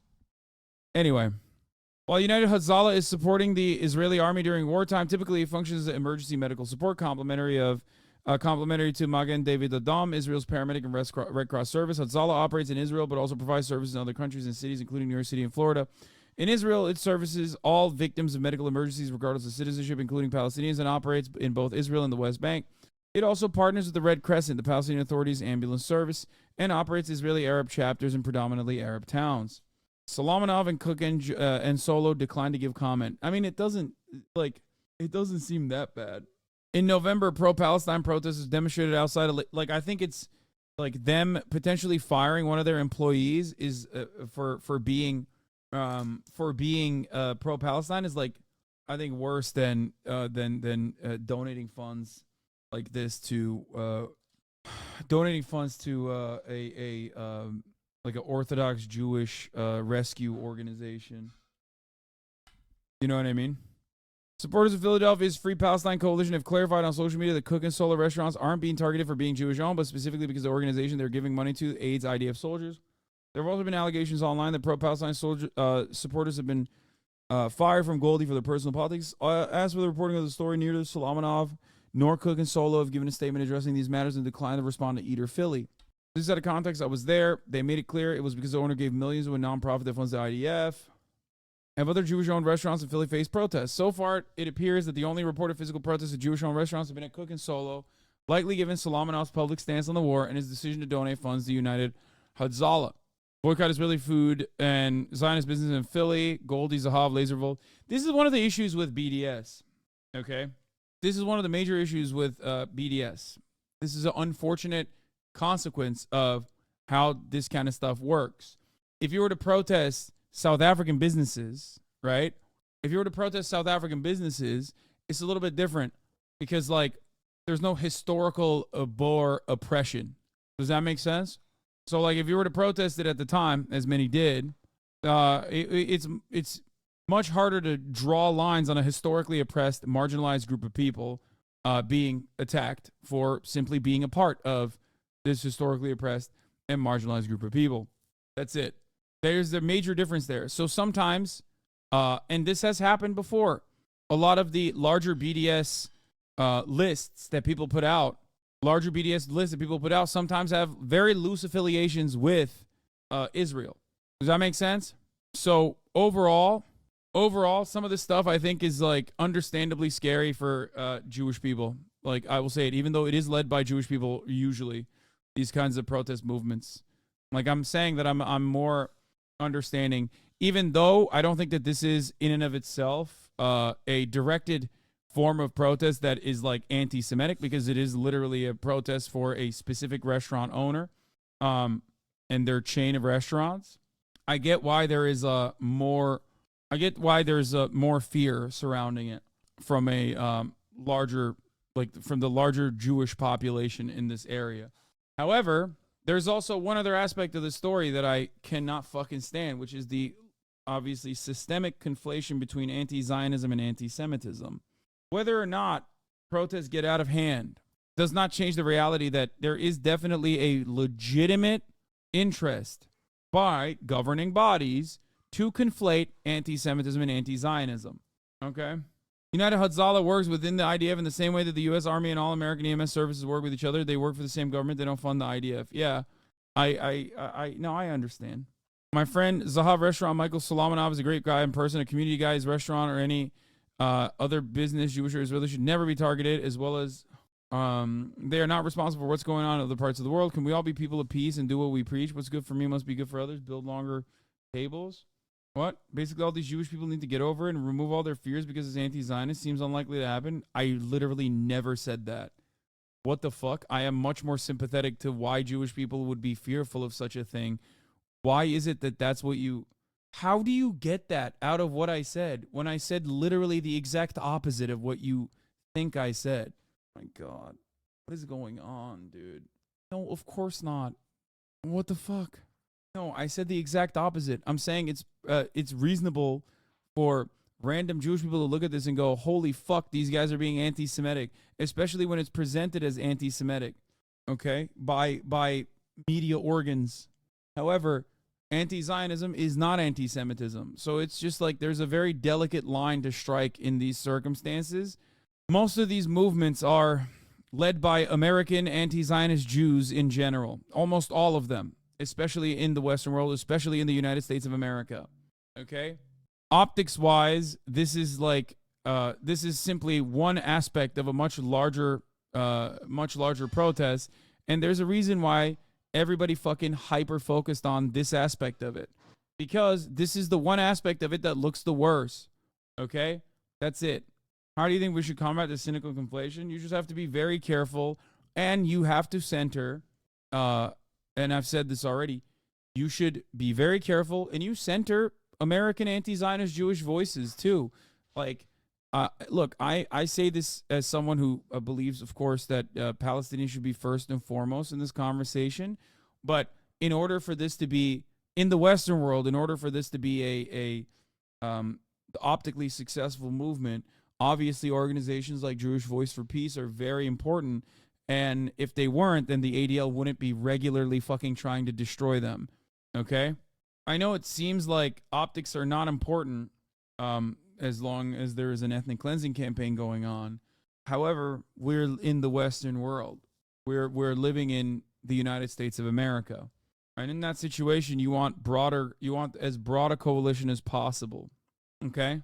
And when you're building as broad a coalition as possible, there are certain things that are going to come across, or there are certain things that are going to lean into the conflations being made. I don't think this is one of them. I don't think this is an act of like anti-Semitism personally, for the same boundaries that I brought up, for the same reasons that for the same things that I brought up, that it's like it's a Jewish-led protest. Anti-Zionist Jews are leading these protests. And at the forefront of community organizing, and that the owner has been outspoken about his support for Israel in this entire process. And I think that's part of the reason why they're doing this. However, ultimately, it's not like, it's not there are better targets, which is why the protest itself only simply featured a short bout there, okay? And not necessarily made it its actual target in the way that Twitter was trying to make. Not everyone's asking questions are in bad faith. You fucking assholes. I might be here for 31 months, but I'm not that smart. Jesus, every fucking article is spun as anti-Jewish when it's anti-Zionist. Like, how the fuck do we get over it? And I never said Hasan said that. I'm saying the media is the reason why people have this sentiment. Yes, this is something that happened in the UK. This is something that happened in the UK where the Corbyn smears, the anti-Semitism links to Jeremy Corbyn got so out of control that, yes, people did legitimately believe Jeremy Corbyn was anti-Semitic. A massive amount of the British Jewish community unironically said, these were like insane numbers at the time, that said that they would leave if Corbyn won. Leave the UK if Corbyn won. So that kind of conflation is very dangerous for two reasons. One, it moves the target away from damaging anti-Semitism, real anti-Semitism, into something that usually is not anti-Semitism, anti-Zionism. Anti-Zionist sentiment can be anti-Semitic from time to time. It can be promoted by anti-Semites. Anti-Semites might mask what their anti-Semitic tendencies are under the guise of anti-Zionism. Like that one chick, the anti-vaxxer chick, if you recall, will be like, oh, who are all of these Jewish leaders in American positions of power? I wonder why America supports Israel. And it's like, yeah, that's anti-Semitic. That's just like, you know, you have a list of Jews in prominent positions, and you're saying you're doing anti-Zionist takes, but that's anti-Semitism, right? The Danish doctor chick, yeah. And this happened in Canada. Like, this was ridiculous. Indigo bookstore vandalism sparks debate over definition of anti-Semitism. For author and political activist Naomi Klein, red paint and posters plastered on an Indigo bookstore in Toronto accusing the chain's founder, Heather Reisman, of funding genocide for her support of Israel had nothing to do with the fact that she's Jewish. That's an outrageous slander, she said at a rally this week in front of one of the bookstores in support of the 11 people charged in the incident. Naomi Klein is, of course, Jewish, Canadian, wonderful person, wrote Shock Doctrine. So, and she was defending the people that got arrested because the fucking bookstore was being protested for the money that it was raising, not for any kind of charity, but one that directly tries to get more people to join the IDF in Canada. Ridiculous. Does that make sense? Anyway, so that's the situation with the Philly thing. Of course, people will make hay of it, so you just have to be more careful than ever before for two reasons. One, because you never want Jewish people to feel unsafe. And two, you don't want to fucking give it out to mainstream media to try and use anything and everything they can to cynically say things are anti-Semitic, because there is a broader audience that is not as initiated with the subject matter as you, that is most likely going to fucking look at the situation and, depending on the boundaries, make an assertion on their own that this is anti-Semitic or not. Okay? When people actually get fucking arrested for chanting "From the river to the sea, Palestine will be free," that's very clearly not anti-Semitic, and is being cynically, anti-Semitism as a charge is being cynically weaponized, okay, against that. And a broader community of people can look at that and go, yeah, that seems fucking ridiculous, okay? The Jewish community of the Virginia Peninsula said that it was shocked and alarmed that Williamsburg's second Sunday's Art and Music Festival canceled the lighting because the organizers did not want to appear the true size of the Israel-Hamas conflict. This part I didn't like either. I don't know why the fuck they did this. They should have just had this happen. The menorah lighting, which is led by a local community rabbi, had nothing to do with Israel or any other conflict. Like, this kind of stuff is really fucked up. Like, this should never be canceled. Things like this should never be canceled. Except part of the reason why there is this conflation being done by both anti-Semites and also pro-Zionist people, okay, is because Zionists love to fucking claim that Israel is doing everything it's doing for the international Jewish community. So when every part of the Israeli defense revolves around how, like, Israel is actually the Jewish nation state for everyone around the world, and like it must remain that way, and that's why it's even though it's an ethno state, it's good, because Zionism in and of itself is unironically anti-Semitic, and that's why some of its biggest supporters are fucking anti-Semitic themselves, that there are plenty of uninitiated people that look to this and go and respond in like. They don't know. They haven't thought about it beyond, like, most people are stupid. They haven't thought about it beyond what they've heard from the media. This is why plenty of outspoken Jews, like Lowell Overruled, for example, have said time and time again, friend of the show, Alex, have said time and time again that Israel makes Jews globally less safe by making conflations, false conflations that they represent the interests of all Jews. Can you imagine openly writing, like openly saying like, no, guys, a lot of people see that we're currently engaging in an ethnic cleansing campaign, okay? And you're fucking doing that. We're doing that right now for the Jews in your neighborhoods. That's crazy. Sam Cedar has been saying this as well. Yes. It's fucking ridiculous. It's a ridiculous thing to say. And it's a really damaging thing to say. You know what I mean? It's like fucked up and it's wrong. That's precisely why so many Jewish organizations say not in our name, that are at the forefront of anti-Zionist protests. They're like, no, not in our name, never again, not in our name. You should not be saying this and then or doing this and acting like you're doing it for us. That's the irony, because people are fucking stupid. Okay, most people are stupid. They don't think about things beyond the highlights, beyond the fucking titles. They look at it and they go, okay, Israel says they're doing this for the Jews. And, a lot of American Jews that are Zionists are saying, like, Israel is doing this for the Jews. And then a lot of American Christians who are also Zionists are saying, yeah, Israel's doing this for the Jews and it's good. So, yeah, most people go, okay, I guess Israel's doing this for the Jews. It's not correct. And it's very incorrect, and it's very damaging, and it's very devastating to falsely claim that all Jews across the board unconditionally offer support to Israel's ethnic cleansing campaign at a time when Israel's doing ethnic cleansing. It's fucked up. I say this as someone of Muslim descent that came from Turkey, okay? A Muslim country. I am not a big-time religious believer or thinker in any capacity, okay?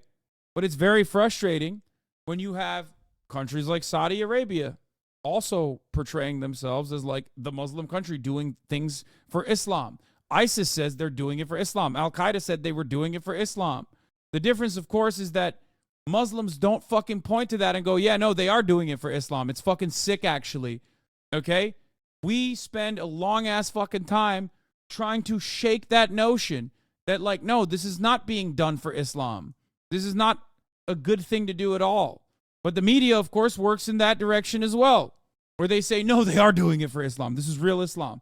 And then you have the Sam Harris types also promoting that dangerous fucking conspiracy, that dangerous concept.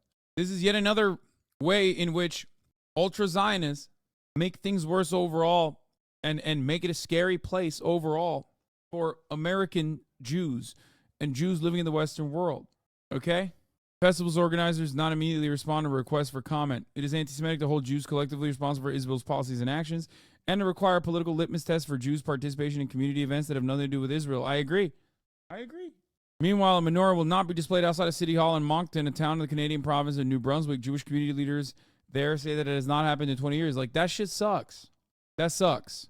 This is terrible. It's ridiculous. I hate it. It's gross. Speaking of gross, a new House resolution, which may be voted on as early as tonight, clearly and firmly states anti-Zionism is anti-Semitism. This comes after a previous resolution hinted at that claim but did not fully state it. So now Congress wants to leave no question. But there's an additional trap. Anyone who votes against this resolution will be said to have voted against anti-Semitism. Will be said to have voted against condemning anti-Semitism. Sorry. And guess what? You got Representative Nadler putting his whole fucking pussy on the table. Okay, look at that. Gerald Nadler, Democrat from New York, is actually very critical of the resolution. It says the resolution states that all anti-Zionism is anti-Semitism. That is intellectually disingenuous or factually wrong. The authors, if they were at all familiar with Jewish history and culture, should know about Jewish anti-Zionism that was, plus is, expressly not anti-Semitic. So I'm so sorry for making fun of him for saying he poops his pants, because once again, he's right, and he did the right thing. More problematically, the resolution suggests that all anti-Zionism, it states that all anti-Zionism is anti-Semitism. That is either intellectually disingenuous or just factually wrong. and it unfairly implicates many of my Orthodox former constituents in Brooklyn, many of whose families rose from the ashes of the Holocaust. While most anti-Semitism is indeed anti-Semitic, the authors, if they were at all familiar with Jewish history and culture, should know about Jewish anti-Zionism that was and is expressly not anti-Semitic. This resolution ignores the fact that even today, certain Orthodox Hasidic Jewish communities, the Satmar in New York and others, as well as adherents of the pre-state Jewish labor movement, have held views that are at odds with the modern Zionist conception. According to the Jewish Encyclopedia, quote, the anti-Zionist worldview of the ultra-Orthodox groups, like the Satmar Hasidim. I just want to point out something, though. It's not just like Jewish anti-Zionists, you know. I do want to clarify. There are non-Jewish anti-Zionists who also are not anti-Semitic. Perceives Zionism and the establishment of the State of Israel as an anti-Messianic act. That is to say that these ultra-Orthodox Hasidic Jews believe that only the Messiah can bring about the true Israel. And I assure He's just talking about, like, within the Jewish communities, there's always been robust debate on anti-Zionism, and that, you know, there are obviously, like, plenty of anti-Zionist Jews, and it's ridiculous to say anti-Zionism equals anti-Semitism. assure you, the Satmar Hasidic Jews are certainly not anti-Semitic. I should also note that there are those who try to smear even progressive pro-Israel supporters with the inappropriate label of Israel hater or anti-Zionist. Under this resolution, those who love Israel deeply but criticize some of its policy approaches could be considered anti-Zionist. That could make every Democratic Jewish member of this body, because they all criticize the recent Israeli judicial reform package, de facto anti-Semites. Might that be the author's intention? Yeah, I'm glad that he did that. The GOP has shown themselves fundamentally unserious about combating anti-Semitism. Of course, none of us should be surprised. If our friends on the other side of the aisle were serious about combating anti-Semitism, they would have spoken up when former President Trump called the Nazis in Charlottesville very fine people. They would have condemned the former president when he dined with known Holocaust denier Nick Fuentes. Chairman Jordan would have thought better before tweeting out Kanye, Elon, Trump, sending out dog whistles to their white supremacist anti-Semitic base. And they would have chosen their recent witnesses more carefully. Chairman Jordan chose to give a platform to Robert Kennedy Jr. just days after he trafficked in anti-Semitic conspiracy theories suggesting Jews were responsible for COVID. Dude, fucking anti-Semitic ass Elon Musk's website just failing to operate correctly. And I cannot help but note that although this resolution strongly condemns and denounces anti-Semitism, its authors carefully avoided mentioning any of the obvious instances of anti-Semitism coming from their own leaders. The resolution is flawed in other ways as well. For example, the resolution implicitly compares some peaceful protesters with the January 6th rioters and insurrectionists. I suppose they have their reasons for that. Well, no Republican Jews would he like to congratulate this evening? Did I say something similar about Charlottesville earlier, but Chad is going ham? What? Yes, I did. I did talk about the Philadelphia restaurant thing. More problematic. So yeah, that's how I arrived at Nadler. Genuine question: does this literally make anti-Zionism a thought crime over doing Nazi shit? I don't know how much weight that would have held anyway. I feel like they've done it over and over again. It's just funny. It's like fucking Tennessee guy putting this forward, strongly condemning and denouncing the drastic rise of anti-Semitism in the United States and around the world. I love that the way that they tailor it is like condemn anti-Semitism rising. And then inside of it, it's like anti-Zionism is anti-Semitism. Yeah. Ridiculous. Ridiculous stuff. But like I said, I don't know how much weight it would hold anyway, even if it passed. Because free speech exists in America still. Israel. Anyway, let's talk about the U.S. Relationship with Israel. We stand with Israel. I love Israel. I love Israel. The bond between our two countries is unbreakable. The eternal friendship relationship is very important. We are you and you are us. It's a relationship that's always been super close, but it's been getting more attention recently.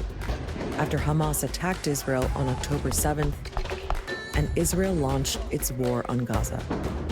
the U.S. is moving a tremendous amount of firepower and manpower as a show of support to Israel. A significant increase in American support. Basically comparable to a blank check. No questions asked, not even a debate.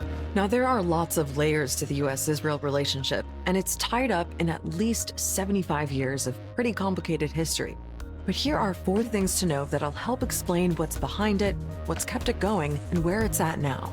The first thing to know is that the U.S. has supported Israel from the very beginning. Israel declared itself a state in 1948 on land that had previously been Palestine under British control. More than 700,000 Palestinians fled or were forced from their homes. And the U.S. was the first country to recognize Israel. President Truman did it just 11 minutes after its creation.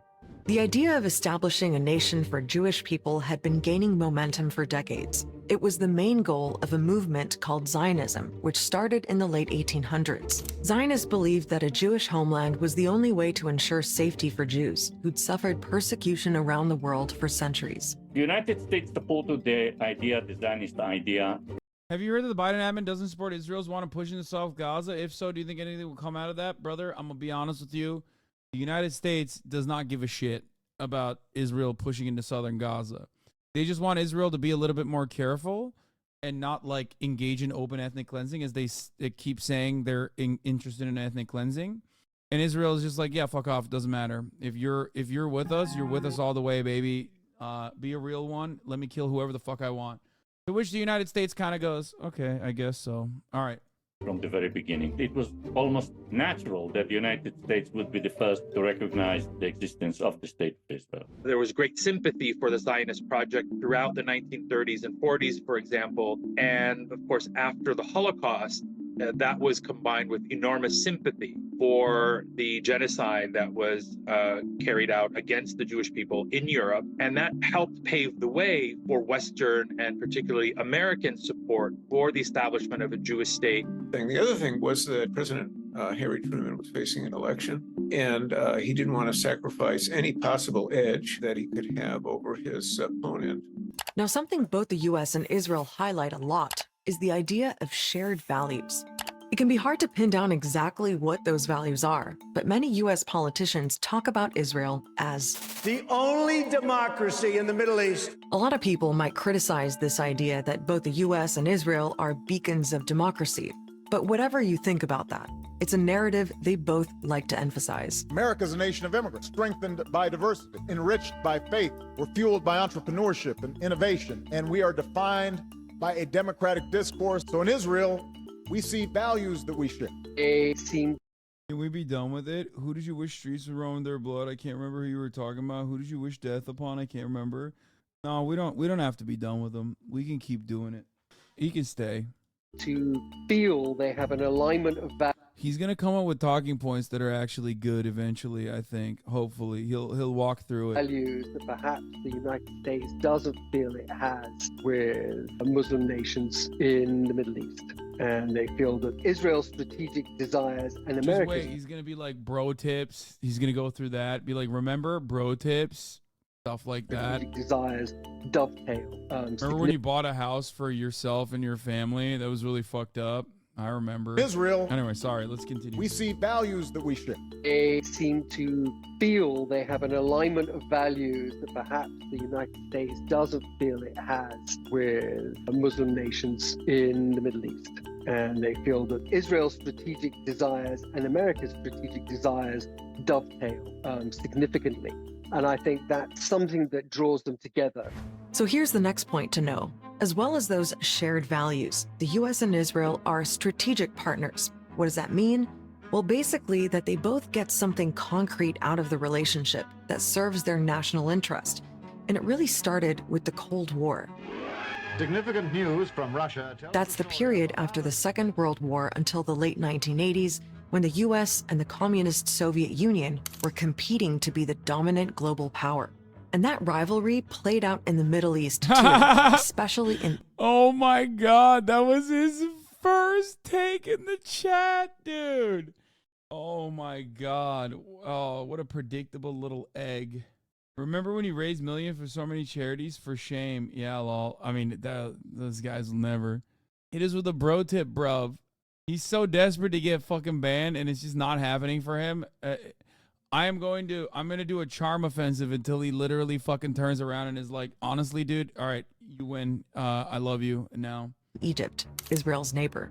Keep in mind that 5 Arab countries, including Egypt, went to war with Israel right after it was created. Colonel Nasser holds a parade. In 1955, Egypt's leader Gamal Abdel Nasser bought weapons from the Soviet Union. We have to defend our country against aggression. That shifted the military balance in the region against Israel and marked a new division in the Middle East. With that, Nasser separated himself from the West, and the Middle East was divided into 2 camps, pro-Soviet and pro-Western. Now here's the thing. Israel had been asking the U.S. for weapons since 1950. It said it needed them to maintain a military edge over hostile Arab neighbors. And in 1962, the U.S., under President Kennedy, finally agreed. Kennedy laid the foundation for what would later become a closer relationship and one that had a strategic dimension. That increased exponentially after the 1967 war, when Israel not only fended off Arab states in 6 days, but also managed to conquer land from Jordan, Syria, and Egypt. And with time, Israel started to offer more and more strategic gains and advantages to the United States. They've got intelligence gathering abilities that are pretty efficient, and they're also funneling a lot of this information back to the United States. So what does Israel get out of its relationship with the U.S.? Well, among other things, a lot of money. Since the Second World War, the United States has given more money to Israel than any other country, about $260 billion in total. That included economic aid until 2008, but now the U.S. only gives money for military spending. Israel gets $3.8 billion a year as part of a deal signed by President Obama. These who was literally the biggest hater of Israel, according to Israelis. American taxpayer dollars have helped Israel build up one of the most powerful militaries in the world, with the latest American fighter jets and an advanced missile defense system called Iron Dome. But one important thing to know about the money given to Israel is that almost all of it has to be spent in the U.S. America provides essentially grants to buy, for Israel to buy American military hardware. So it's kind of a self-licking ice cream cone, really. I mean, you give all this money, but it's actually spent on industries that are in key congressional districts. Another thing about this military aid is that the U.S. really doesn't attach any conditions to it, either in terms of how the weapons are used or as a way to pressure Israel on any of its policies, like the way it treats Palestinians, for example. Israel essentially is given a blank check with regard to the military hardware, the technology, the resources that the United States provides. There is little or no scrutiny. Theoretically, there are laws in place, for example, the Leahy laws, that U.S. military hardware can only be used for defensive purposes and can't be used in violation of human rights standards. Yeah, good thing we have that. I think as of today, the most useless law of all time. If you're ever feeling useless, remember that there is a term such as the Leahy law, prohibiting the U.S. government from using funds for assistance to units of foreign security forces where there's credible information implicating that the unit in commission of gross violations of human rights. Remember, there's nothing more useless in the American legislative body than this one. So let me tell you something. I believe as of today we have like 20 congresspersons total that have tried to get others to even sign on to this, to like acknowledge the Leahy law with respect to Israel. We've never. Why do you say Palestinians don't have a propaganda outlet when Al Jazeera exists? I guess there's that. Yeah, there is one website that, I mean, there's a couple. There's the Quds Network too. There's Middle East Eye. There are definitely outlets that cover Palestinians as full-blown human beings. You know, they're of course under a lot more scrutiny than like the Jerusalem Post, and they would never be able to get away with like abject lies, such as Jerusalem Post gets to do. You know what I mean? But ultimately, when I say Palestinians don't have their own propaganda arm, I mean, like, you know, with the exception of like Abu Ubaidah propping his head up every fucking now and then to deliver a speech, where is the official Palestinian arm dishing out propaganda in the same way that like Israel does? Buying out. See, look. You want to know how powerful the Israeli propaganda organs are? This guy says, how bad is Memri? Memri is not a fucking real, Memri is not a Palestinian or even a Muslim outlet. It's an operation that is, if I'm not mistaken, funded by Israel to a certain degree. Hold on. Yeah, monitoring over the Middle East Media Research Institute. Monitoring Project is a 501c3. It's based in D.C., and it is 100% a pro-Israel research institution. It's like a collaborative project. So there you go. That's how little fucking Palestinians have. That's how little Palestinians have like a propaganda organ. That you literally look at something like Memory TV, which aids in Hasbara operations, and you fucking turn around and you go, oh, is this the Palestinian outlet? Like, that's how little they have. They have nothing. Ever seen those conditions or those provisions applied in the Israeli case? So how do we explain this blank check approach? Well, some of it comes down to domestic U.S. politics, where generally being pro-Israel pays off politically. And one way to look at that is by looking at public opinion on the Israeli-Palestinian issue. Sympathy for Israelis has consistently polled higher than sympathy for Palestinians. Israel not only has positive side of mainstream Western media, but also international channels like I-24 or the French channel under the same owner, BFM TV, which literally uses I-24. Yeah, I mean, they're like, they're not just like pro-Israel, they're pro-Netanyahu. Although the gap's been narrowing a bit recently. Something else to consider is that a big voting constituency in the U.S. are evangelical or born-again Christians. They make up about a quarter of the U.S. population, and they are overwhelmingly pro-Israel. Israel is not a political issue, it's a Bible issue. Israel is the only nation on earth created by a sovereign act. Never forget, even these fucking freaks, like the Christian evangelicals, not just like the Christian Zionists, like Joe Biden is a Catholic, but he's a ultra-Zionist, right? But never forget, Christian evangelical Zionism is literally 10 times larger as a movement, at least 10 times larger as a movement, than Jewish Zionism in this country, okay? That is before we even look to the broader Christian Zionist movement, just the evangelicals alone. So that's why, like, all of this stuff is silliness, is largely led by Christians. This conversation starts with Christians, it ends with Christians. Jewish Zionists and Jewish anti-Zionists play they do not play as major a role as anti-Semites would have you believe. Act of God. Jewish people are God's chosen people. The Bible says 55 times that land shall be Israel's land forever. We are talking about millions of people who believe that what is written in the Bible is a pure truth. So if God promised to Abraham that the land of Israel would be his and of his descendants, then this is what should happen. Another element in U.S. political support for Israel is the influence of pro-Israel lobby groups like AIPAC.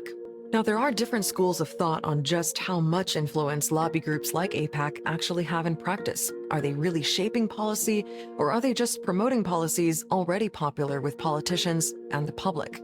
Whatever the case, U.S. leaders certainly pay attention. Well, hello, AIPAC. What a remarkable crowd. It is wonderful to be here and see so many friends. AIPAC has long been able to direct funds to candidates for office on the basis of... AIPAC is just straight up fucking far right, by the way. Like, it's not just like a ultra-Zionist organization. AIPAC is a right-wing Zionist organization. That candidate's attitudes towards Israel. J Street, on the other hand, is the liberal Zionist organization. Representatives where, they're, running for office every 5 minutes. They need a constant flow of money. What the Jewish Israel lobby do is not forcing policy on the United States, as many academics and pundits are arguing. They present a policy that they argue would be preferable to Israel. If these interests are aligned with the American interests, then the United States would go for it. So you've got all of these elements that feed into the US's relationship with Israel. There's the history, those shared values, strategic interests, religion, and broad public and political support.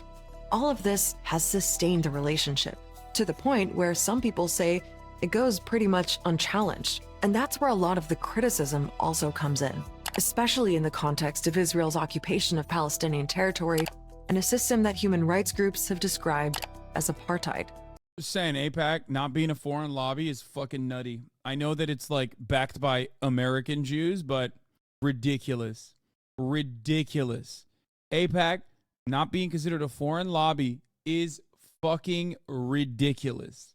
Come on, dog. It's like, it quite literally is a right-wing foreign lobby. Like, it's not even, oh my God. Ridiculous. One view of the US-Israel relationship is that it basically enables this to the detriment of both Palestinians and Israelis. Because crucial to this relationship is that America is the guarantor of Israeli impunity. We could not be where we are today if America had not got us to a place where there are no costs and consequences internationally, legally, in terms of sanctions at the UN. In the UK, we even have a Labor Friends of Israel, which is literally just the Israel lobby group. Starmer loves them.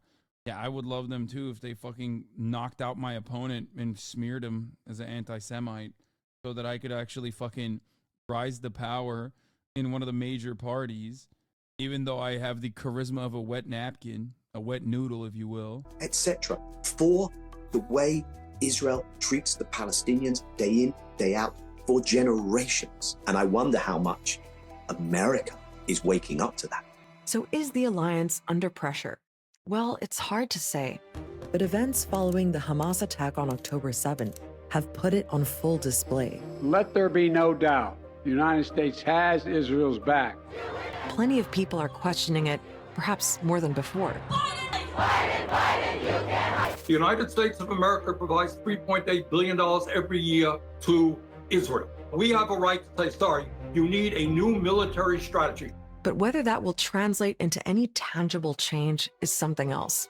Congress is still overwhelmingly in line with the traditional pro-Israel stance that is largely uncritical and in many cases hostile toward Palestinians.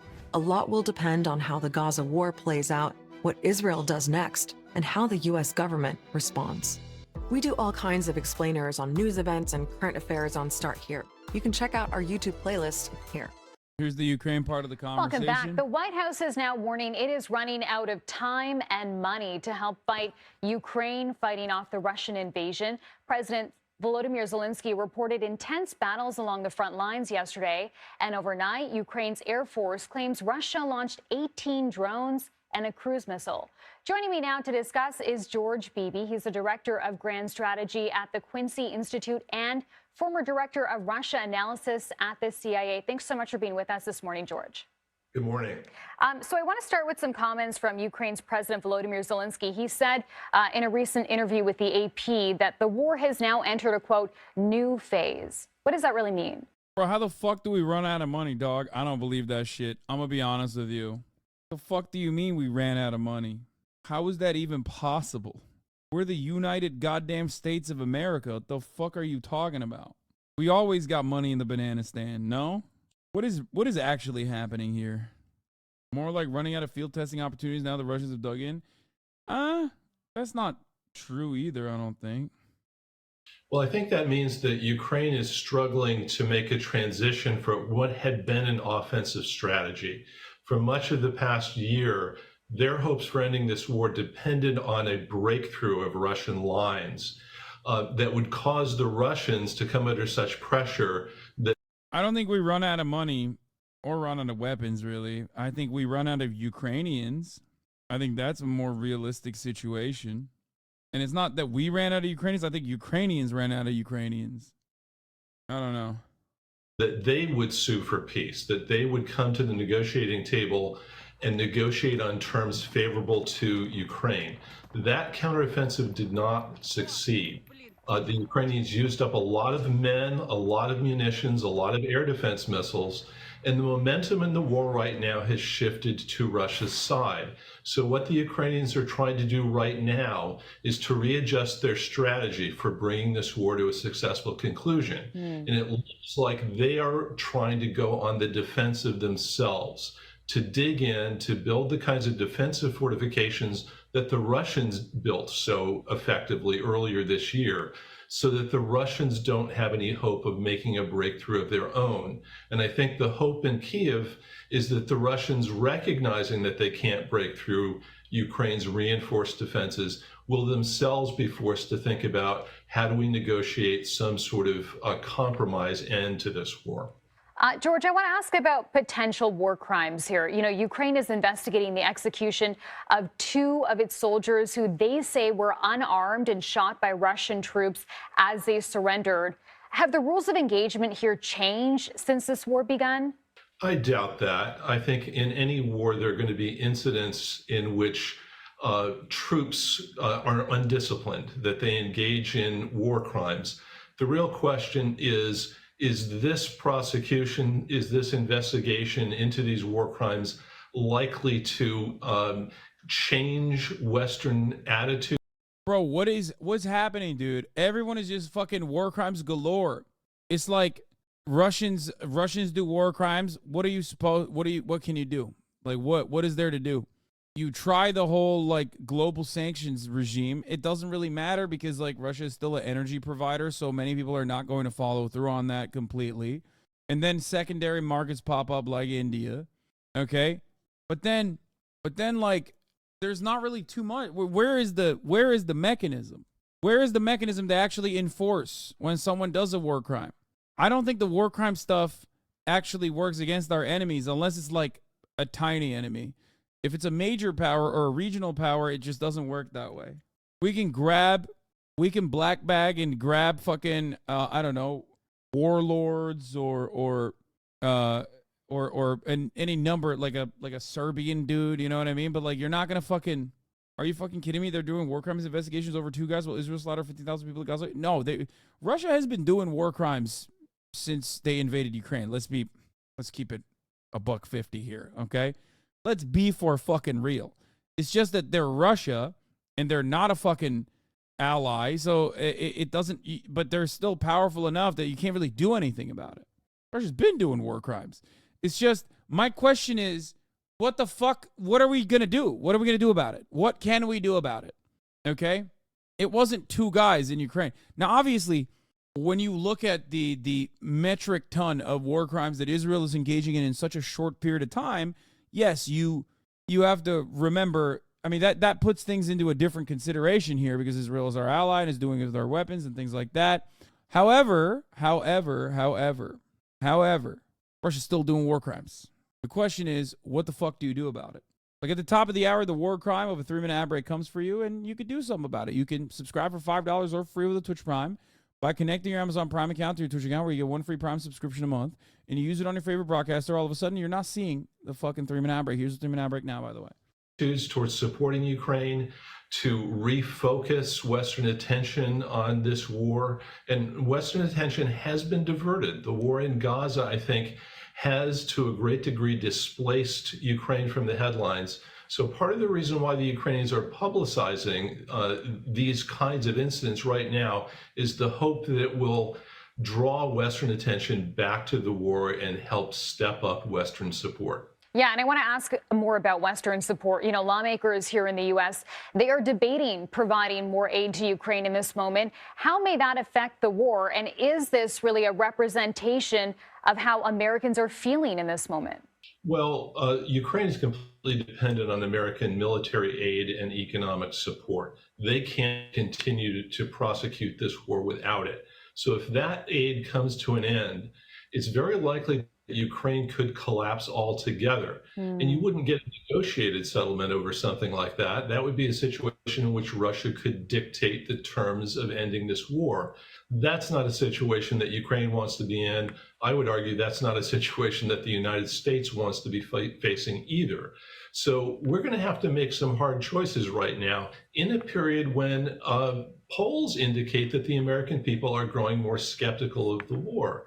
They're wondering, what is all this aid that we're providing to Ukraine getting us? Can Ukraine actually win? What is the plan for ending the war?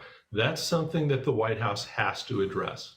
Okay, George Beebe, we'll have to leave it there for now, but thanks so much for your time and insight. We appreciate this. You're welcome. Well, this morning, I mean, shit sucks, dude. All right, let's look at plagiarism in YouTube. I want to cover a couple different parts of this, specifically Illuminati. We're not going to watch the whole thing because it's 4 hours, obviously. But I want to start out with the Illuminati thing. Don't part Illuminati. This was like a big thing, right? This was like a big deal. Illuminati was like saying legal like stole from her or something. And at the time I thought it was like ridiculous. One, because, you know, I'm a misogynist, and two, because I think legal is hot. And three, because I think it's a ridiculous thing to say that like an editing style is stolen. You're in the content mill part? Yeah, I know. Bro, the stray you caught in this was so rough. Okay, everyone needs to calm down, like, and collectively take multiple breaths. One, Bomber Guy was literally in the chat earlier today. He is a friend of mine, and he literally asked ahead of time where he was like, I wrote a joke, and I now realize that this joke is probably going to be seen as, like, me shitting on you. Like, do you think it's all right? Like, and I was like, yeah, sure, I don't give a fuck. Go ahead. Pop off, King. Who gives a fuck? You're the man.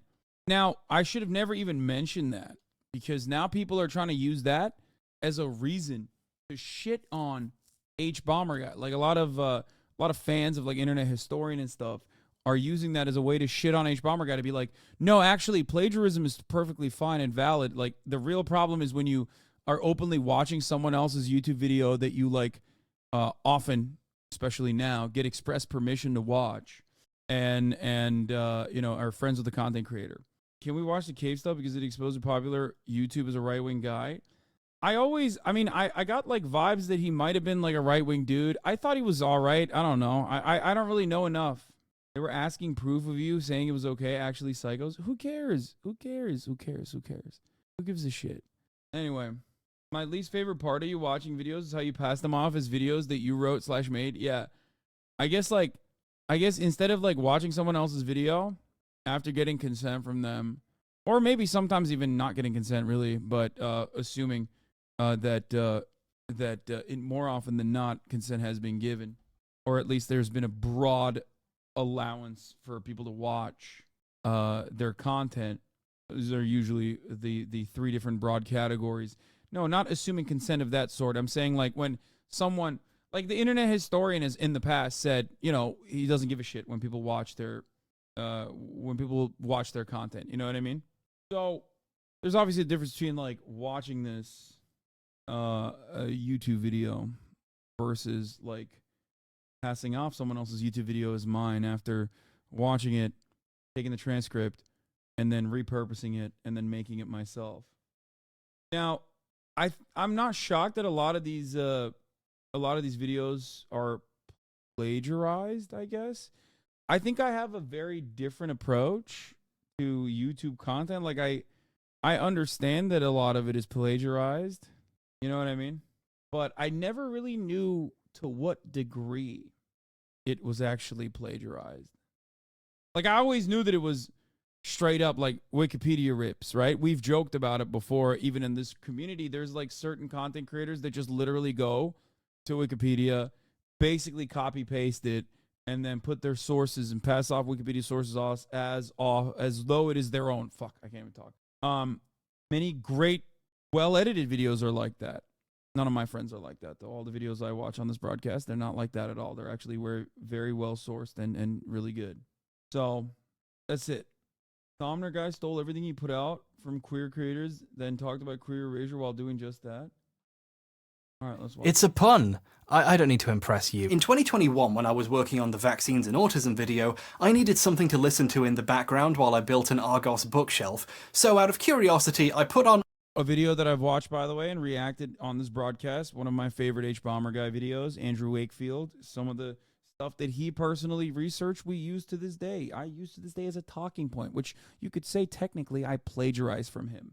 Or I do give him credit for it and don't pass it off as like my own research. So there's that. On other videos on the topic. One of them was by a channel called Illuminati, whose real name is Blair Zon. I hadn't heard of her before. She seems to do videos covering multi-level marketing schemes, pyramid schemes, and failed businesses, stuff like that. And she seems to make a lot of them really quickly. I wonder how. The video was fine. My phone was several meters away and I couldn't be bothered to reach out and get it and change the playlist, so it just kept going through her anti-vax videos.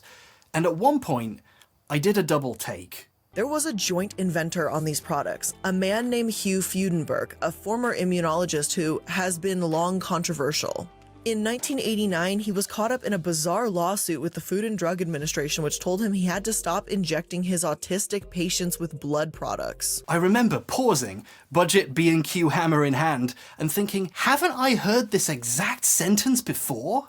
In 1989, he was caught up in a bizarre lawsuit involving the Food and Drug Administration, which told him he had to stop injecting his autistic child patients with blood products. An interesting thing about the MMR scandal is literally all of its big discoveries can be attributed to the work of one man, Brian Deere, whose years of diligent journalism are basically why we know what we do about Andrew Wakefield. His 2004 documentary, MMR, What They Didn't Tell You, effectively berserk eclipsed Wakefield's career as a legitimate doctor. It's great, and Brian uploaded it to his own YouTube channel for free in 2014, so anyone can go watch it. This version has the timecode burned in at the bottom, which is kind of cute, but if you wanted to make your own video about the subject and use that as source footage, that's kind of annoying to look at. So I spent like 2 full days of my life trying to find a version without the timecode, and I finally found what I think is a copy of the original broadcast from 2004. Harrowing stories of child abuse do not pair well with teasers for the TV premiere of Moulin Rouge. When Dr. Wakefield launched the MMR scare back in 1998, I used footage from Deere's documentary in my video, explained how important it was, thanked Brian for all of his hard work, and even recommended his book on the subject that had just come out. And he actually emailed my producer Kat with metrics showing people actually did go out and buy the book after seeing my video, which is great. I love knowing that my audience actually reads books. Thank you so much. I mean, I don't know. One could say that. One could say this sometimes. Hey, is it cool if I plagiarize you? Fuck yes. I 100% recommend it. What do you think? Why do you think I give you talking points? That's like 98% of why I do what I do. Okay? Yeah. No shit. Yeah. Use the things that I'm saying. Obviously, don't just internalize it. Read on your own and learn these positions thoroughly. But yeah. Fuck it, YOLO. So much. So, the reason the Illuminati video sounded so familiar was because I had just rewatched that documentary. Then in 1995, he was suspended from practicing medicine.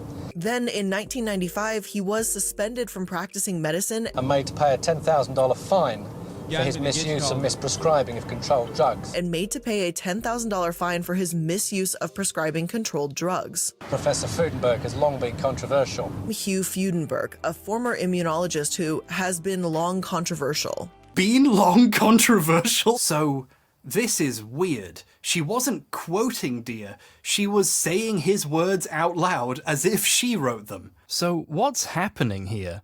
Well, after the bookcase seemed to stand up on its own, despite all the pieces mysteriously left over, I watched the video properly and noticed she does acknowledge Brian Deere and the documentary pretty openly. In 2004, Brian Deere came out with a documentary entitled MMR, What They Didn't Tell You. Blair watched a documentary and then downloaded it and used it to make her own. In the first 20 minutes, she plays a chunk of the documentary, or just quotes it, 25 times. More than once a minute, you're hearing something Brian Deere said from his mouth or hers. So this video is lazy?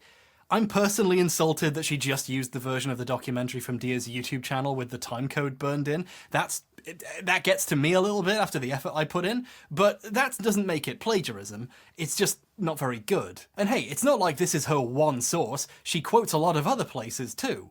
Or does? Here's some of the times she quotes someone else in the video. Wow, look at all this research she must have done. One thing though, what's the source for these quotes? Okay, we need to talk about how to cite a source for a second. If you watch any non-Illuminati video essay, you'll see these pretentious little commies put some text in the corner telling you where their quote comes from. This is so you know what they're quoting, so you can check it or go find it and learn more if you want, and to give proper credit to the people whose ideas or knowledge they're borrowing. If you're using someone else's words in a video you intend to make money off, it's very important to give proper credit and attribution. Listing where the quote is from is important, not just so it's easy for people to find and verify it, but it's useful context which helps people interpret what they're seeing. If someone showed you a quote that made a person look bad, you might The U.S. bombed them back to traditional values. Feminism does not exist in Japan. While I don't like judging an entire culture that does not feel a exist. bit cheated if they didn't mention its source is a blog by someone you've never heard of that doesn't exist anymore. I have a little rule for quoting that other creators seem to use as well. If someone saw a clip of your video out of context, would it be possible for them to tell you're quoting someone and where it's from? Blair, for some reason, doesn't cite her sources. Here's a part where she quotes Andrew Wakefield. Wakefield also stated mumps, measles, and rubella together might be too much for the immune system of some children to handle. I love there's a tiny Andy there for some reason, but not saying where he said this is pretty bad citation. But this isn't a mistake. Blair is hiding the source on purpose for a reason. You see, this quote is from the... Yes, one of the funniest parts about this is literally like a first year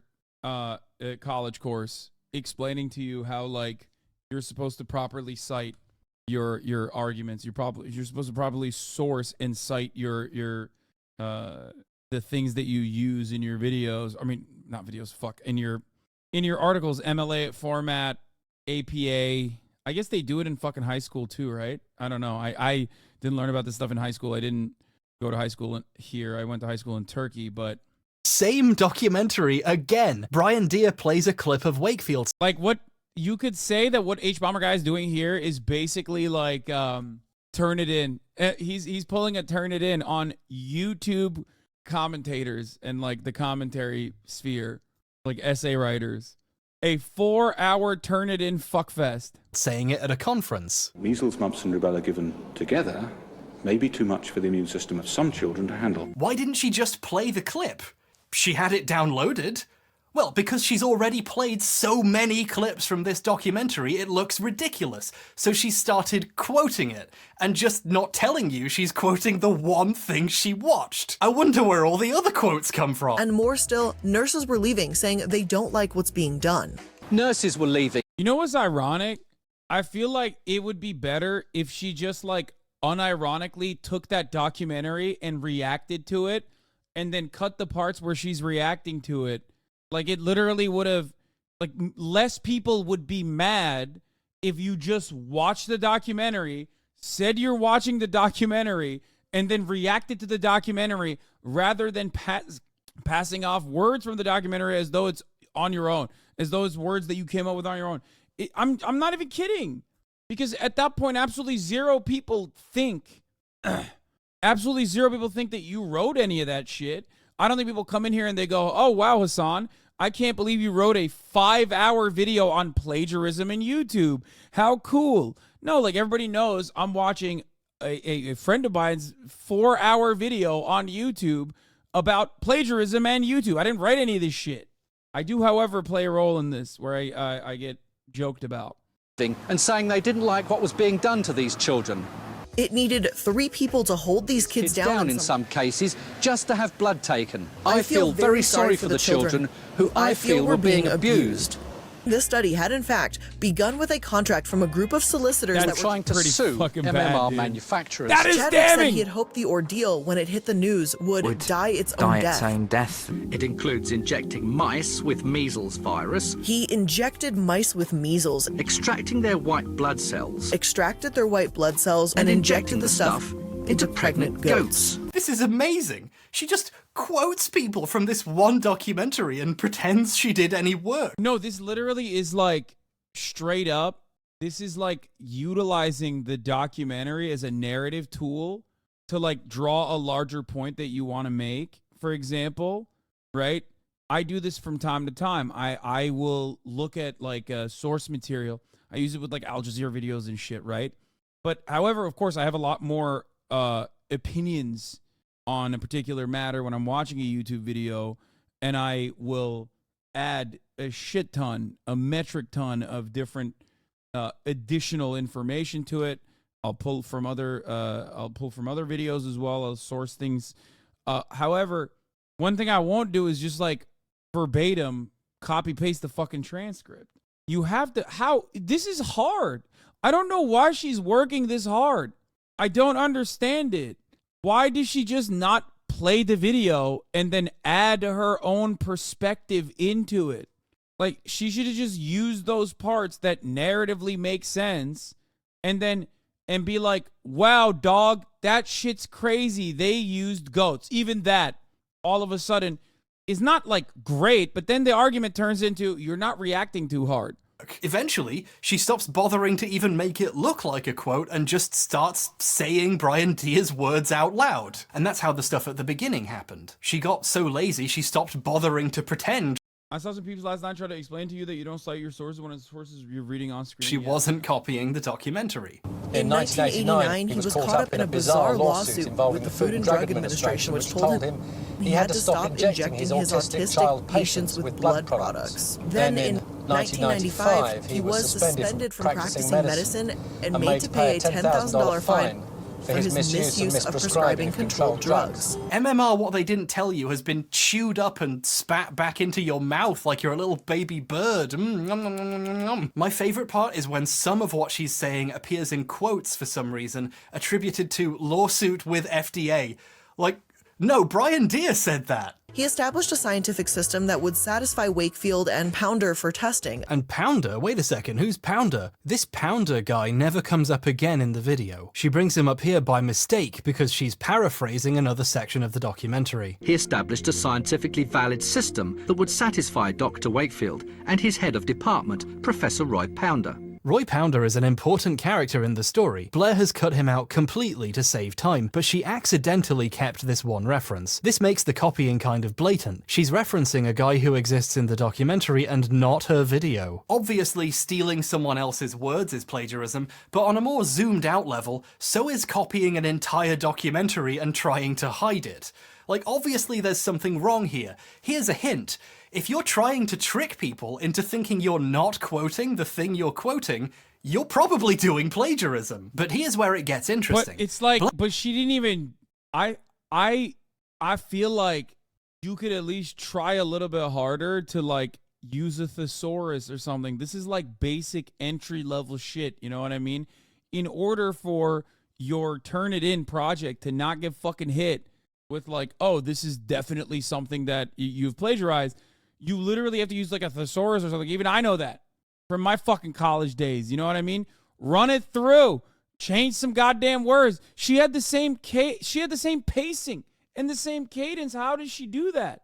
Blair knows people might notice this, so she's come up with a defense mechanism. The video has a link in the description to a list of sources, where stuff she quoted or showed in the video gets linked. This is normal, lots of people do this, although usually they cite them when they use them in the actual video, but still. It's an unlabeled collection of links that's difficult to sort through, but if you keep digging, eventually you find a link to Brian Deer's YouTube upload of the documentary. So now if anyone criticizes the fact she ripped it off, she can say, no, I was using a source, I cited it, check, it's in my list somewhere. And she uses this flimsy excuse to basically steal anything she wants. Blair frequently plagiarizes people, never mentions they exist in the video or cites them anywhere, but she puts a link in a list no one will read. So that makes it okay, right? The video we've been talking about so far is the second in a series of 3 about Andrew Wakefield. Here's part of the first one where she talks about his early career. He became a fellow of the Royal College of Surgeons in 1985 and a year later was awarded a Wellcome Trust Traveling Fellowship to study small intestine transplantation in Toronto, Canada. Let me ask you real quick. Is she quoting a source right? The first guy he talks about in the video worked for IGN and just copied other writers at other websites? That's crazy. What, Cinemassacre? Is that the guy? Or Philip? What a name. Right now? Philip. I mean, no, it's just stock footage. So clearly she wrote this part, right? No, she's just reading an article from the Telegraph. He became a fellow of the Royal College of Surgeons in 1985 and a year later was awarded a welcome. I mean, look, as a fucking article head myself, I read a lot of articles, okay? Sorry, I will admit it. I do be reading articles, okay, nonstop. And like, obviously I process a lot of that information and I will be spitting it out in real time every now and then in the midst of a conversation, right? But I feel like when I do that in real time, when I'm like trying to remember information and like repeat it to you, like I'm still using my words. You know what I mean? I'm not like, I've learned something from an article that I read and now I'm actually repeating it to you. And I feel like even then it's like, but it's my words at that point. You know what I mean? Like I paraphrase. I don't know. Unless I'm directly reading an article on stream, which I do quite regularly. I don't know. Like, I don't know how you do this and make a scripted video where you're just like reading an article. Why don't you just like post it? It's an article. Trust traveling fellowship to study small intestine transplantation in Toronto, Canada. Dr. Wakefield returned. That's just called That's just called learning. Yeah, I mean, there's that too. The UK in the late 1980s, where he began to devote more time to research. Oh no, there's more. Joining the Royal Free Hospital in London, he worked on the liver transplant program and in 1996 began researching bowel disorders, autism, and the MMR vaccine. The average person watching this is being led to believe Blair wrote the words she is saying here. This is called plagiarism. The audience has no way of knowing she's actually reading them the fucking newspaper. But the article she plagiarized is in the list of sources. So we already know what the excuse will be. It's like if you read an article off screen but acted like you were just talking. True. Okay.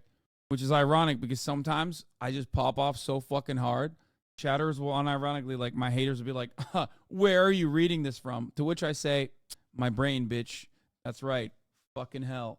Will be. It wasn't plagiarism. She was just quoting a source. Without telling you. I'm imagining an alternate universe where Philip and Newt's videos just had a little paste bin link at the bottom, which goes to all the stuff they stole. Like as if that would make it okay? This is just plagiarism, but with a shitty excuse in her back pocket to create plausible deniability. The intent behind this is pretty clear. Illuminati videos are like 90% quotes by volume. The part where she plagiarizes the Telegraph is in a 5-minute sequence mostly consisting of quotes from other places. More research groups with more sophisticated techniques failed to confirm Wakefield's findings. Wakefield was actually born into a family of doctors in 1957. His mother was... This data led us to postulate that there may be a role for measles infection and Crohn's disease, even if at present this role remains unclear. Medical Research Council also consisted of only 15 patients. Seriously, huge chunks of the video are just reading entire screenfuls of text from the BBC, various papers, Slate, The Telegraph, and Brian Deere. Yeah, she actually quotes Brian Deere in this one. Wow! But this makes the videos boring. She's just reading pages of quotes at you. So to break up the screens of text and make it feel more original, sometimes she doesn't tell you she's reading someone else's words. She's doing plagiarism out of embarrassment to make the videos less boring. When I think a video is being lazy, I do a little test. I check what sources the video used, thankfully Blair provided a list, and I compare it with the sources you would get if you went to the Wikipedia page for the topic. Ooh. All of the quotes in that 5-minute sequence I mentioned, including the Telegraph article she plagiarized, are just linked on Wakefield's Wikipedia page. Oh, I know how this video was researched. This is a really common trick with lazy creators. Go on Wikipedia and quote all of their sources, and then it looks like you did a bunch of research and work. And to make it even better, she pretends she had to look for this stuff. Other studies have suggested there may be a link to Crohn's and measles, just not Wakefield. I was able to find a different study from the National Library of Medicine that's more recent. I was able to find? I mean, I guess I'm glad you were. One of the lights went off. Hold on a second. I'm not sure everyone... I mean, what's she supposed to say, though, to be fair? I went to Wikipedia and copy-pasted this and then used the sources as though they were my own sources. I'm just saying. At this point, yeah, he's shitting all over your research process in college, baby. That's right. Who amongst us hasn't done this? Except, like, obviously you're not slapping on fast-paced edits onto it and, like, passing it off as your own and then making YouTube money off of it. I guess that's the only difference there. And you have a Turnitin structure, so you actually have to basically massage the words better, that sort of thing. Everyone is fully convinced that quoting a documentary for 30 minutes while pretending you're quoting someone else counts as plagiarism. I mean, It's a bit weird, but she cited it as a source, so technically it's fine. I see you little pedant. You think you're so fucking clever, don't you? But the fact she's trying to pass off other documentaries' work as her own is obvious when you realize if you didn't know the source material, you would have no idea she was doing this. To test this theory, I decided to watch a video of hers on a subject I knew next to nothing about, the Fire Festival, Festival, which I've really not looked into before. It was no isolated island, but I haven't seen this video, but I disagree with it. Good artists steal. Any creative who works in capitalism knows our lives are our content being stolen by powerful folks. I say let it all be stolen. Thank you, Cinemarxism. An underdeveloped lot just north of a sandals resort. At first glance, the video is surprisingly well researched, with plenty of backstory and explanations. According to Marianne Roll, a local that owns an Exuma Point restaurant, they had every living soul on the island of Exuma who could lift a towel working. Lots of it is just quotes, of course. She's still just quoting people mostly, but the fact there's so many quotes makes it feel well-researched and credible. One of these people was Keith Vanderland, a pilot in charge of flying Billy around the Bahamas. According to Keith, Billy's team really wanted to do and, once or twice, Blair brings up one of the documentaries about the Fire Festival and mentions something that happens in them. Later, in a documentary around the event, Billy himself claims that they had He even talks about Ludwig's Yoink and Twist. No fucking way, really? He had the smoke for Ludwig? Where was that? rented 250 houses. She makes it very clear what her source for that section is. To be fair, Yoink and Twist is valid. Like, that's the basis of art. All art is derivative. There is no art that you could be, I mean, truly revolutionary or unique. There's always going to be something there. Yoink and Twist is totally valid. All seems very above board. Ethical Reacts is totally valid too. Those two documentaries were some of the sources she used for her I'm gonna grab video. my food real quick, which is why, while I'm still listening to the video, I'm not gonna be appearing on screen for a brief moment, so all my haters can fucking get excited. Clip it right now. Netflix documentaries as sources for this episode, as well as various articles. I think it's fair to say an average person would think they were watching an original work with lots of research and sources, which tastefully brings up two documentaries when necessary. And that's what I thought too, and I thought that was fine. It was a pretty well put together video.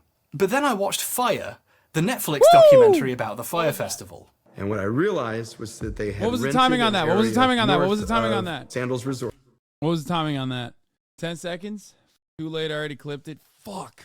It's over, bros. It's over. It's over. It's done. Pack it up, buddy. Pack it up. I just got fucking got, dude. I did it. No, I didn't actually piss. I went to grab my food from the door. So I was listening to everything that he was saying. It was no isolated island, but an underdeveloped lot just north of a sandals resort. And then effectively photoshopped out the bottom portion of the map to make it look like they were on a deserted island. They were photoshopping out the rest of the island to make it appear as if Fire K was a deserted island dedicated to the event. According to Marianne Roll, a local that owns an Exuma Point restaurant, they had every living soul on the island of Exuma who could lift a towel working. They had every living soul on the island of Exuma who could lift a towel working.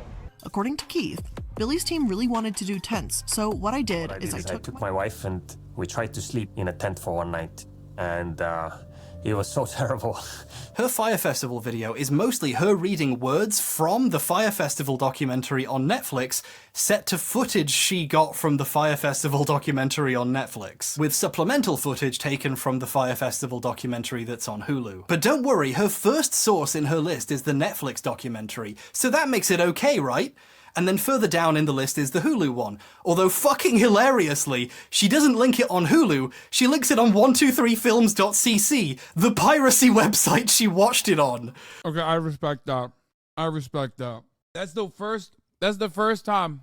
That is the first time I've seen something that Illuminati's done that I respect. That one I stand behind, okay? Now this is journalism! Yeehaw! Calvin claims he then went to the Bahamas for himself to see what was going on and discovered that the luxury festival tents were nothing more than leftover emergency relief tents from Hurricane Matthew. Apparently this part is from Calvin Wells. No, it's from the same documentary she got everything else from. One of the things that really struck out to me was that they were erecting these dome tents that were pitched as luxury villas that I realized were leftover hurricane tents from Hurricane Matthew. The footage playing while she is saying this is the same footage the documentary is showing as Calvin says it. She's just replaced the documentary's voiceover with herself quoting the documentary. It's ridiculous. Quoting documentaries you pirated for 30 minutes while pretending you're just quoting specific individuals is plagiarism. To give an example of how to do these quotes correctly, here's a New Republic article that quotes one of the things Blair did. As one caterer puts it in Netflix's Fire. Whoa. It's clear and to the point. The article isn't trying to look like it found this quote. Blair could have said, In the Netflix documentary, this person says this, but she'd have to say that 50 fucking times, and it would make it obvious she's just remembering Netflix at you, so she deliberately obscures the actual source of her quotes. This is to convince a casual audience she found these herself by doing actual research and reading articles and interviews with these people, which she didn't. This is passing off the work that went into making the documentary as her own. It's just so funny because, like, I feel like if she did basic Turnitin evasion strategies, like, at least then it would be, like, a little bit more permissible, right? Like just straight up basic Turnitin avoidance strategies. Use your own word. When she brings up the other documentaries as if she's only just talking about them, this is a lie to make you think she hasn't been doing it the whole time. According to Mark Weinstein, a festival consultant, a metric shit ton, actually slightly more, an imperial shit ton of this video is just footage from the Netflix. By the way, didn't this pop off because she literally tried to fucking flex on Legal? Like, didn't this entire thing absolutely explode in her face because she was like trying to tell Legal that he stole her editing technique or something, which I thought was insane.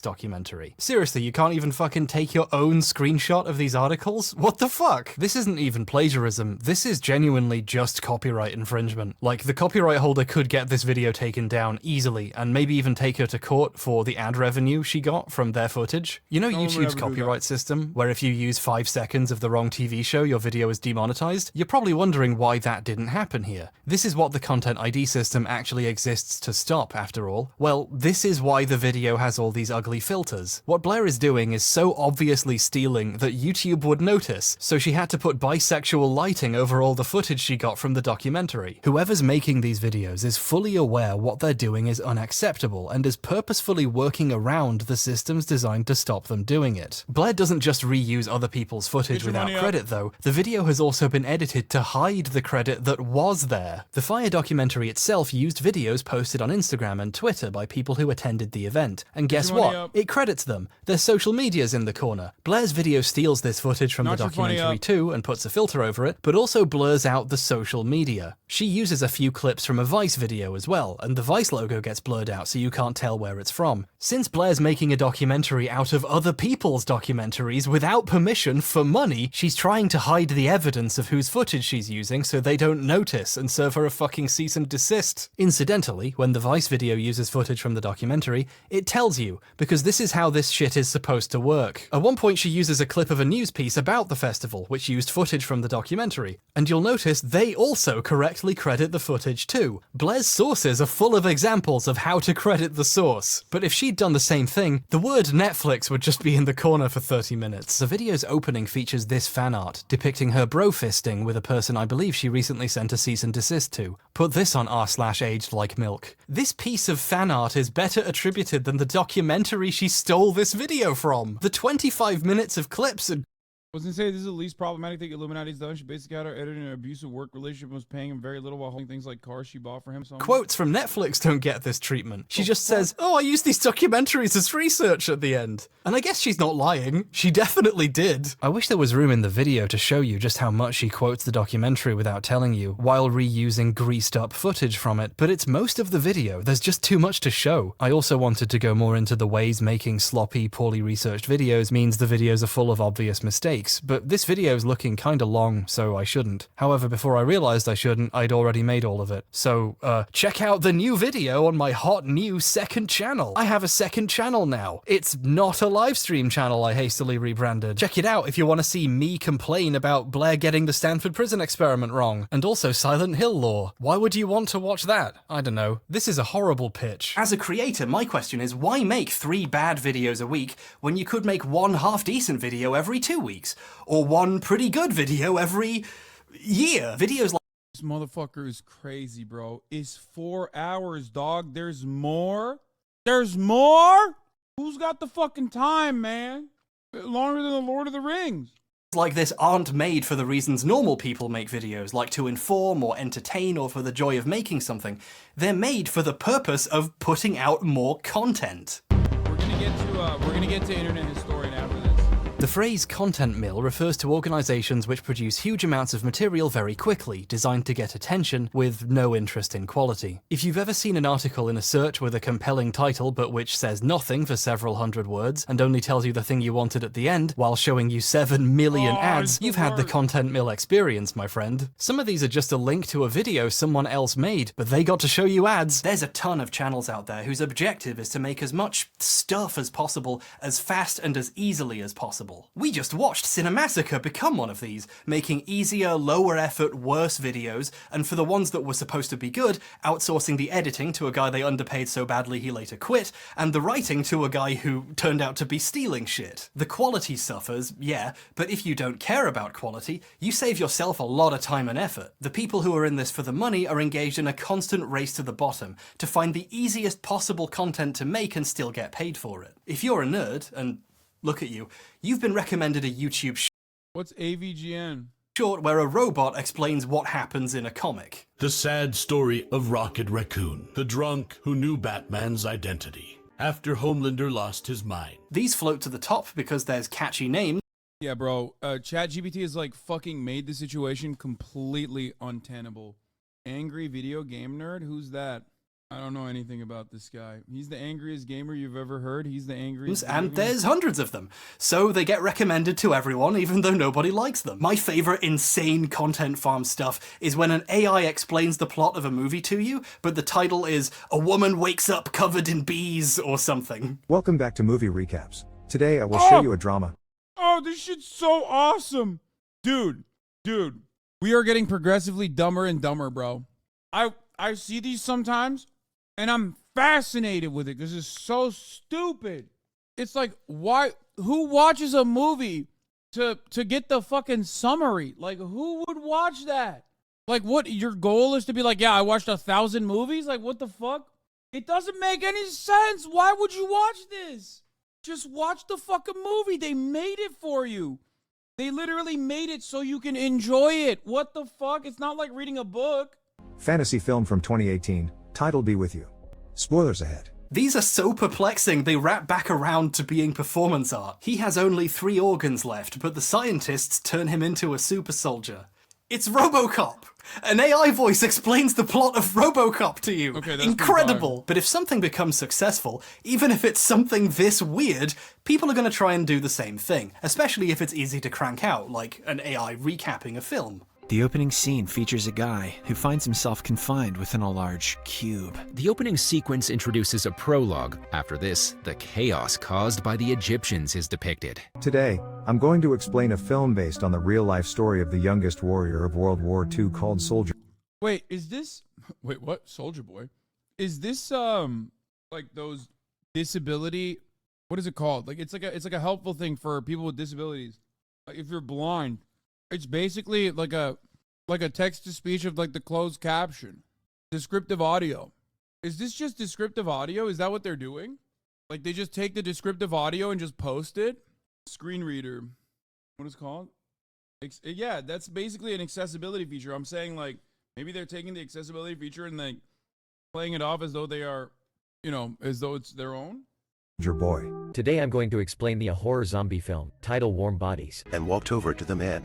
When the man saw it, he was still cursing at his wife. The Dog King has gathered hundreds of stray dogs. He is leading his entire army to attack the city. Hi, Jake Recaps here. Today I am going to explain a movie called Allerlero. So you can see how... Okay, I need to watch these. These are fucking sick. Content mill shit dovetails very nicely with ripping people off, if not outright plagiarism. And right in the middle of this ecosystem are reaction videos, where people just upload themselves reacting to other people's videos. Yo, chill. The money almost makes itself. Reaction videos are a key piece of the Illuminati puzzle here, because that was Blair's previous content mill. A few years back, reacting to Reddit posts was a popular format, and it was easy to make, so hacks jumped. Who would watch this shit, Hassan, 2 minutes ago? No, I'm saying I would watch it. The fucking AI readouts, I want to watch it. Act it. That was your whole cameo? Wait, I thought there was more, no? Jumped on it. She used to make videos reacting to popular Reddit posts, and she'd try to add to the jokes, and, you know, not manage it. After all, if I can't trust the President of the United States, who can I trust? No, I thought... He also shows him like in the chat or something. Or that's it?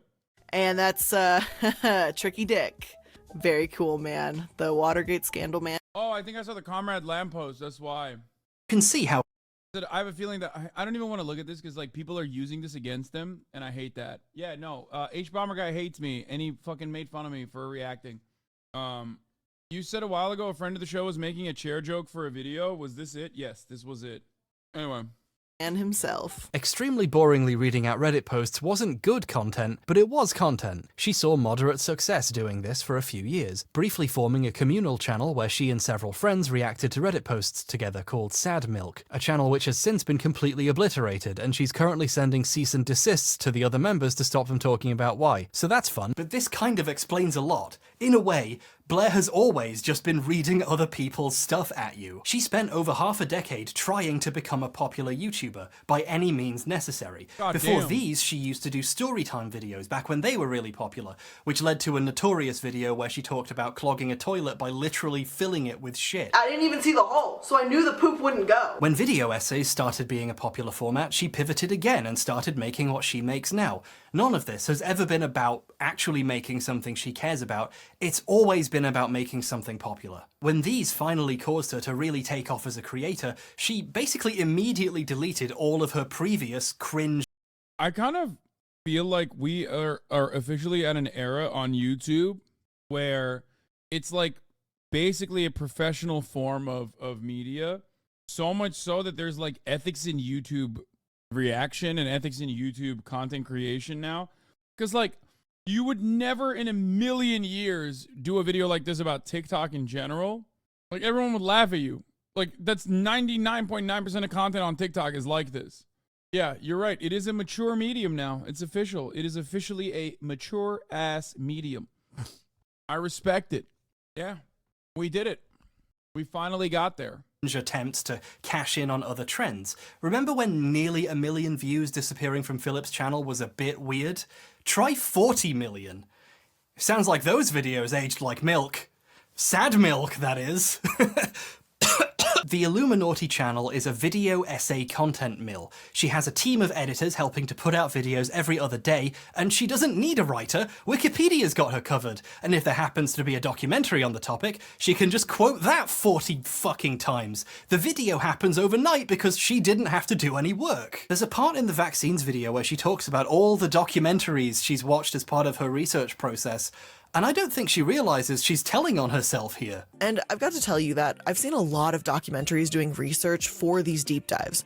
The Netflix Betting on Zero for Herbalife, The Dark Side of Chocolate for Nestle, documentary series on the Hikikomori, and all the Goop episodes on Netflix, Blackfish for SeaWorld, there's a lot. This is just a confession. Referencing the big documentaries on a topic you're covering is fine. Quoting them or using some footage from Twitch is the next for ethics? No, Twitch is too early.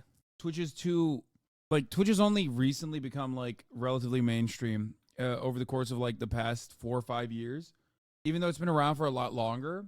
So there's still plenty of work around. We don't even have a fucking functioning copyright structure, which is great. Please don't. Them makes a lot of sense, I think. But at a certain point, you're just repackaging other people's work and selling it off as your own. And speaking of selling, why would someone do this? Well, when I sat down to watch the Fire Festival video, I got served 2 advertisements before I could hit play, and then immediately got hit by a commercial for Blair's plushie. Make sure to snag one before it's gone because these are not coming back once this runs out. Then 11 minutes in, I got a message from today's sponsor, Mint Mobile, where I could get Squixteen Dingles off my Bext burger. And we will begin to unravel what happened at the Fire Festival right after this ad break. Make sure you go to mintmobile.com/MLM. That's mintmobile.com/MLM. Yeah, I mean, not even a way to avoid the top of the hour ad breaks. Like, that's crazy. At the top of the hour, that is. Right. At the top of the motherfucking hour, baby. 3-minute ad break coming to you right now. Shamelessness. And then within seconds of that sponsorship ending, I got a second sponsorship. She has 2 right next to each other. Go to blueland.com/Illuminati. To blueland.com/MLM. That's 15% off your first order of any products of Blueland orders at blueland.com/MLM. Now, I don't want to speculate how much money Blair made from this sloppy shit that was made in about a day. But I do know how much a video with that many views makes in ad revenue, and I know what the overhead is on those plushies, and I've been offered similar sponsorships. So I'm pretty comfortable in saying she made a fuck ton of money from stealing someone else's documentary. It turns out it's the same twist it always is. Why did this stupid shit happen? Oh, it's money! This is a really good racket. I'm almost jealous. With a small team of editors, you could knock one of these out every few days. And she does. I mean... It almost feels like he's mad that, I mean, I agree with what he's saying, but it also does kind of feel like he's mad because, like, it takes him months to make these incredibly long, very well sourced, very well documented, very well researched pieces that he puts together. And she's just out there fucking churning out back to back to back, rapid firing videos. Some people just hate seeing women succeed. True. She doesn't need a writer. Now, maybe this technically isn't plagiarism. Maybe you give them a pass because having a link somewhere in a description makes it okay to have done this. But I think we can all agree that even if it isn't plagiarism, it is, at the very least, shit. When we're talking about creative works, questions like this aren't really about rigid definitions. It's about whether or not something passes the vibe check, as adults pretending to be children might say. A lot of this is about how something feels. Case in point, when Blair accused someone else of stealing from her. Plot twist, baby! Party time. The Legal Eagle debacle. This is Devin Stone, law YouTuber and actual lawyer whose channel name He's so fucking handsome, dude. It's crazy. is Legal Eagle. He's pictured here interviewing me in my pajamas in the final year I had hair. I used this clip so I could savor it for a second. On April 20th of this year, Blair accused one of Devin's editors of taking her video's style. They were trying to replicate her videos. Just FYI, I watched this, and there's no need to watch more of this section. I would move on to the internet historian. And the last part of the half of the video is so important. There's 100% people in this community that have had their writing stolen by the last guy. Yeah, I mean, like, Gita was tweeting about this. Like, there's a lot of people often forget because we have so many fucking haters nowadays that, like, I have a shit ton of journalists that are in here all the time that are ride or die HasanAbi heads, and it's ironic because, like, well, they obviously love when I read their articles because, you know, it's fucking sick because I'm just reading their articles, right? And there are apparently these content creators that just, like, fucking rip their shit. You know what I mean? Which is kind of fucked up. Give them a shout out, you know? I would say, straight up, the one good thing about, like, ReactGate, which was, you know, led mostly by people that were just fucking haters in general or people that wanted to fucking farm clout. The good thing about the jokes, the ethical reacts jokes, okay? The one good thing is that, like, I take the time out and try to genuinely show what the video is now. Like, I'm very careful and very deliberate in the type of shit that I look at, and I give shout outs. I make sure that it's like people understand, you know, that we're watching someone else's video and, like, they should go check it out. Paid in exposure, don't complain. No, ironically, that is the problem. That's the problem with plagiarism. You're not paying an exposure. That's the issue. If you were to pay an exposure, then yes, technically, yeah, then it wouldn't be plagiarism because it would mean you're showing the actual fucking source material. That's literally the point with the fucking ethical reacts or reaction concepts versus fucking plagiarism. That's the whole point. Ironic, because, like, hella people are like, oh, dude, what the fuck? Like, you mean paid in exposure? And it's like, first of all, a lot of these videos do require exposure. That's the whole point. They're already made products. Okay, which is part of the reason why so many people don't have a fucking issue with, like, reactions in general. But as long as you fucking, you know, hype it up.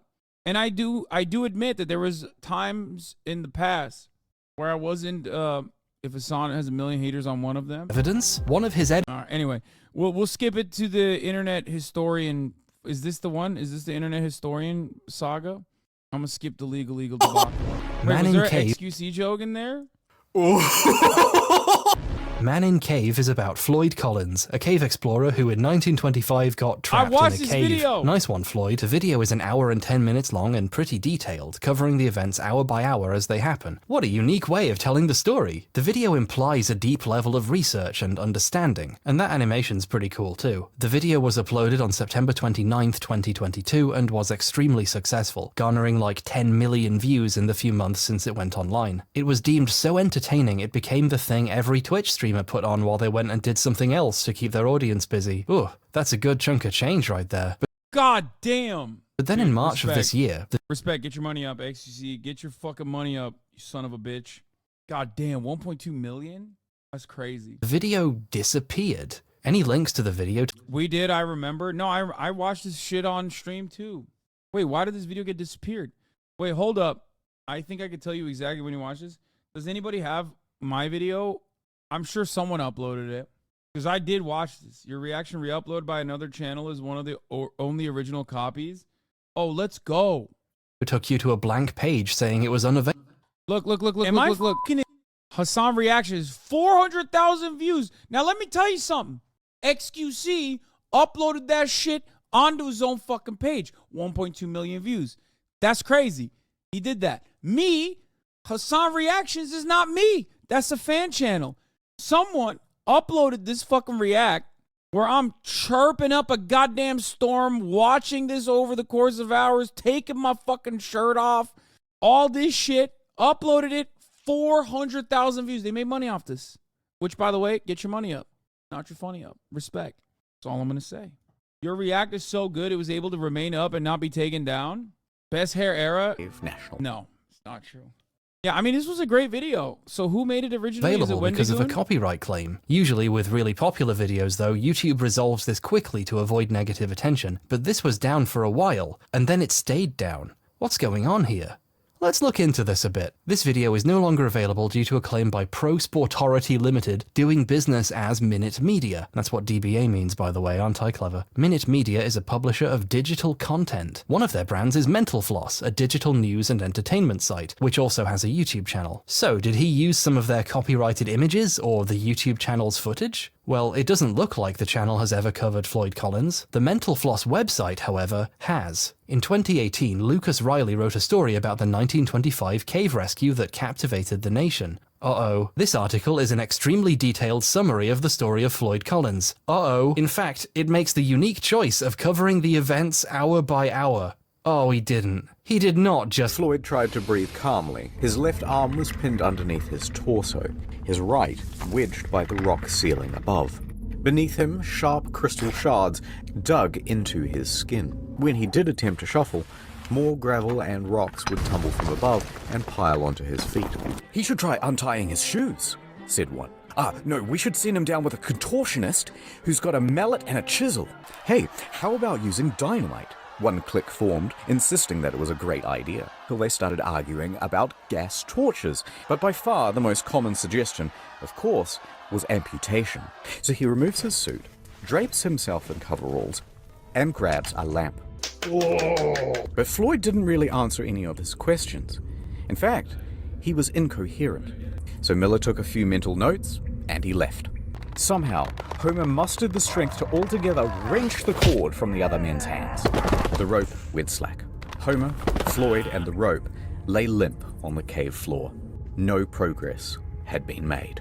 For the first time in YouTube history, a copyright claim is real. Internet historians stole Lucas Riley's article, used it as a script for a 70-minute video, gave him no credit, and uploaded it for money. But let's consider an alternative explanation, just to be fair. This was a real historical event. They're both telling the same true story, so of course they're going to be similar. That's a good point, you're very smart. But there's a difference between using the same sources, or recounting the same history, and telling the exact same story in the same way, using the same words. And if going hour by hour didn't make it obvious, the fact it copies the rest of the structure makes it blatant. The opening, which covers Floyd entering the cave, even uses the same image used at that point in the article. Soon after, when Floyd first becomes trapped, the article flashes back to Floyd's childhood. The video copies this narrative framing and does the same thing, flashing back after he's trapped, and even tells the same anecdotes about his past. Floyd has been exploring the caves of Kentucky since he was merely 6 years old. And as he grew up, he gained a reputation. Why is it different? do you mean? He just like straight ripped the fucking article and passed it off as his own. That's the problem. Considering it's a real story that happened in the real world, if you were to literally explain the story in your own words, it would be fine. Let's say he read this article. Let's say internet historian read this entire article. He internalized it. Okay? Then maybe he read another article on this exact same issue. And then off of memory, he recited these articles. Okay? Off of memory, he doesn't have photographic memory. He basically tried to utilize his own language, his own style, and his own fucking seasoning to like retell this story. It is not going to be bar for bar verbatim the same, which is precisely why it would be different.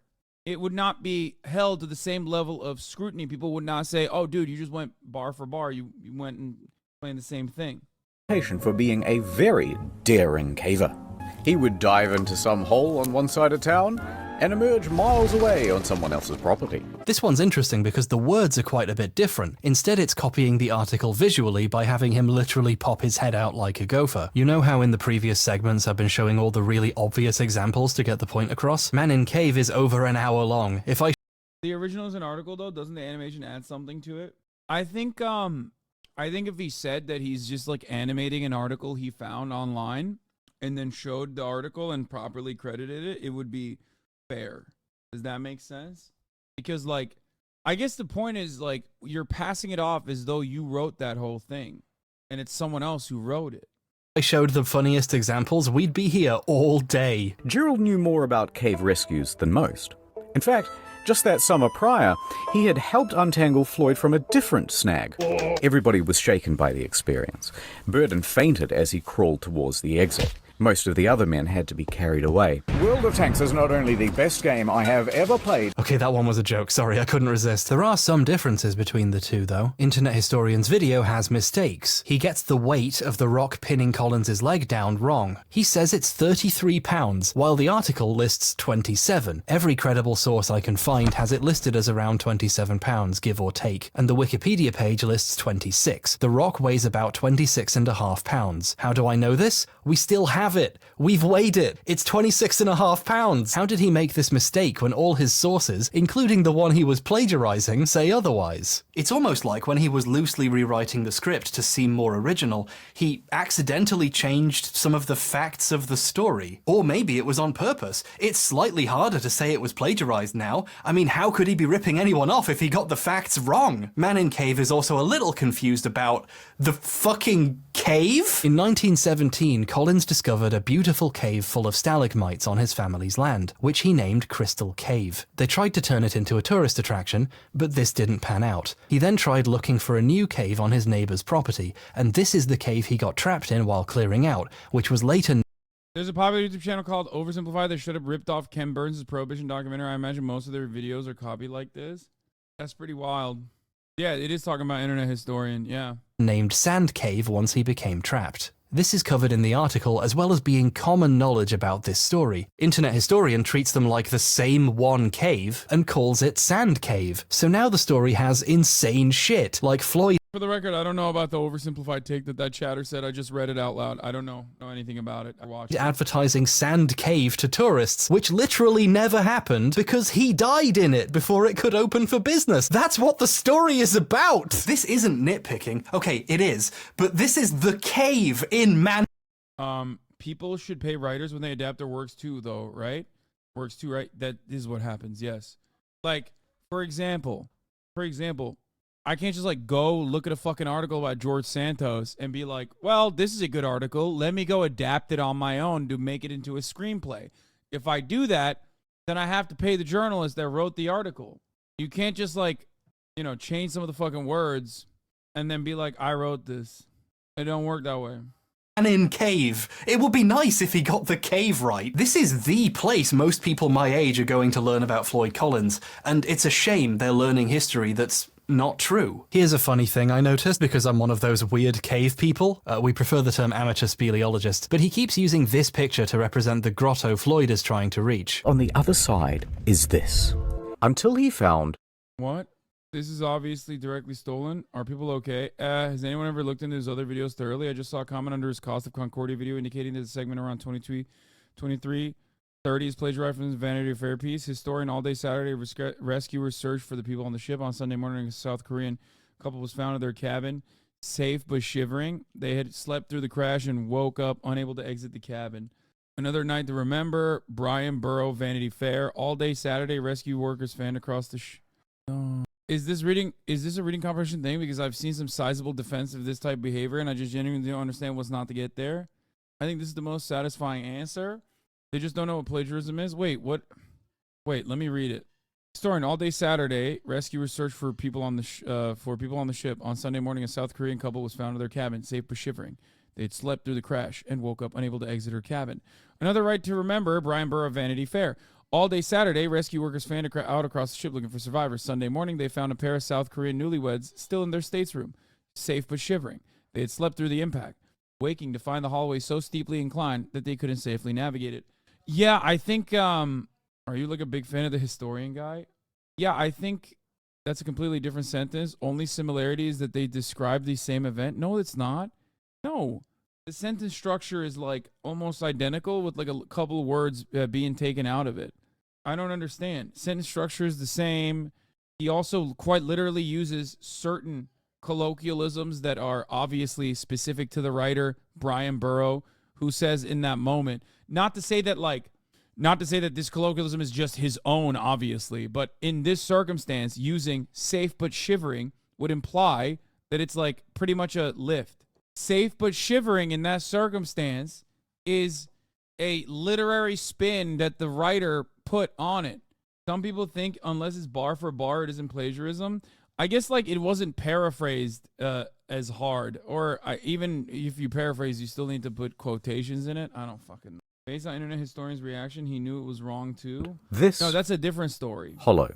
This isn't a picture of that hollow. There are no pictures. No one's even seen it apart from Floyd. And because I'm insane, I recognize this picture. It's from the website of Crystal Onyx Cave in Kentucky, which is about 12 miles away from the mammoth cave system the video is talking about. This cave is often confused with other nearby caves because the names are similar and they're so close by. So it's an understandable mistake to use this image instead of one from the right cave system, but I do find it really fun. I think my controversial opinion, and people will get mad at me for this, is that like I'm not damning. I think people will take this super seriously and be like, dude, what the fuck are you talking about? I think, like, especially if it's not being, like, lifted from smaller content creators. I don't know. It's YouTube.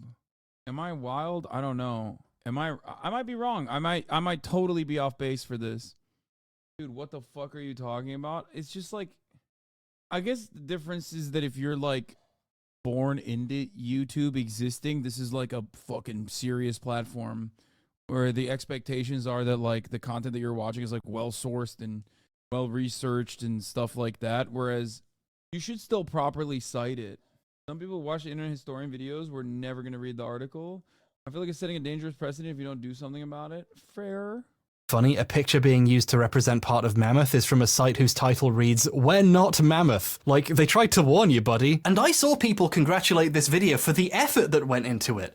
I assume they're talking about the animation, which is pretty decent. Internet Historian's team did a good job with this, especially considering its length, a compliment I've received myself many times. That's one reason why this is all so disappointing. This could have been good and not been stolen. We can do both. Riley is a really talented writer and researcher. He was the article's editor for Mental Floss back when it had a physical magazine, with folks who worked on it calling him its beating heart. Riley is a very well-regarded, award-winning writer with a skill for telling gripping stories, and I can tell Internet Historian agrees with me, so it's a shame he gave him no credit for his work, even as it contributed to what must have been a huge amount of income for him, doubtless more than Riley ever made for writing it in the first place. Internet Historian sometimes cites his sources when they come up. He'll have text saying where it's from, and that's a good practice, but this makes his choice to never cite or mention Riley obvious. He's trying to hide it. Sometimes the way he tries to look like he's done research and wrote this video himself is very funny. There's a bit where he's reading the article out loud, as usual, then pauses and acts like he's about to read something else and just keeps reading the fucking article. Near the final... Isn't it deeply unethical to take other people's work and then make... Yeah, I think I can't tell if this is... You're not gonna catch on the fucking HasanAbi Piker YouTube page works that are fucking lifted. Okay? Not gonna catch it. Go ahead. No, it is unethical for sure. I mean, you're literally taking this guy's work. It feels pretty terrible, in my opinion, that you're taking this dude's work and just like reading it off as your own. Especially when I feel like the solution is just to like, I don't know, not do that. That's literally how all creative work functions. You can make something and you sell it to a publisher who retains all rights. No, I understand that, but come on. There's a difference between copy-pasting a fucking script that someone else wrote in 2018. Final squeeze, large cracks had formed. The ceiling was beginning to droop. Alright, so the following is a recounting of events from one of Carmichael's men, Casey Jones. Casey and another worker spent about an hour in the cave, but he heard Collins moaning ahead. So he pushed himself on. He managed to make it through the squeeze and he arrived at the 10-foot pit. Seeing Floyd trapped, he tried to ignore the pebbles that were tumbling behind him. Internet historian wants you to think he's telling you a story he made after doing a lot of research. Historical facts can only be reworded in so many ways. Bruh, you are entirely wrong. What are you talking about? It is completely, dude, the style of like going hour by hour, stylistic choices there, like the literary stylistic choices there are directly lifted from the original artist, including the research. Like every aspect of this is a yoink, is a yoinkerson. There's an insanely large gap between all art is derivative and stealing the hard work of others and taking credit for their work that people don't seem to get. Yeah, like if you made something, if you made like if you drew, if you went to school, you learned a specific style and you developed your own specific style, and then I just like copy pasted it and pawned it off as my own, and then told everybody I'm selling these fucking photos. Like I just took a photo of it, and now I'm selling it as though it's mine. You'd be like, what the fuck are you doing? Yeah, there's a difference between yoink and twist versus a yoink and hide that you yoinked it. He doesn't want to read. I straight up thought he wrote this video. Like I thought Internet Historian wrote this you a entire good video. story he found. He wants to pretend he wrote it. But this, the obvious fact it's plagiarism and it's wrong, that's the easy stuff. What's interesting is what happened next. I've been standing on my feet for ages. I'm gonna have to sit down. That's better. This is my living room where I keep all the books I pretend to have read, and also my board games. Yes, I'm one of those people. I even have a board game. Where does Daily Dose of the Internet fall in all this? Dude, Daily Dose is the most ethical fucking sorcerer of all time. What are you talking about? He literally scours the internet, finds videos, goes to the original content owner, and asks if he can post them on his video. He has an entire team that does that. It's all perfectly cited. Absolutely zero people think, and he, I think, pays them. Absolutely zero people think that Daily Dose of the Internet actually made those videos. What do you mean? Yeah, he buys the rights to it too. It's not like people are going, oh wow, this squirrel doing a backflip. I can't believe Daily Dose of the Internet found this squirrel doing a backflip. How many crazy things can one guy find all around the world in a matter of days? Like absolutely zero people think that. The entire point of it is it's your daily dose of the internet. Yeah. Game about caving.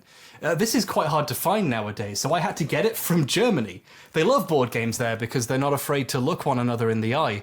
I can't wait to spiel this cave game. For my money, that's the best joke I've ever written. Hold on, we're doing a video about plagiarism. Let's get this set up properly. But then, this is a whole style of video now, and by style, I mean one person did it first and then a bunch of boring people ripped her off. Stealing from lots of places is inspiration, but stealing from one place is plagiarism, unless you call it the bread tube style, and then it's fine. I don't even know what a bread tube is, I just woke Bisexual lighting.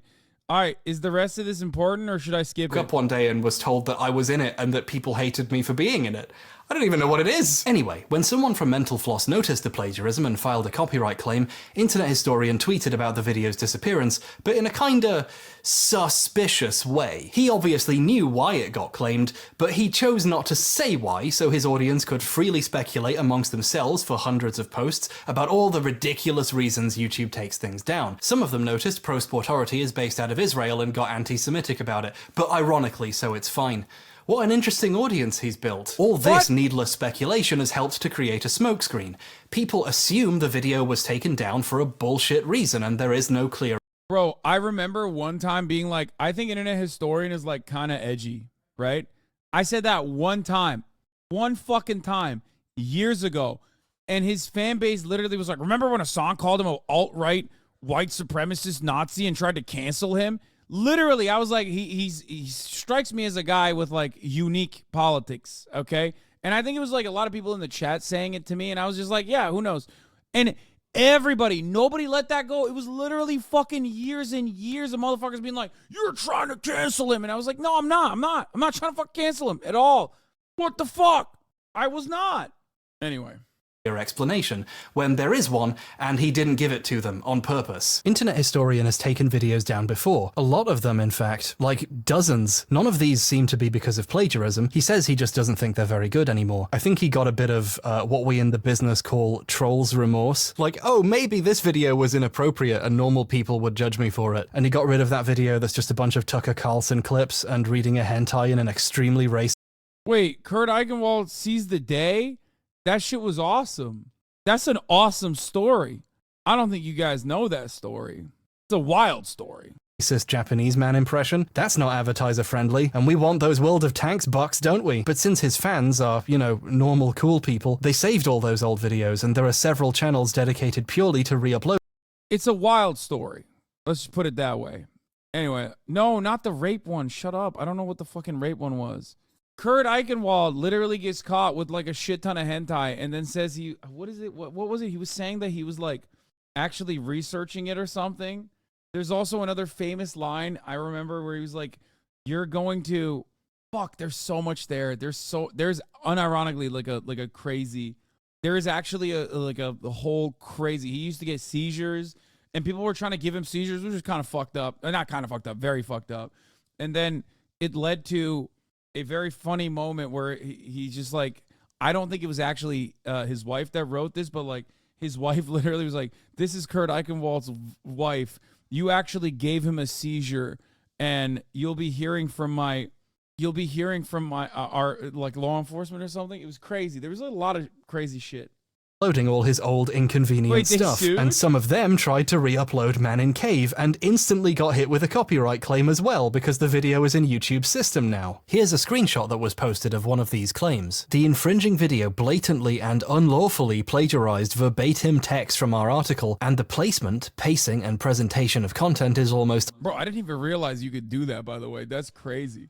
Like, I didn't realize, motherfuckers, that, you know, they shifted from medium to medium, dog. That's wild. Identical to the article. Speaking from experience, normally claims aren't anywhere near this detailed. The article's owners are not messing around. This is how we found out about the plagiarism. Kat was browsing her drama Reddits, as she does a lot, and she saw a post with this smoking gun in it. It's amazing how easy it is for a story like this to not get spread to a wider audience, even when it's for a video this popular. The furthest the story has got so far is a thread proving it. I can't believe you reacted so hard to save the React re-upload channels. Yeah, that's kind of wild, isn't it? No, well, XQC has it too still, so I don't think so, right? Or did XQC get clapped too? XQC Cave? Is it gone? Wait, I think XQC's... Wait, did XQC's entire channel get got or something? No, it didn't. Wait a minute. Hold up. No, he's not banned. Wait, there ain't no fucking way, dog. There ain't no fucking way, dog. Internet historian. A video's so good I had to watch it twice. Is this it? No, that's not it. Guys, stop fucking sending me the stupid ass fucking other videos, okay? Stop sending me other videos that are not related. I'm looking for the very specific internet historian video of the cave. Did his get fucking taken down as a copyright strike? Oh my God, I'm gonna lose my fucking mind. I want to try to figure out if it was taken down. Yo, here's the Man in the Cave re-upload. Here's XC reacts the Man in the Cave with only 355 views, so it doesn't matter. And then HasanAbi reacts the Man in the Cave. Wait, bro, how the fuck did I not get clapped then? Well, not me, but Hasan reactions not get clapped. Emaru's reaction is still up, but I guess it's because it's like 70K, maybe. Or did we react to it afterwards or something? Oh, XUC privated it? Oh. I'm wondering if, like, they tried to fucking copy strike it, but then they found it to be transformative, or if they just like didn't know because it only got like 400,000, because it got 400,000 views. You know what I mean? Like it, because it's a lot. It's good enough views, but it's not that crazy. You know what I mean? Jug with Slack. Homer from a different snag. He was just. I think they manually claimed the Internet Historian video, so it was never a content ID. Article authors, a secret HasanAbi head lol. Who added half an hour to the vid? No. Probably yours breaks the content ID system with all the pausing. That's not how that works, chatter. Content ID is like literally every fucking second, bar for bar. If they catch you, you're done. They can claim it. Sitting in a random subreddit with like 90 upvotes. If Kat hadn't seen this, I wouldn't be talking about it, and you wouldn't know it happened either. So thanks, Kat. You're so cool. I love you. Most YouTubers in this situation would fight a copyright claim publicly, arguing their case where everyone could see it, which would force YouTube to take notice and do something about it. People at YouTube on Twitter all the time and get responses and see things fixed. I once tweeted randomly about an old test video I deleted getting copyright claimed somehow. I didn't even at YouTube about it, and they still found it and asked me for more information. Wait, Asmongold's was actually taken down. No, Asmongold's was taken down for fucking DMCA. Or no, this is the original. This is not the Asmongold video. This is the original video, chat. No. Asmongold's React was not taken down. It's the original video. Your chatter linked it to me as from his subreddit, and I thought it was his, but it's not. It's just that's the OG video. Also, that banner is fucking hilarious. All right, let's get They're pretty diligent about responding to people messaging them on social media with problems. Internet Historian can't start a public case about this because he is in the wrong. He stole an article for money, and bringing attention to it would just broadcast to his audience he did 70 minutes of plagiarism. Right now, not many people know about this, although some of his viewers have noticed how strange it is he's avoiding talking about it. Why isn't he telling his audience who to get mad at and go after? Why isn't he giving his completely normal fans marching orders?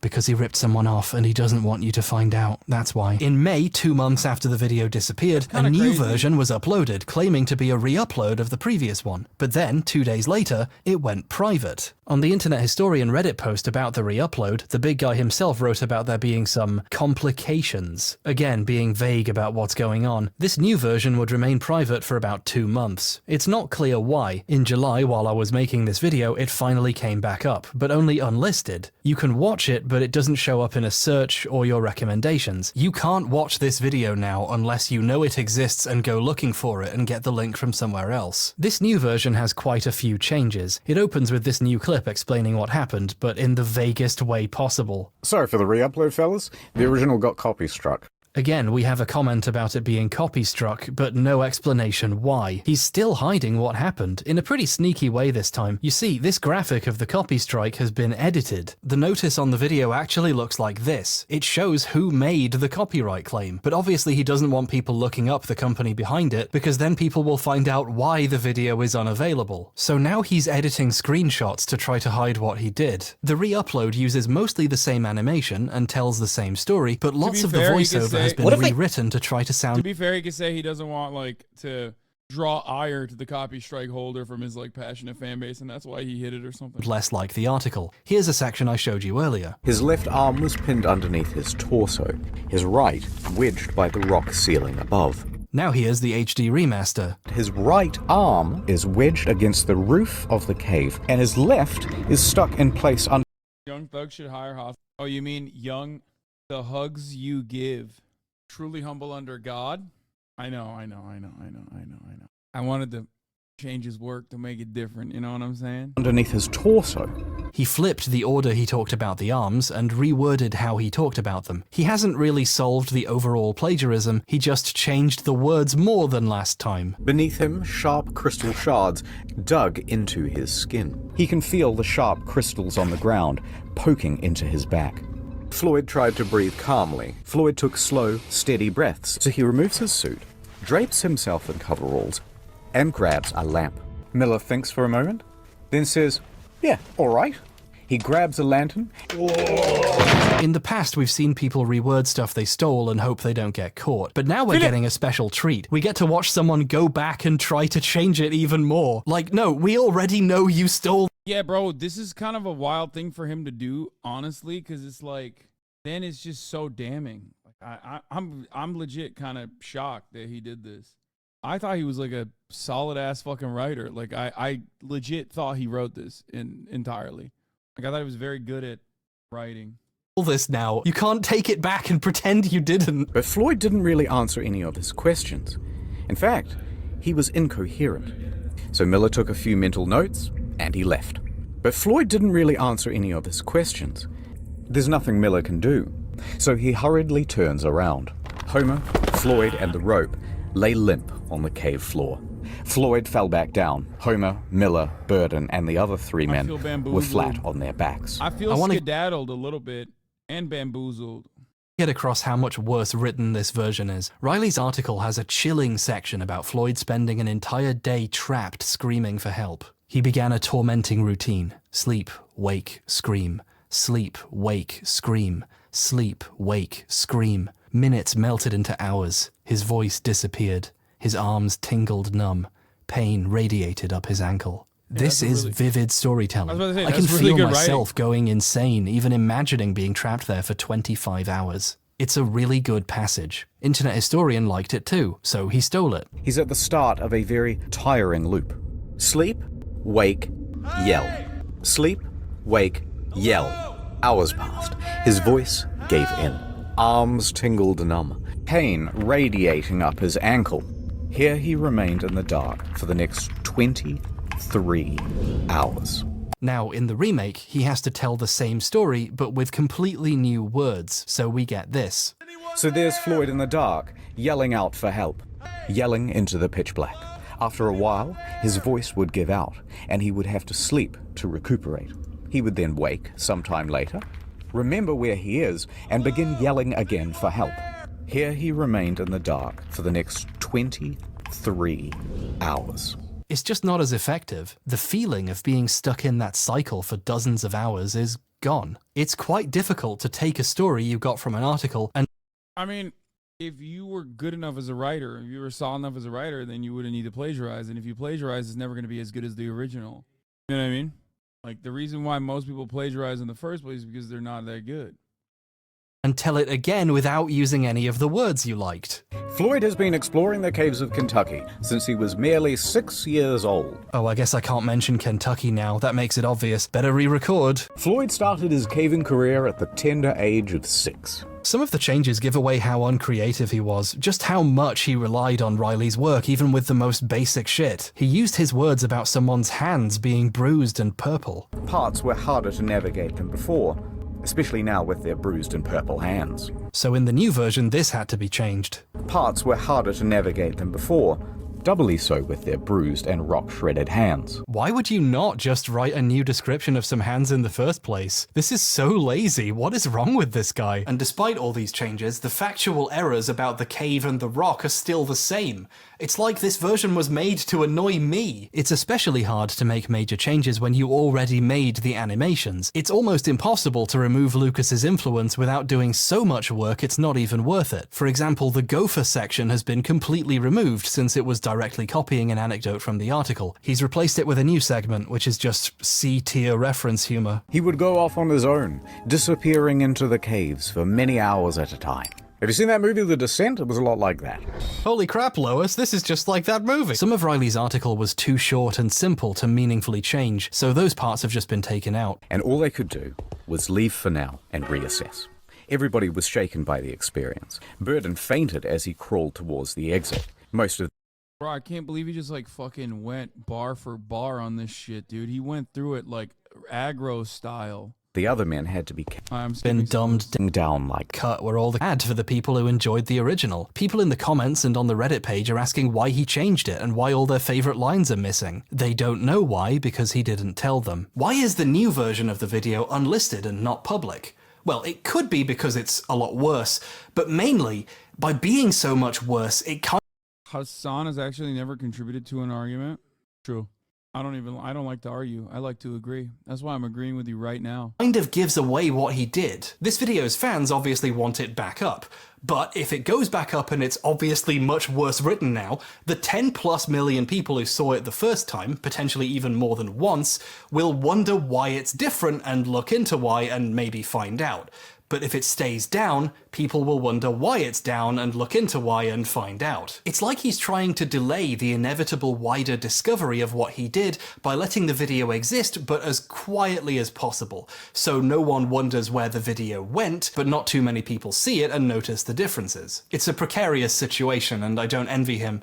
But he does deserve it. Right now, he looks like a plagiarist and a liar, and a coward who's willing to ruin his own video and let it gather dust unlisted in the corner to try and hide what he did. To be fair, the new version now actually cites Riley's article. Whenever a section was too difficult to change, but too significant to remove, he keeps it in and cites the article at the bottom. In the original, there were several places where he quoted the same sources Riley quoted, and in this version, just to be safe, he also cites the article to make it clear that's where he got it. The description of this version also acknowledges the talented Mr. Riley and links to his work. This would have been cool if he'd done all this the first time and not tried to hide it, but this is like if... I mean, low-key, even if he did it from the jump, I think Lucas Riley would still probably have the right to be like, what the fuck? You just, like, literally posted this. Like, my article, you put... I mean, they might actually enjoy it. They might actually maybe like it, depending on if they're a fan of Internet Historian or not, probably. Yeah. But then... ironically, he would have at least like given him exposure, and the likelihood that people would get mad at that, is infinitely lower. You know what I mean? Love to pay for my dinner with exposure. I mean, this is where we come to the paid with exposure argument and the boundaries of paid with exposure. The reason why the overwhelming majority of internet content creators unironically do not care if you react to their videos or not, regardless of what some very loud internet content creators who no one is really reacting to will make this their lives mission, is because exposure is the name of the game. When you are a YouTuber, when you make a product and you put it out there, you want as many people as possible to see it, especially when they come back to your channel, especially when a different content creator is showing it to their own community, so that they turn around and go to your fucking channel and watch all your other goddamn videos. There's a reason for why that's different, for example, than, you know, taking another medium and slapping it on here. Does that make sense? The difference here, of course, is that Lucas Riley is a writer. So they make their money off of writing. They make their money off of literally having people adapt their writing, right? You would normally, under other circumstances, have to, like, not just cite it, but most likely go to them and ask them for permission in this situation. On YouTube, however, it's a little bit different. The reason why it's a little bit different on YouTube is because if you're fucking rewatching a video, as long as it's not a one-to-one market substitute, this is not the legal boundary, this is not the legal definition. Obviously, it's still absolutely a copy strike. Like right now, H-Bomber guy could turn around and fucking hit me right now with a DMCA. He won't, because he's my friend, and I told him I was going to watch parts of his video already. Well, I actually told him it's impossible for me to react to his video because it's fucking 4 hours long. But there are parts of this video that I want to react to, that I want to talk about, right? Things that are unique that he has uncovered. Now, he could do that. But the reason why he won't is, for the most part, the way that this process works, the way that it works for YouTubers and content creators in general, is that as long as you are using parts of it and then also giving proper credit, most content creators are never going to get mad at you for it. How long have you actually known them? For years. Yeah. Long ass fucking time. I think there's a difference between like pawning off someone else's work as your own. Absolutely zero people think that I'm like, when I watch a video like this, I usually don't upload it. But even if one of my fan channels uploads it on their own, nobody thinks that like I wrote the video. You know? If I were to like take all of these bars verbatim and repeat it as though I came up with them, then it'd be different.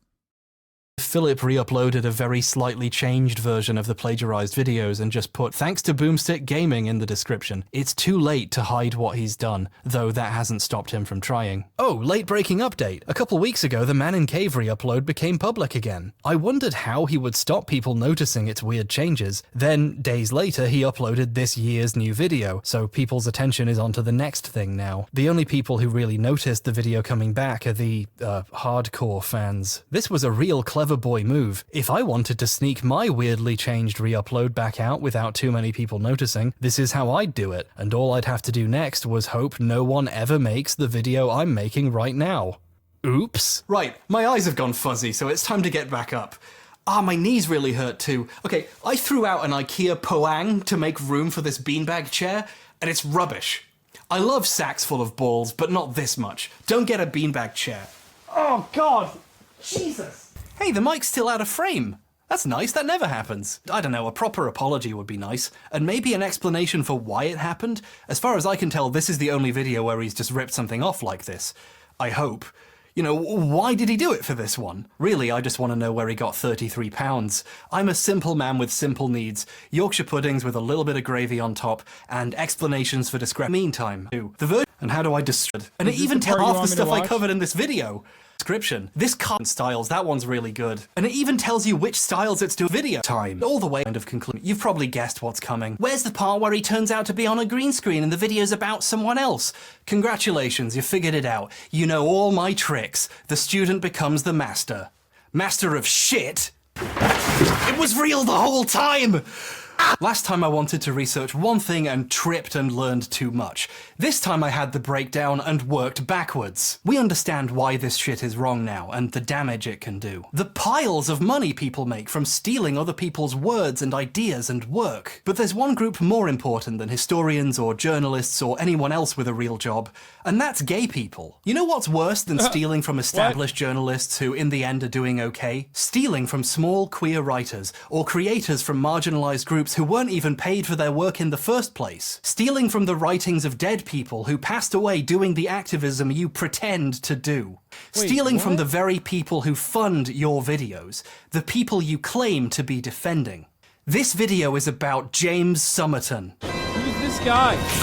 Please react harder. This guy's fans on Twitch are fucking insane. So who is James Somerton? James Somerton is a gay YouTuber with a degree in business administration who frequently refers to himself as a marketing expert. I'm a YouTuber, Damn, it's like he fucking gave me the answer right away. marketing expert, and film school grad.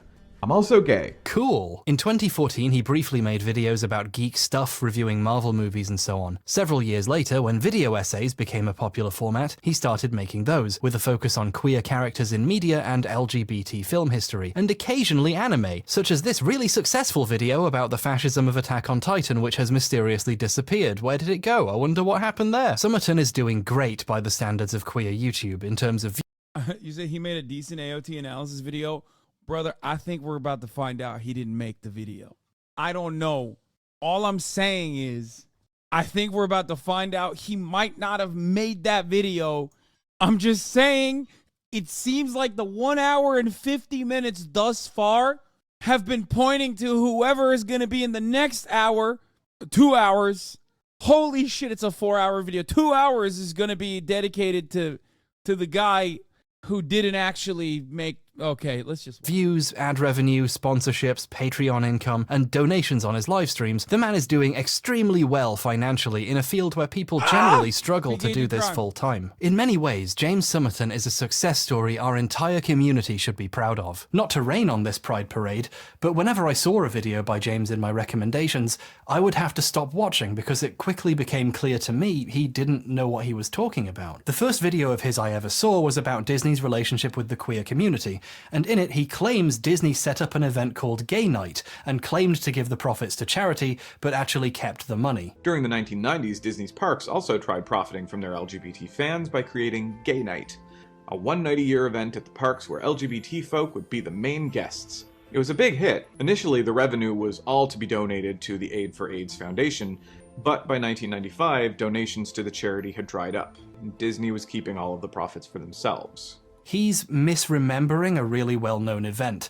Gay Night was not set up by Disney, they didn't sanction it. A travel agency rented the park out for the night, and they kept the money they were supposed to have donated. This is a bit sloppy, but then he claims the more progressive CEO Bob Iger expanded Gay Nights into full Gay Day events. Under his stewardship, Disney switched from the once-a-year Gay Night at Disney parks to the full Gay Days event, rebranding the occasion into a more family-friendly event. See, this is why you can't trust Gay content creators, brother, they lie to you. Fair. Now, obviously, Iger couldn't rebrand something Disney wasn't doing and had no control over. Gay Days is actually a completely separate event, which is also unofficial and unsanctioned by Disney. Also, it started before Gay Night and 15 years before Iger became CEO. It's kind of impressive how wrong this was. He's giving fucking Disney credit for the actions of independent queer people. It really downplays the work that people put into organizing stuff like Gay Days. It's super disappointing, honestly. The first official Disney Pride Night.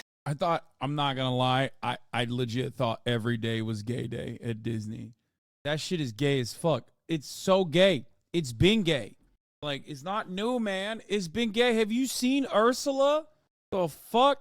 Happened this year, 3 years after he made this video. That's how far off the mark he was on this. Whenever I saw another Summerton video in the wild, I'd give it another shot and quickly have to give up again. In his Yuri on Ice video, he claimed the show never went into explicitly gay territory because it aired early in the evening on Japanese television, and there's a law on the books preventing showing homosexuality that early. Japan has certain laws, such as what time of night a queer-centric Okay, that hair is... show can actually be aired on TV. This show was slated for an earlier time slot in the night because it's first and foremost a sports anime. In order for the quiet part to be as loud as the creator wanted, it would have to have had a much later time slot than the network wanted. This is a common myth made up by Western fans of the show to explain why it wasn't gayer. They wanted to, but it was illegal. How convenient. But that law doesn't work that way. Okay, to be fair, that's like classic anime, dude. That is literally weebs to a fucking T. That's Western fans of anime down to a T. Isn't there an anime that was, I saw it on Twitter. There was like an anime with all ladies, right? Like all little schoolgirls or whatever. And apparently people in the Western world have like turned it into like a lesbian fanfic. And they talk about how like it's all women because it's like pro women or whatever. But it's I think the real reason is because what? I don't know anything. I don't remember the actual tweet. If I could remember it, I'd pull it up. A lot of those animes don't have like male characters in them because they don't want, they would lose their fucking minds if they saw their favorite girl that they love interacting with a man. Way, and even if it did, Yuri on Ice aired at 2:30 AM in the morning, the gay witching hour. They could do whatever they wanted. But now I see people continuing to spread this lie, linking Summerton's video as proof it's true. James is helping to reinforce misinformation by not checking whatever he hears on Twitter before he spreads it, which is a bit concerning. Basically, I can't really watch James's videos because I care a lot about the stuff he talks about, and I can tell he's not really checked what he's saying, and that really gets to me. Normally in this situation, I would just not watch his videos and live my life, but over the last couple of years, Summerton has been repeatedly accused of plagiarism. In response, Summerton has claimed he never ripped off anyone, and the times he did weren't even that bad anyway. If I had been plagiarizing videos, I wouldn't have a channel. Uh-oh, I feel like he's gonna be caught plagiarizing videos. I would be called out all the time by people saying he stole my shit, but I don't plagiarize. The one time that there actually was plagiarism, it was by mistake, and I fixed it immediately, and it is no longer in my video. And the other two accusations, one was silly. That's an interesting way of saying you didn't do it. When 3 or 4 separate videos have 3 or 4 separate plagiarism controversies attached. There's not 3 or 4. Summerton is telling the truth here. There are not 3 or 4 accusations. Whenever these allegations are brought up, however, a fan of his will normally pop up to accuse them of harassing a gay man and claim this is all part of a deliberate homophobic I feel like he's harassing a gay man and is actually doing a deliberate homophobic campaign against a queer creator. And as an open bisexual who knows what the internet is like, I'm vigilant to the possibility the phobes are making a fuss about nothing again to take down a fellow gay boy. It does happen, so keeping... That's why I like it. Taking down a gay man a couple pegs, you know what I mean? That's why I like this part of the video. I'm just saying. This possibility in mind, I looked at what he'd been accused of for myself, weighed up all the evidence as objectively as I could, and it quickly became clear he did do it. He's a massive plagiarist. In fact, there's a bunch of stuff no one else has found yet. He's just convinced his audience to attack people when they notice. And the worst part is, they do it in the name of defending a gay creator, when many of the people he has financially benefited from stealing from are queer themselves. I've never seen anyone try to put together a full explanation of what exactly body of it contradicted out it being, shall we? Summerton uploaded Evil Queens, a queer look at Disney history, a 1 hour and 8-minute video about Disney's relationship with the queer community. This original upload of the video has since been deleted for reasons which will become clear. As the video reached its audience, some viewers began noticing similarities between the video and the book Tinkerbells and Evil Queens by Sean P. Griffin. Damn, he just straight ripped the book. At least he read a book. Just saying. James opens with a present. Also, it's kind of brilliant. Wait, what the fuck? Example of Disney being. Oh my God, is that? I know him. This is my friend. I think this is Michael Cimino. Anyway, it's also top of the hour, and I'm going to hit you with a 3-minute ad break. Love Victor, dude, is your friend? Yes. Yeah, we work out of the same gym. Saying. No, that's Cycle Mamino. Nice, dude. Disney expert here. That's not your friend. That's an actor. Common mistake. Yeah, I think it's actor Michael Cimino. Don't you work out at home? No, I work out of my friend's home. Bad about gay content on their platforms, and then says we need to explore Disney's history of doing this. The next 45 minutes are almost word for word taken from Griffin's book. Okay, what I was going to say is, dude, if you're going to plagiarize, doing it off of a book is so fucking smart. Because unless the author literally watches your YouTube video, okay, who the fuck else on YouTube is reading books, dog? Who? No one reads shit. That's why they're on YouTube. You know what I'm saying? But this guy got caught. Yeah, because fucking H-Bomber guy's a nerd. Fantasy is often described as a method of escape from the trials and tribulations of everyday reality. Living in a society that has outlawed homosexual desire, categorized it as a medical Shmi is constantly at Hook's side, and although Hook is the maniacal master of the relationship, Shmi is obviously his prospects brighten, though, when he overhears of a young man cub who is wandering alone in the jungle. God damn! Wait, this motherfucker just did a book reading. What the hell? Yo! He's just reading the book. What the fuck? Don't you steal from Capital? All the time. All the time. Except that's socialism. So it's allowed. If you want to read someone's book for an audience, you make an audio book.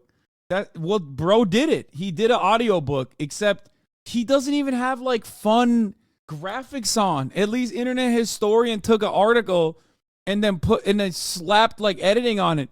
This guy's just sitting in front of his Funko Pops and reading it. What the hell? He whispers to himself and vows to arrange a... I spoke too soon. That was fire. He did an edit. That's an edit. I spoke too soon. Rendezvous with the boy. Most of this video is just James reading a book into the camera. In the number, Ursula uses various methods to convince Ariel to sell her soul, from looking sorry and saint-like to shimmying madly in excitement. Throughout this video, James uses parts of the book where Griffin quotes someone else. Like here, this is from an essay by Cynthia Erb. James just keeps reading and doesn't tell you he's quoting it. Okay, you laugh, but there are literally Twitch streamers who just read public domain books on stream. Wait, what do you mean? That's like entirely different. One, it's public domain. Two, you understand that they're reading a public domain book. They're not like hiding it, right? That is entirely legal. And also, like, even if I were to sit here and read a fucking entire book, I read articles all the time on the stream. Hello? All the time. It's like half of what I do is read articles and then engage in commentary. There's a reason why journalists love that shit instead of hate that shit. They love that shit so much, they sometimes also come on the stream to talk about the articles that they've written. Sometimes they stay at my house while they're writing their new articles because I'm reading an article. Everybody knows that. You know what I mean? It's like, technically, a lot of these people don't understand it online, but it's almost like I'm reacting to their article. You know what I mean? I'm reacting to their article. I'm getting them paid with exposure, and they love that shit. The difference, of course, is that, like, everybody knows that's not my work. I didn't do the journalism. I read the journalism that someone else did. I mean, that's how news media operates, for the record. It's just When my teacher asks me to read the book to the class, I tell her to stop doing illegal things. Anyone, and even changes it slightly, almost like he knows it's wrong and You should copy paste it into a notepad and pass it off as your thoughts. Yeah, I should do that. trying to get away with it. I've realized that if I were to do that instead of fucking reacting to a goddamn video, you know, people would be less mad at me. In its use of vocal... Until H-Bomber Guy makes a 4-hour video on it, then they would get mad at me. Pat Curl's ability to slide up and down the musical register, from shrieks to baritones, Poor Unfortunate Souls is an unmistakable send-up of the campy female impersonation numbers of underground queer films in the early days of Hollywood. When he rips off Griffin quoting more well-known writers like Susan Sontag, he reads them out and puts the quote on screen. It looks like when he thinks he can get away with it, he passes obscure writers' words off as his own. He's already stealing from Griffin, why stop there? Somerton reuses a section of the book where Griffin quotes gay journalist and activist Jack Babuccio, who passed away of AIDS in 1990. Griffin explains who he is and discusses his quote, mentioning by name repeatedly. You know, the way you quote someone and discuss what they said. Somerton removes all mention and discussion of Babuccio, but he still steals everything he says. And amping up that depiction to an 11. Camp, by focusing on the outward appearance of a role, implies that roles, and in particular gender roles, are superficial, a matter of style. He then skips a few paragraphs, since the book discusses what Babuccio meant by this, and that would give away James didn't write it. I didn't even think it was possible, but somehow James managed to steal 2 queer authors' words at once. Respect. He copied a book word for word, and even removed mention of the people being quoted, so it sounded like he was saying their words too. That's not something you do by... You can't do that. You can't... Dude, not everyone can do that. Everyone's out there doing it one at a time.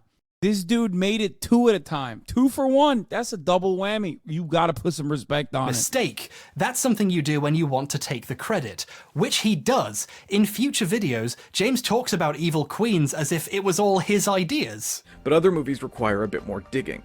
In Evil Queens, I talked about the queerness of the 90s Renaissance Disney movies, especially Aladdin and The Lion King. When I first mentioned this to people, they thought I was crazy. Then I explained it to them. Why would anybody think you're crazy? What? I thought everybody knew Disney was gay as fuck. Am I alone on this? I thought the only people that didn't realize Disney, gay Disney. I thought the only people that didn't know Disney was historically always gay is like Ben Shapiro. You know what I mean? Like he's the one who's, and he's also faking it too, just to be like, you've made Disney gay for the first time ever. It was never gay, hypothetically. But now it's gay, and it sucks. And they came around to seeing it my way. And everyone clapped. James claims this video is his work and a weird, bold new approach to media, when it's word for word from a 20-year-old book. It's ridiculous. He appears to have found and replaced words like gay and homosexual to queer or LGBT. Another narrative strand in Disney's films that would have a great appeal to the queer community is the tale of the outside, labeled it as a sin against God and allowed and often encouraged violent. You know what's ironic? Once again, as long as he sourced it, because this is literally a fucking, like, this is a book that is well researched. All he would need to do is like source this and be like, I am taking this verbatim from the book, and then turned around and maybe sourced another book, and then most people would probably watch this shit and be like, wow, it's crazy how many books he read, because it's clear he read the fucking book. I mean, he's reading it. You know what I mean? Acts against LGBT people, queer culture has unsurprisingly embraced. Queer culture, particularly gay male culture, has long held a fascination with fantasy. The close association of gay men to the world of fantasy has attributed to some of the most common insults for gay men in Western culture. Somerton never mentioned the book or its author anywhere. There was nothing in the credits, the description, no citations, no mention of his name.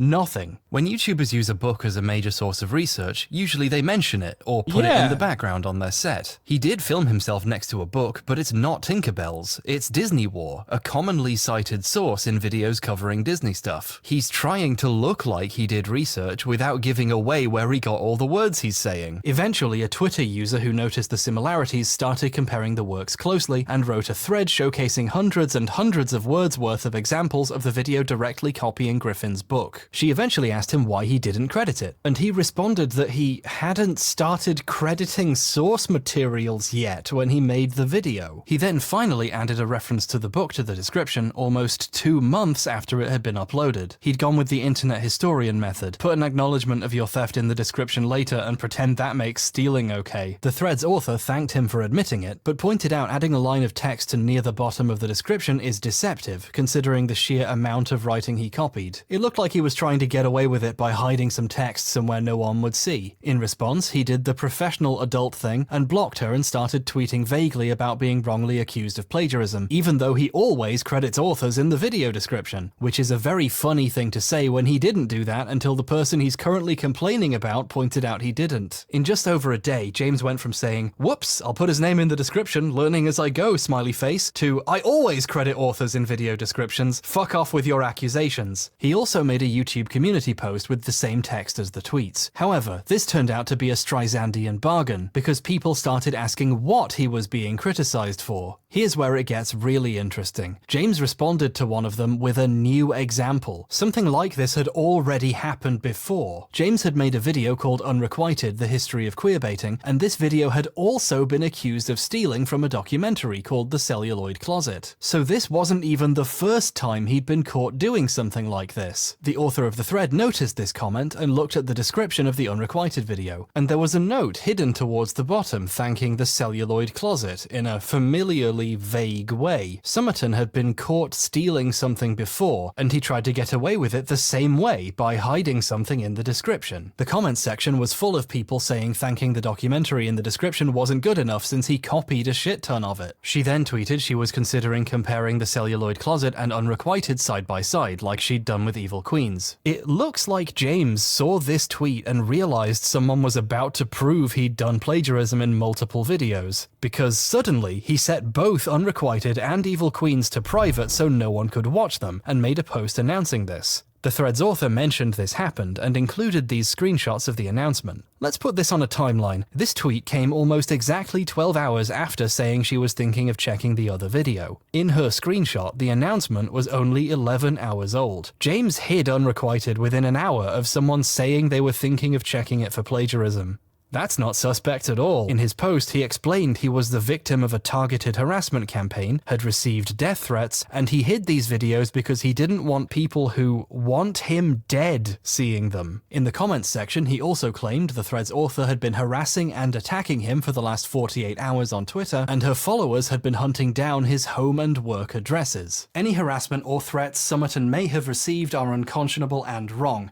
I want to clarify right now that if anyone harasses Somerton on my behalf, they are worse than him and will not see the light of heaven. I must underscore, however, the original author was not unnecessarily rude in her criticisms, was straightforward and polite when speaking to James directly, and when he talked about harassment, she was very clear where she stood on that as well. Somerton accused her of personally stalking him anyway. Gotta be disgusting to see as someone who actually gets credible death threats for zero fucking valid reasons. I mean, half of the... Here's the difference, okay? Online, if there's one thing that's constant, if you respond, it's going to snowball, and it's going to turn into a much larger problem. Whether it's valid or not doesn't matter.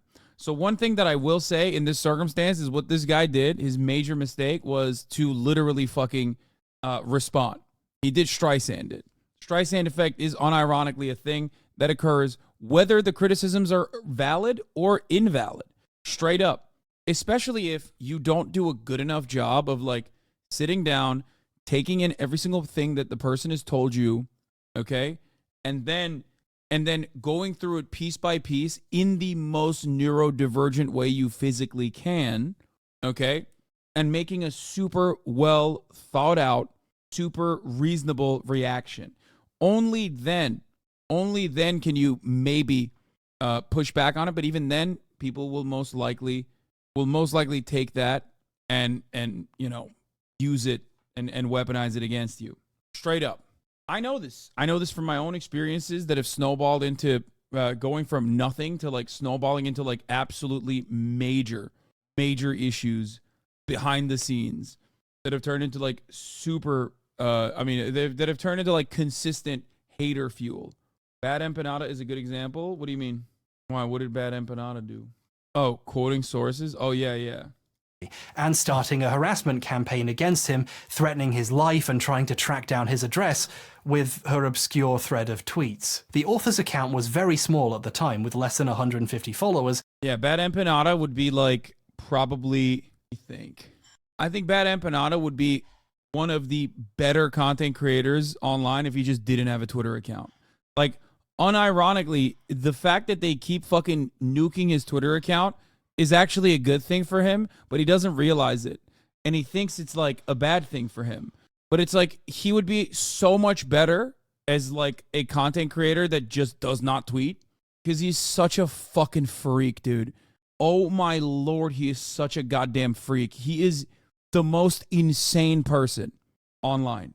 His Twitter is mostly a joke, in my opinion. He has like 7,000 accounts. He's also, yeah, I mean, he is a gremlin. He is absolutely a fucking gremlin. Keep in mind, there's people that pretend to be him. Says he doesn't have a Twitter on his YouTube. Good. I'm glad that he says that. Pretty sure he does, though. And barely anyone had seen the thread until Summerton accused it of trying to kill him. Instead of addressing his mistake head-on and holding himself accountable, Summerton span a narrative about how the most polite critic he could have possibly gotten was the head of a targeted campaign against him, while trying to hide the evidence. On the other hand, the author of this thread has received a lot of harassment from Summerton's fans over the years, to the point they eventually changed their username and locked their account. You literally can't see these tweets anymore. When I managed to contact her with questions, she asked me to reference her as little as possible because she's afraid of it starting again. Summerton's fans believed they were defending him from someone threatening his life, remember? So they were pretty fucking vicious about it. And that is what he was telling them. When he made a video addressing the plagiarism, he titled it, "About Those Death Threats." Somebody watched my Evil Queens video, my video about Disney, and realized that there are quotes in the video that are directly taken from the book Tinkerbells and the Evil Queens. They went ahead and started accusing me of plagiarism. Somebody read their thread and decided to message me some death threats, as you do on the internet. I think she has something like 154 Twitter followers, something like that. And some of the people of that 154 decided, hey, let's threaten to kill him. But yeah, that's the situation. That's why someone doxed me and threatened to kill me. He claimed he simply... I mean, it sucks. It sucks, but it's just like, this is a common practice. I'm going to be honest. It's probably not any of the 154, but it's just like probably haters. You know what I mean? It's usually better practice to not mention this openly because it only compounds. It has forgot to credit worse. The book, which made up the vast majority of his script. I'm kind of flighty when a video is done and I'm putting the credits together, so I don't always remember to put everything in the credits. That's kind of been a problem with me in the past. That has happened before. He then compared his video to serious documentaries and how they're often based on books. You know, like a lot of documentaries, they're based on books that come out. And so, yes, going forward, I just want you to know my videos may well be based off of books. Normally you get permission to adapt people's books into documentaries before you make them and release them to the public for money. It's really hard not to see this for what it is. A guy making up a series of bad excuses after being caught plagiarizing. Let's just think about this for a second. If James was honestly adapting a book, why would he film himself on his set for an hour sitting next to a different book and not even think to mention the book he's adapting even exists? Summerton went out of his way not to mention his primary source, so people wouldn't read it and realize he copied it. So yeah. Did you go to school? Do you have a bookmark folder? Do you have a history on your saved on your browser? What? Oh, you're talking to him. I guess what I'm just trying to say is that yes, there are quotes in the video and sections of the video that are taken from the book. It's not entirely based off of it. There's, you know, most of what's in the video is my own original content. How does he explain what he did to the quote from Babushio?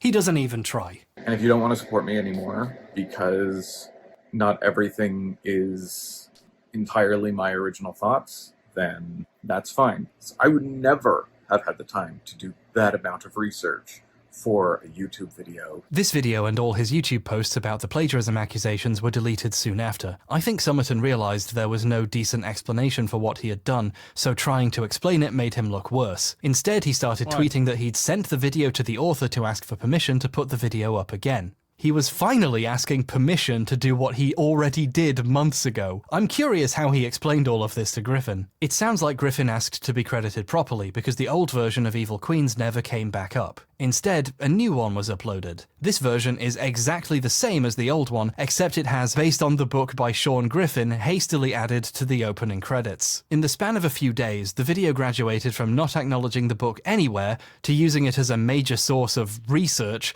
to finally being based on it. In the years since this happened, Summerton has come up with new lies about it to try to make himself look better. On a recent livestream, someone brought up the old allegations, and his version of the story is that he always had permission from Griffin before he even made the video. For the Evil Queens one, like I said, that was based directly on the book. That was word for word from the book. And that's why before doing the video, I got permission from the author to do it. But I did have full permission from him before making the video. The tweet about how he literally had to take the video down and ask permission afterwards is still up. Anyone can fact check this. I want to observe that if this was an honest mistake, James had the opportunity to be honest about it and chose to lie. Looks a bit like a dishonest mistake to me. He also pretends he credited Griffin in the description in the first place, and the person who criticized him simply didn't notice. In the original version of Evil Queens, the citation was in the description of the video and not in the video itself. And that was the issue. They didn't read the description. And so I took down the video and I put it back up. Wait, okay, I'm going to skip through this a little bit. So there's more, I assume. The Celluloid Closet is a documentary about the portrayal of homosexuality across the history of Hollywood, with Celluloid Closet, it got worse, he's still doing it. Okay, let's watch the Attack on Titan part. That's like the big Monty, right? That's when he pops up. I would go to It Got Worse. No disrespect to H-Bomber Guy, you guys should watch it. I was watching it on my own as well. This is a great video, just 4 hours long. I mean, I love H-Bomber Guy. I've watched admitted pre-watch? No, I watched the beginning parts of it. Chapter Turnabout Summertime is the best, most damning 3 minutes of H-Bomb killing a man's career in this video. He's still doing it, or It Got Worse is what you think I should watch? Worse. Society and Queer Horror, or as the video calls itself, Deep Cuts. Society and Queer Horror steals so many words from so many writers, it genuinely makes me think I've traveled to an alternate dimension where plagiarism is fine! 4 girls end up in the same school and find each other essentially by cruising the hallways. Given Carrie's simultaneous status as horror film victim and monster, alongside the narrative concerning her burgeoning sexuality and attraction to boys, or when Ripley asserts authority in the team after Dallas is caught by the alien, Ash, the male robot, feels threatened and attempts to dominate Ripley, regain his masculinity. It's fun, messy, mean, sad, campy, and self-aware. That's the key variable that makes Hellraiser so special. I can't show you how messed up. Has this guy ever watched a movie and had an independent thought? Like, I don't understand. Like, here's what you shouldn't have done. Whatever you're doing right now. He could have just fucking done something else. I don't understand it. This is how I wrote my college papers. Bro, if you wrote your college papers like this, you would get clapped. These people remind me of that guy you recently debated. Is this guy related to Santos? No. Up this is without ruining this video's runtime even more than I already have. Me waiting for the Anthony Fantano video to have an opinion on a new album, Pipo Pago. Yeah, that's a little different. You're passing off that's like kind of the purpose of why a lot of these people originally write these articles as well. So that you read them and you go, ah, and then you say, ooh, I'm going to repeat this to my friends so I can sound smarter. It's like partially, like I've said before, 90% of the reason why I do commentary. Okay? The difference, of course, is when you take that and then you just pass it off as your own in an article that you wrote. You know what I mean? Or a video that you wrote. But Fantano doesn't rip a shit. No, I know. I'm saying a chatter hearing me say something and then repeating it to their friends is very different. You don't have to cite me, okay? That's fucking ridiculous. I'm an idiot. You can repackage it. You can even verbatim quote it. Make it seem like it's your own take. You could go around and be like, I have a personal doctrine about nuke ownership, okay? Nation building. I have a doctrine for nation state building. And one of the things is you got to get nukes. And if you don't have nukes, you got to make sure you find nukes. And if someone, if America says you got nukes, and if you don't have nukes, you got to drop everything and find nukes, right? Go ahead. Say it. Who gives a shit? Gonna start citing Fantano with timestamps and casual conversations with the buds. Anthony Fantano, internet's busiest music nerd. Episode 4, minute 14, second 53. So let's use visuals. Here's a transcript of all the words James says in this hour and 25-minute long video. And here's all the parts that are plagiarized. Each author's name is in a different color for convenience. This video steals roughly 10,000 words from 18 different places. And this is just the stuff I found. There could be more. A truly staggering portion of this video is James staring into his prompter, reading words he got by Googling movie name gay. I wish I could show you everything he copied, but we'd be here forever. This is just one video, and he makes so many of these. And now we know how! But Somerton thinks he's figured out a loophole. It's a familiar spin on an old classic. It opens with a horror-themed credits sequence, which claims the video is based on the works of, and briefly shows a bunch of names. These are some of the people he plagiarized. So if any of his plagiarism is noticed, he can say, no, I name-dropped them in the opening for literally 1 second, so it's fine!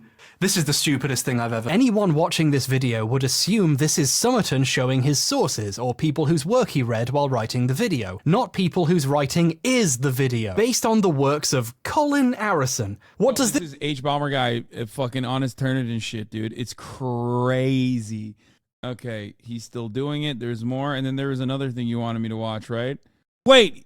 Oh, I want to see the Attack on Titan one. While I was doing preliminary research late last year, a funny thing happened. Somerton's YouTube community page was wiped. Hundreds of posts from over... Stop telling me to stop skipping it. You go watch it on your own, and you should go watch it on your own, okay?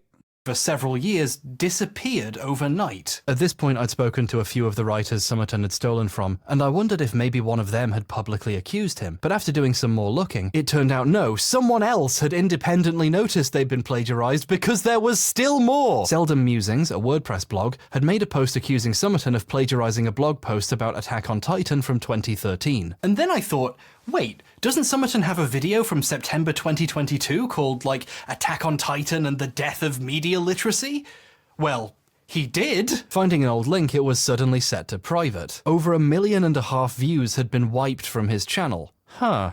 I already had a copy downloaded because, well, Somerton has deleted inconvenient videos before, and I figured something like this would happen again. What the fuck? Well, he was just out there? Bro, this man is a hound. Have you checked your citations? No, I have not, and I am scared too. Oh my God. Don't make me ratio you again. How political influencers encourage platform political participation. You dumb cracker bitch. The legitimizing of white supremacy during a Twitch ban of HasanAbi. Post authentic engagement with alternative political commentary on YouTube and Twitch. Perilous place. Personal stories to point to the possible solutions to widespread flooding in the Mississippi Delta. Next, I would like to thank the two media figures who have emboldened my passion for media politics, Hassan Piker and Andrew Callahan. Oh, God. Algorithmic Hate, Brandon Tarrant, and the Dark Social Web by Luke Munn. Hassan Piker unravels the connection between the vlogger and extremist positions in a video titled PewDiePie, Alt-Right or Irresponsible Gamer Bro. Alternative media and non-linear mediated debate, the case of variety streamers. How does social media use affect creativity? Live and leftist Twitch political live streaming and Hassan Piker. How Hassan Piker took over Twitch does the Taylor Lorenz New York Times article. Not that many. Let's see if there's a...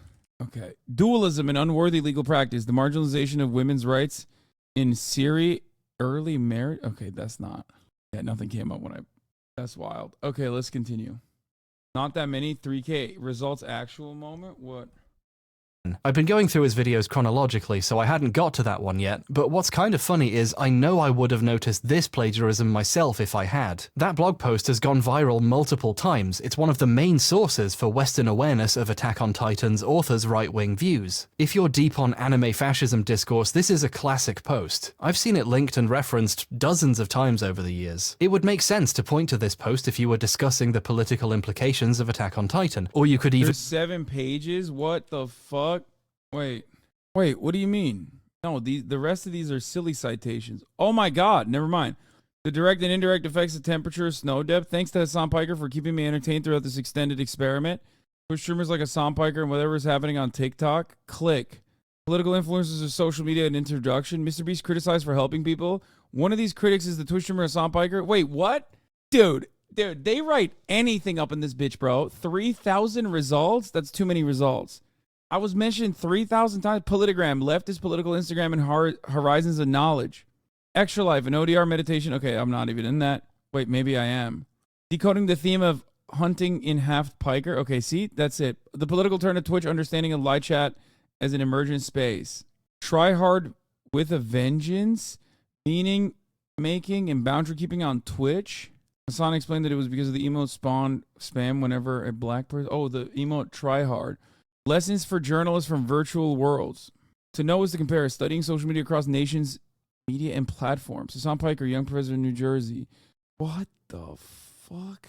Okay, then the rest of it is just like silly shit. Okay, the rest of it is not me. If you put double quotes around your search, it'll show exact matches like this. A double quote is in a single quote. Oh, I didn't know that.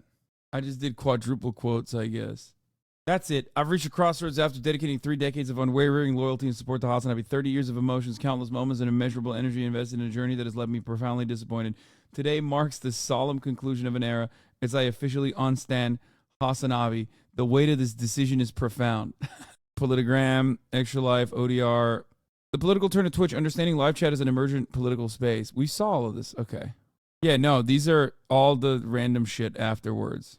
All right, we're done with this. Let's get Even back. quote it and cite it as a source. Well, wouldn't you know it, Summerton doesn't link the post or quote it anywhere or acknowledge its existence, he just copies it. This outrage should come as no surprise knowing the history between Japan and Korea, but that is exactly what most people may not be aware of. Korea was occupied by Japan from 1910 to 1945. Only one of many East Asian nations colonized by Japan as part of its growing imperial presence at the time, during which the Japanese army enforced changing Korean names to Japanese style, destroyed and stole Korean culture.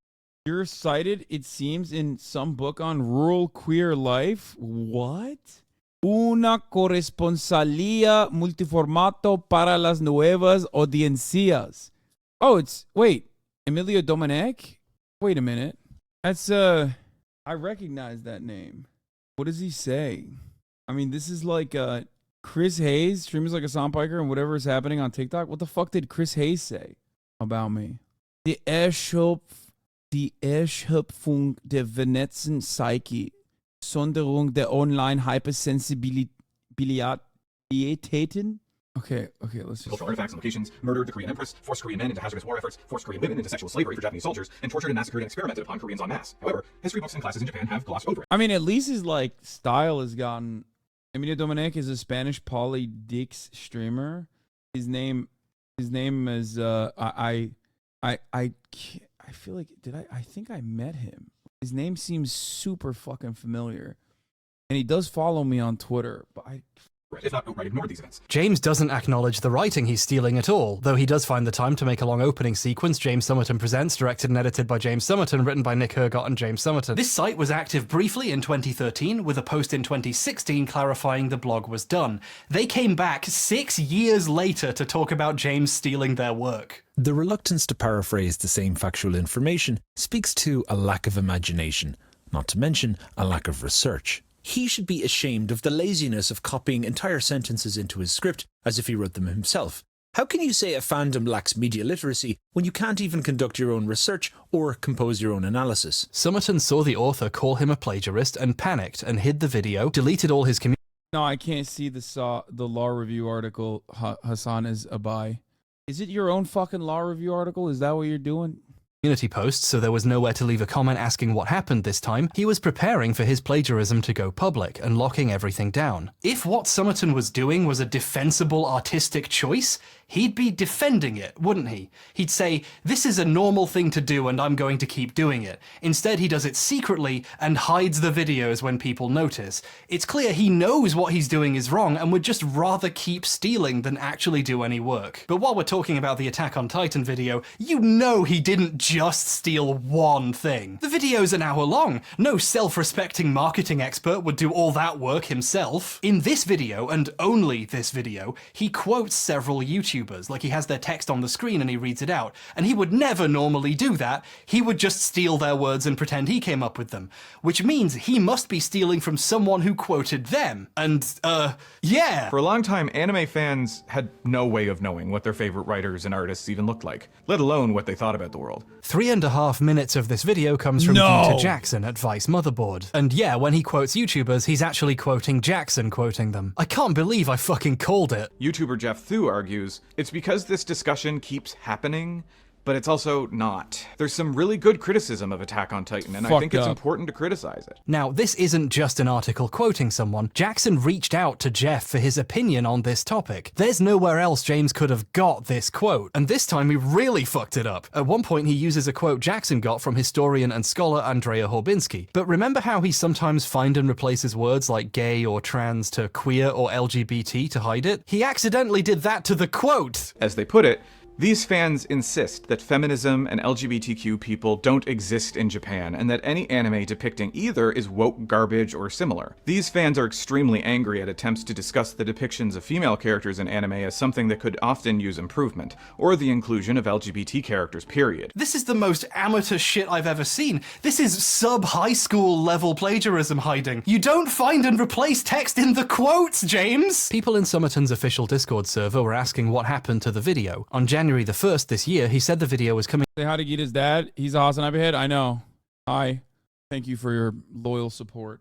Back up that day, and that it had to come down because of a missing source. That's a very strange way of saying someone noticed me plagiarizing them and criticized me for it, and I deleted fucking everything. The new version he uploaded is a minute shorter. He just cut out the sections where he directly read the blog post. The video is even more stilted and strangely written than normal. The point Summerton was trying to make here was so important he was willing to steal it from someone else. Now that point is missing, and the surrounding conversation makes no sense. The new version opens saying the original had a citation error. But if that was the problem, why didn't he add a citation instead of deleting the section completely? Well, one reason might be he wants the credit for himself, but the other is if he added their name now, anyone who checked would see the author's new post saying he plagiarized them. Summerton's only way out is to hide it and hope no one notices. He doesn't want to stop stealing, he just wants to not get caught doing it. If he thinks he can get away with keeping something in, he does. The 3 minutes of the video, written completely by Geeta. He showed up issuing a trans guy, non-binary person. The bit Hasan skipped is fucked. He's obviously transphobic. Part of the reason why he might be doing that also is because, like, I think YouTube will demonetize you if you use those words. So that might be another reason. I don't know. We've talked a lot today about what plagiarism is, but we should also talk a little bit about what it isn't. It's completely fine to be inspired by someone or build on ideas you got from somewhere else, especially if you're open about it. Famous big boy YouTuber Ludwig has a thing he calls the yoink and twist, where he gets ideas from existing videos and openly broadcasts he's doing his own spin on it. In his video about that one guy copying the capsule hotel video, he happily says where he got the stuff he drew on for his own work. This is me trying silly chess ideas, and look at all the tweets beside me with your ideas suck. Genius thumbnail. I got it from Fundy. I got it from Fundy. I made your dumb ideas in Minecraft, and then he has a bunch of tweets next to him. It's hard for anyone to feel ripped off when he's open about where he got the ideas. I'm old enough now that when I was yay high, I was here for the praising Elway but smoking you. I mean, yeah, it's fucked up. Fucked up. He must hate me and love.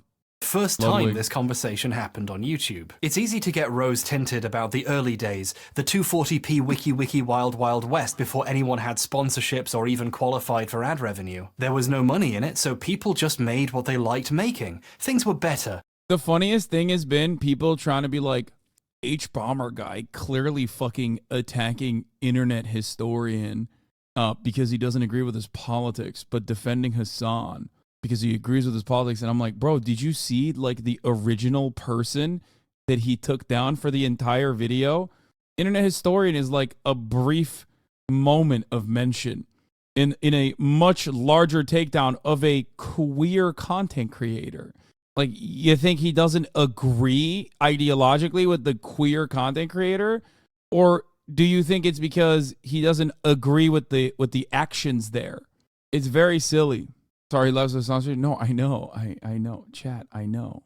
More original then. This was never the case. There wasn't capital, but there was social capital, and that spends almost as good. The AV...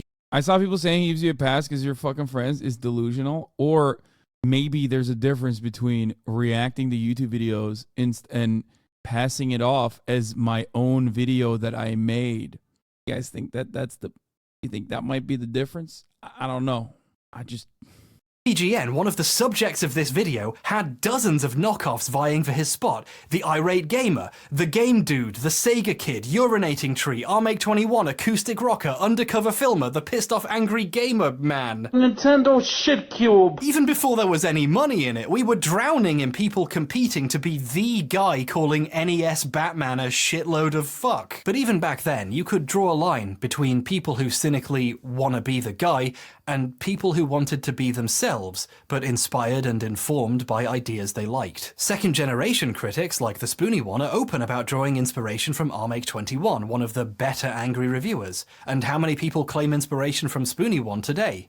Too many. Stop Skeletons from Fighting, who, unlike everyone I just mentioned, is still around today because he developed his own new ideas, started out by taking inspiration from all these people and then deliberately doing the opposite, with the happy video game nerd, being positive about games he liked. Now that's a yoinkin' twist. YouTube is a beautiful cesspool of inspiration, remixing, riffing, parody. Drawing on existing ideas is a great way of making something new and unique. It's only wrong when you add nothing and try to pretend it was yours in the first place. And you don't have to cite your sources like a rocket scientist either. Sonic lore YouTuber Cybershell frequently uses information and images he got from websites like The Cutting Room Floor and just explains where he's getting it from and often asks permission to use it. A coward would hide their source in a paste bin and not mention it anywhere else, but his videos are great because he shows you where you could learn more, and maybe even makes fun of you for not reading the website yourself in the first place, while explaining the topic in his own way. This is why Kat is forcing me to tell you his Chow video is objectively the best thing on YouTube. Thanks a lot, Kat. Fittingly, when Cybershell inspires someone, they're equally open about it. When one of his videos led Alan Pan to invent a device to steal soda from Universal Studios, he tells you right at the start he found out about the original from Cybershell's video. This is the community spirit I love to see on this website. It's kind of beautiful watching a wider story unfold. One generation of Baja Blast thieves passing on their designs to the next. If you're honest about it, there's not even anything wrong with adapting a book or telling people what you found on Wikipedia. Different people like getting information in different ways. Wikipedia lets people record and upload readings of pages so you can learn about Bhutanese passports through audio, and they do it for a reason. Can't find it now by the paywall, but the good quote from the Law Review article, Parker argues that gambling regulations exist because of the incalculable harm it does when you're promoting a dangerous vice like gambling to a younger audience, adding that it's just a bad and wrong thing to do. That's a banger, huh? Look at that. Bhutanese passport. Some people might even prefer a video version. It would practically be an accessibility feature. Making video adaptations of interesting books or mental floss articles is an idea with potential. It's a way of spreading writing and ideas to a new audience, and all you have to do is be honest about it. That also forces you to be accountable. You'd have to ask permission and get the approval of the people who wrote what you're adapting, which clears up any potential criticisms or infringement on the existing work. Speaking of adaptation, what about different languages? This is another way of sneaking plagiarism under the radar. You might be wondering why I am subtitled in Portuguese. A few years back, Jeff Thu, the guy James quoted someone quoting, covered how a Brazilian YouTuber had been stealing dozens of videos from him and other English-speaking creators, but in Portuguese, so us cadelas would never notice. This sucks, but it also points to one of the core barriers to accessibility. To be honest, though, get your fucking money up. You know what I'm saying? Like, come on. Yeah. For creators. Most videos are trapped in their mother tongue, making them hard to watch in other languages and therefore easier to steal. This is why some clever creators very smartly let their producer trick him into paying people to do proper captions for the vaccines video in Portuguese, Spanish and French so more people could engage with the facts of the story, and Pathologic into Russian because I know who watches that video. Translation is a big part of video discovery, in more ways than one. For Spoony fans, a lot of his old videos used to be missing as non-YouTube video hosts died and their content didn't make the jump. Many of his videos weren't viewable on YouTube, were it not for the Spoony Russ. A Russian fan of Spoony re-uploaded his videos with Russian subtitles, and some of these were the only versions of those videos that existed on the net, at least for a while. Subtitling his videos didn't just make him accessible to a new language, but to the original language too. That's pretty cool. But you can go deeper than sub. You Can I get your permission to get my own channel by translating your stream? Fuck yeah, dude. can dub. Времени хуже. Это Вашу мать! Counter-Strike tuber 3ClicksPhilip dubbed 2 of a Russian creator's videos about mods they made into English, with permission of course. It's very cool that a video about game development got to cross the language barrier for us sukas to enjoy. There might actually be a market in adapting videos like this. I'm sure some of my videos would do very well if someone translated them into English. I think a lot of people are inclined to protect creators they like on the grounds that plagiarism is a very academic sounding problem, like something that happens in research papers or journalism, not something that you can do in a silly video made for entertainment purposes. Why are we holding YouTubers to standards? That would be like expecting accurate history from someone whose name has historian in it. Because YouTubers often project a sense of being scrappy, do-it-yourself amateurs, it feels almost wrong to expect them to be professional. But a lot of them are professionals, I do agree with regardless how that. authentic their personality. To be fair, I like the first thing he's saying. That's how I feel kind of still even. And that's maybe because like I grew up in an environment where like YouTube was just starting. Like I was there on the bottom floor, you know what I mean? So in my mind, it's just like never a serious, it's never like a serious thing. It's never a serious platform. And I rarely ever think about like the unironic damage that like all of these fucking hater ass, bitch ass commentary channels probably make, because like that shit is now on the record, right? Like people probably know me from that shit. Anyway, no shot Hasan watched all 4 hours. No, I did not watch all 4 hours. We skipped through a lot of the stuff. I just wanted to see some of the big parts of it. I think it's serious. It is very serious. YouTube is a serious platform. I think he's right. Kind of. I mean, I get it. You had to walk up and down the YouTube hills both ways, straight up, dude. Little Bear mentioned a HasanAbi head that used to translate your videos to Turkish, but they stopped making them for some weird YouTube reason. I thought that was really cool. The Turkish people who love your content had that for a bit. I know. I fucking hate that YouTube does this shit. Yes, YouTube is like sliced up the HasanAbi Clips industrial complex so aggressively. Persona might be. YouTubers are now among the most recognizable faces on the planet and have become immensely wealthy doing this. Some are so influential, we literally call them influencers. Maybe it's a good idea to have some standards for not stealing.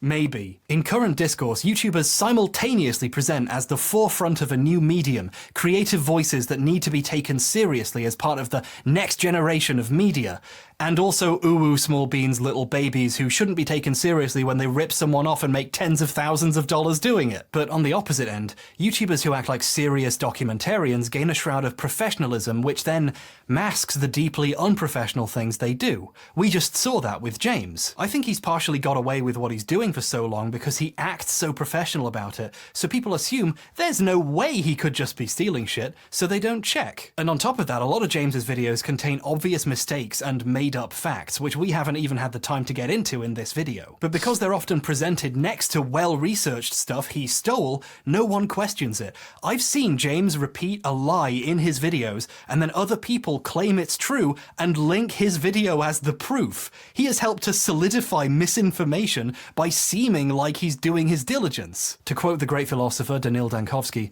"Truth does not do as much good in the world as the appearance of truth does evil." Just kidding, he actually stole that from Francois de la Rochefoucauld. Cite your sources, bachelor! This becomes extremely glaring once you've seen how the other side lives. At the last VidCon I went to, like 4 years ago, I was taking an Uber and a bunch of people came in it with me because we were all going to the same place. A bunch of big YouTubers who I don't know super well, including really massive one, like way more important than me, you know? And we were all just making small talk, and I made a joke that was actually quite funny about the topic we were talking about.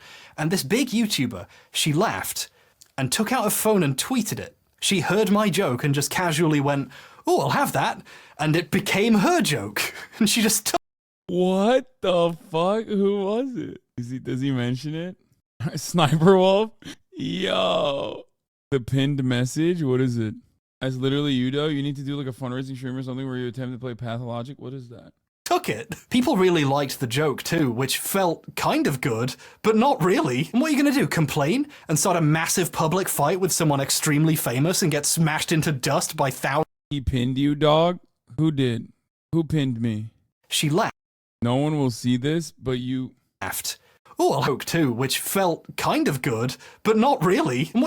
No one will ever see this, but you stole my joke one time? Yeah, I didn't, okay? I didn't. Or maybe I did. What are you gonna fucking do about it? How about that? All you're gonna do is watch this fucking 3-minute ad break at the top of the hour, okay? Yeah, that's right. Get wrecked. What What are you going to do, complain and start a massive public fight with someone extremely famous and get smashed into dust by thousands of fans? No thanks. And that was my Uber too. I paid money to have one of my jokes stolen by a multi-millionaire. When people hit a certain level of celebrity, they start to think the world actually revolves around them, and they can just take something if they want and say it's theirs. I don't have a clever analysis here. Some people are just fucking weird. I'm not smart enough to know what we're It's crazy. He just like, he kept this with him forever, by the way. I need to know who it is. supposed to do about plagiarism. I think trying to fix it in any systemic way could risk making it worse. Let's imagine YouTube introduced some kind of plagiarism claim system. We'd be expecting someone at YouTube to be able to decide whether something is plagiarism or not.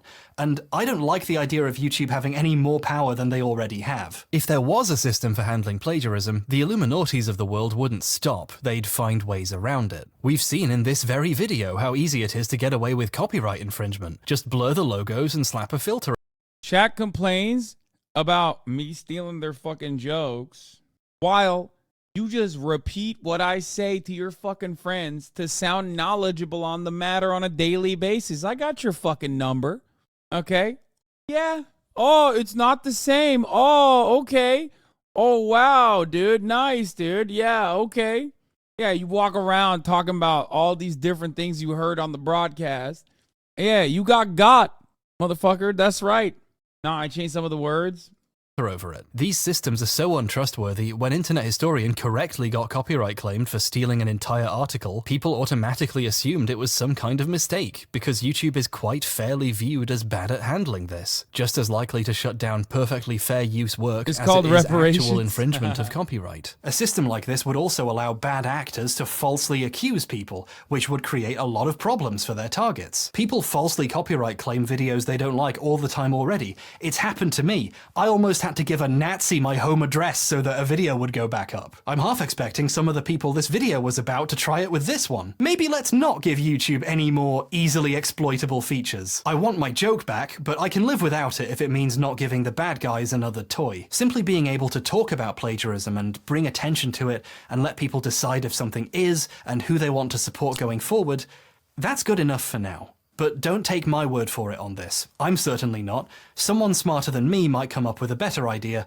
so let's keep our eyes peeled. Bro, 4 million views in 2 days, by the way. My boy is popping. That. As technology progresses, the methods of plagiarism are getting stranger and more complex. The hot new tool in the stealing tools box is generative AI, like ChatGPT, Stable Diffusion, or Midjourney, which can produce new art or words on command using a process known as stealing. Sorry, that's an oversimplification. The process is called, complicated stealing. Theoretically, generative AI works by training on a large dataset of existing material to figure out how to make new things. Before we even ask whether stuff generated by this counts as original, we have to ask, how did they get all that material? Well, by taking a lot of stuff without its creator's consent. ChatGPT has intricate knowledge of copyrighted works it shouldn't legally have access to, and when you ask it to write something original, it's just smush. Big YouTubers really hit the lotto, man. They put out one video a year. They work less than the pensioners of Spirit Halloween who only work 1 month out of the year.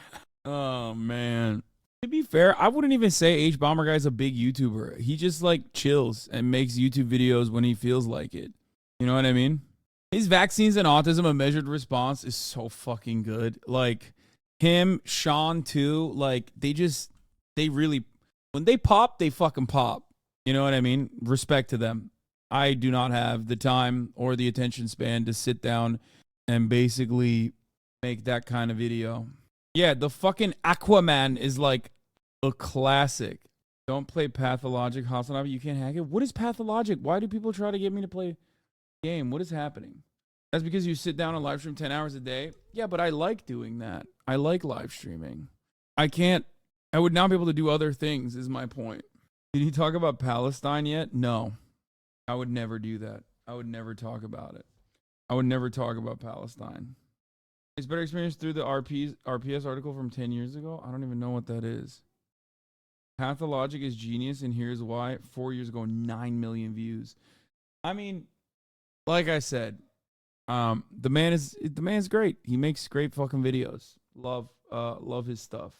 Much respect to H-Bomber Guy. Yesterday's gaming was so fun. I mean, on that note, I think I'm gonna end it here because I'm tired. We'll get to more stuff tomorrow, as always. full community going wild on the phones right now. Yeah, the Ben Shapiro thing was like a legend. It's a stuff of legend. It's so perfect. And when are you having Ryan Grimm on? Great question. Tomorrow, as a matter of fact, I will be having the Washington D.C. bureau chief of The Intercept, Ryan Grimm, on tomorrow. His new book coming out. Or did it come out already? I don't want to fuck it up. It might have come out already, but yeah, we're gonna talk about a bunch of stuff. And yeah, there it is. Love you guys, and I will see you tomorrow. All right, bye bye. All the chatters trick us how people hate. Sunny Los Angeles, California, says Hasan. The starlock to the starlock to the topic just begun. There he is again. Hasan is streaming. Hasan is streaming. There he is again. Hasan is streaming.